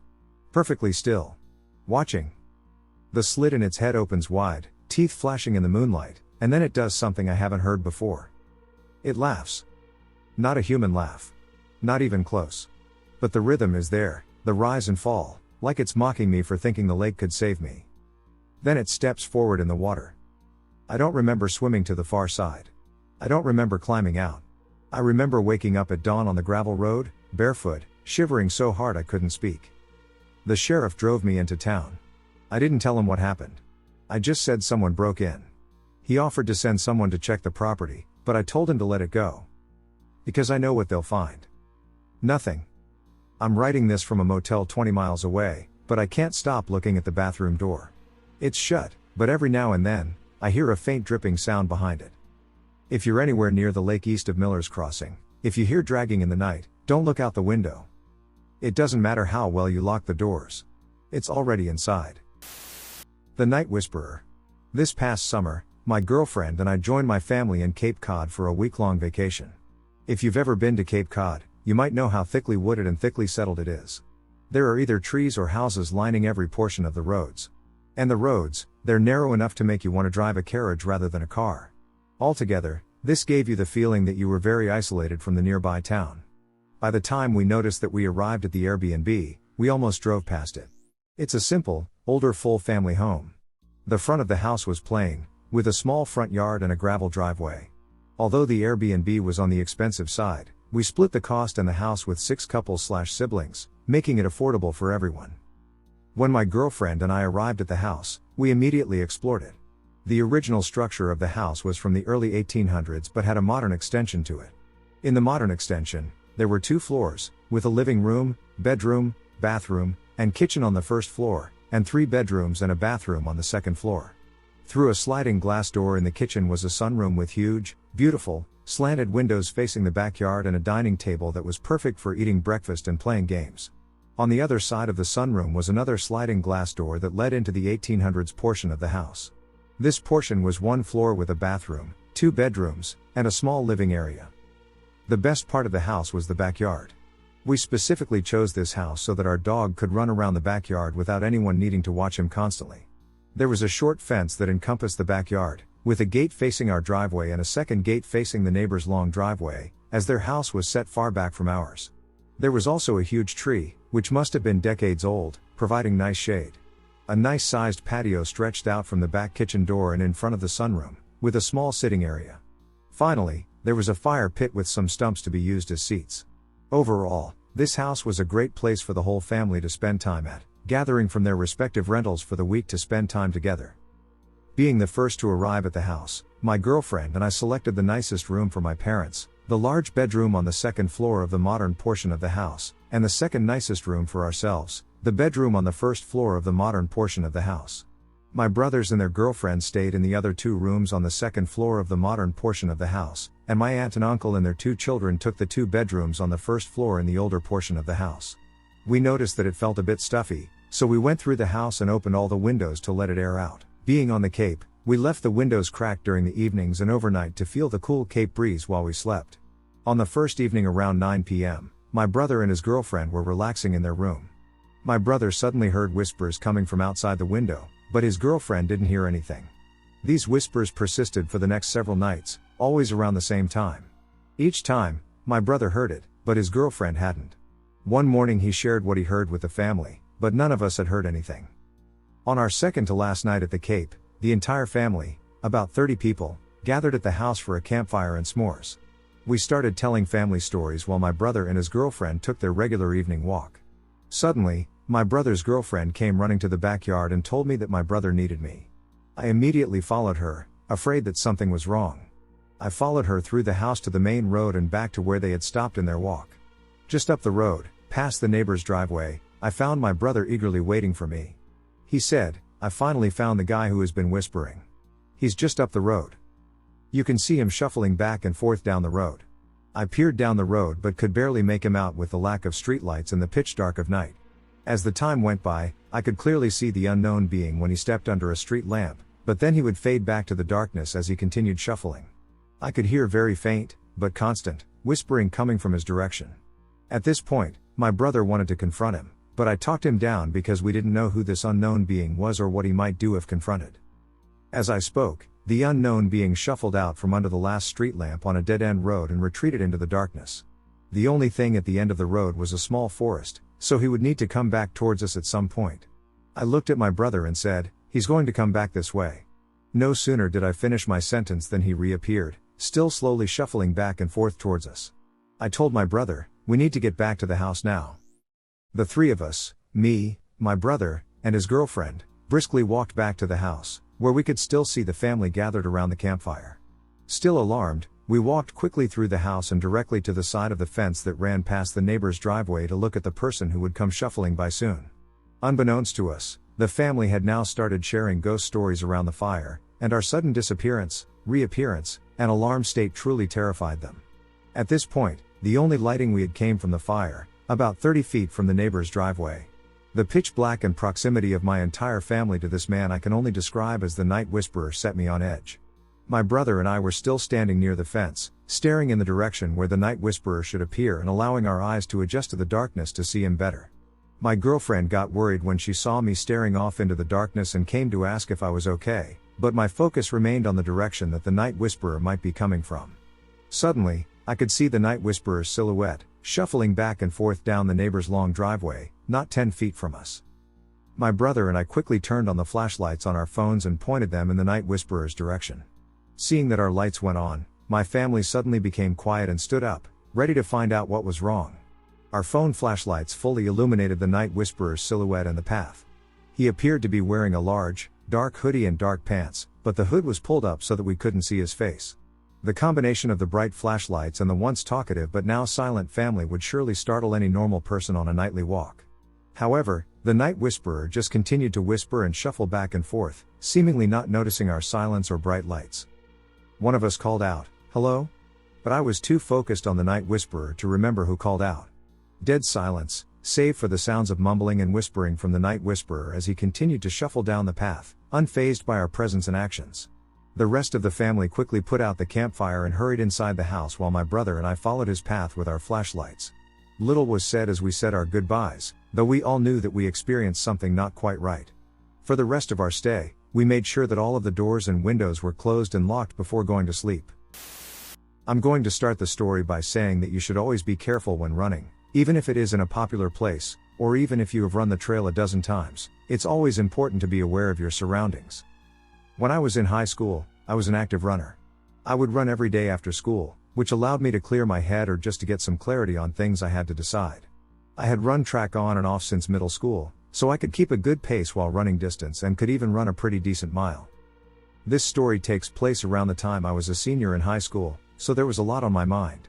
Things like which college I was going to attend or which colleges I could even get into, etc. Everything was changing pretty fast, and the amount of stress I had from school had finally gotten to me, so I had decided that I would go running in a park after school one day just to give myself some time to think. The park was a pretty popular place, it had some really great trails, and it helped that it wasn't far off from my house, so I ran there pretty often. I had always felt safe while running in the park, as I saw many people I knew and often always saw someone on the trails. There were some undeveloped areas you could run for some good scenic views where you could sometimes see deer and other animals. When I arrived at the park, it was less crowded than usual, which was fine since I had a lot on my mind and needed to run and think. I did all of the things I usually did, like stretch, and got ready to enter the woods. I put my headphones in, and the second I did, I blurred everything else out. I had started up my run with a nice light jog and passed some people and smiled like normal, until there was a man who greeted me with a smile that was extremely unsettling. If I had to describe it, I would say imagine someone is looking down, and they smile with no teeth while bringing their eyes up like in the movie Smile. It was creepy, but I nodded and waved like I normally would. I tried not to pay too much attention to the man and kept running, as I was at a public park and it wasn't unusual to see people. I had maybe run a few laps around the common park area and kept passing the man in the same area, which struck me as weird, as I had run laps and not little ones either, like laps that took 5 to 8 minutes. Every time I would pass, I would politely nod and keep running. After a while, though, I started to think more and more about the situation. I began wondering why the man hadn't moved much from the original area I saw him in. At this point, I noticed that fewer and fewer people were on the main trails as the afternoon progressed.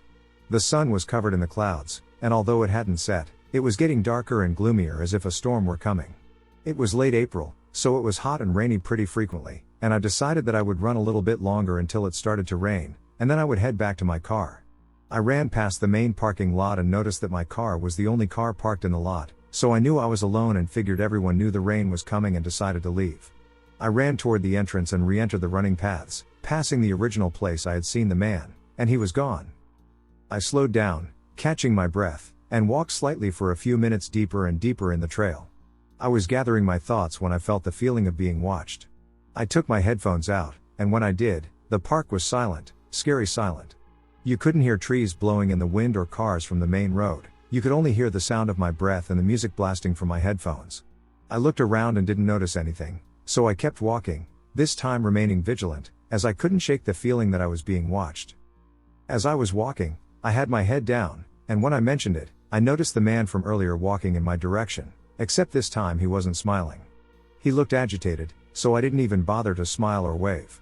I kept my head down but noticed he was in jeans, boots, and a long-sleeve shirt. Something I hadn't noticed earlier.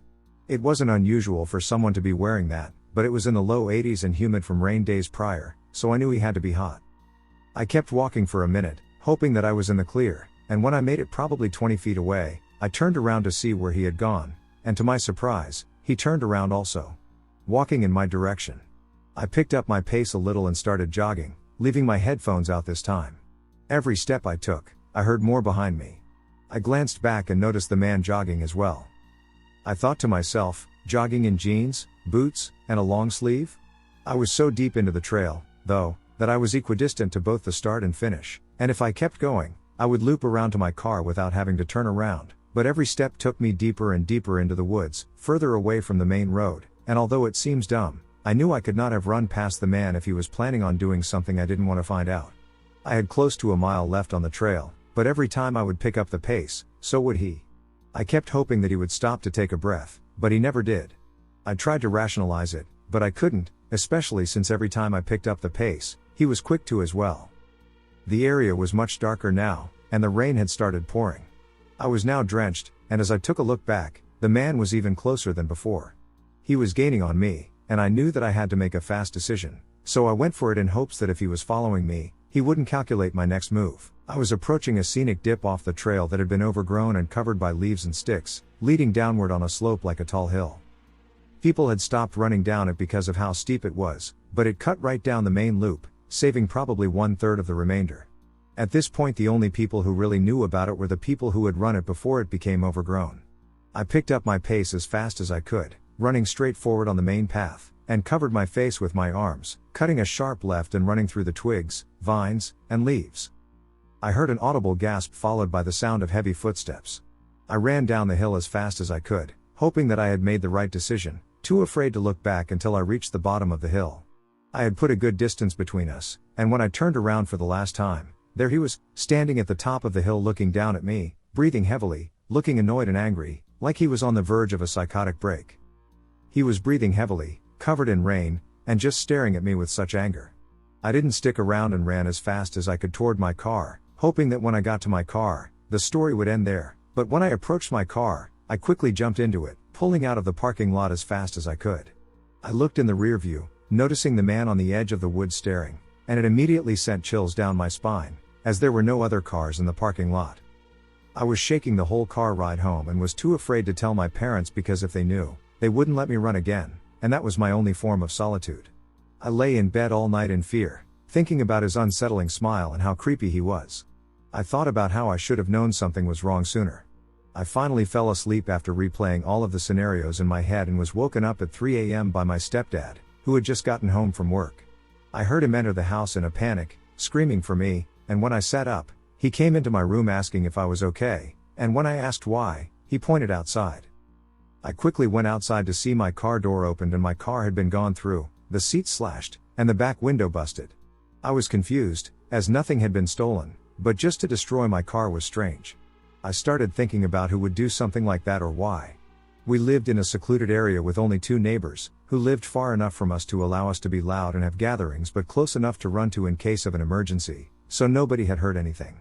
Aside from the glass and cut seats, the only thing sitting on my seat was my registration. It suddenly dawned on me that when I had run to my car earlier that day, I jumped straight in and took off. I didn't unlock my car. It was older, so it had to be manually locked and unlocked with a key, but I didn't unlock it. I knew it had to be the man from earlier. He must have looked at the registration and gotten my name and address from it. I moved to college shortly after, and my family sold the house when I was in college, but it still makes me wonder what else he would have done if he would have gotten me or even worse. Broken into my house.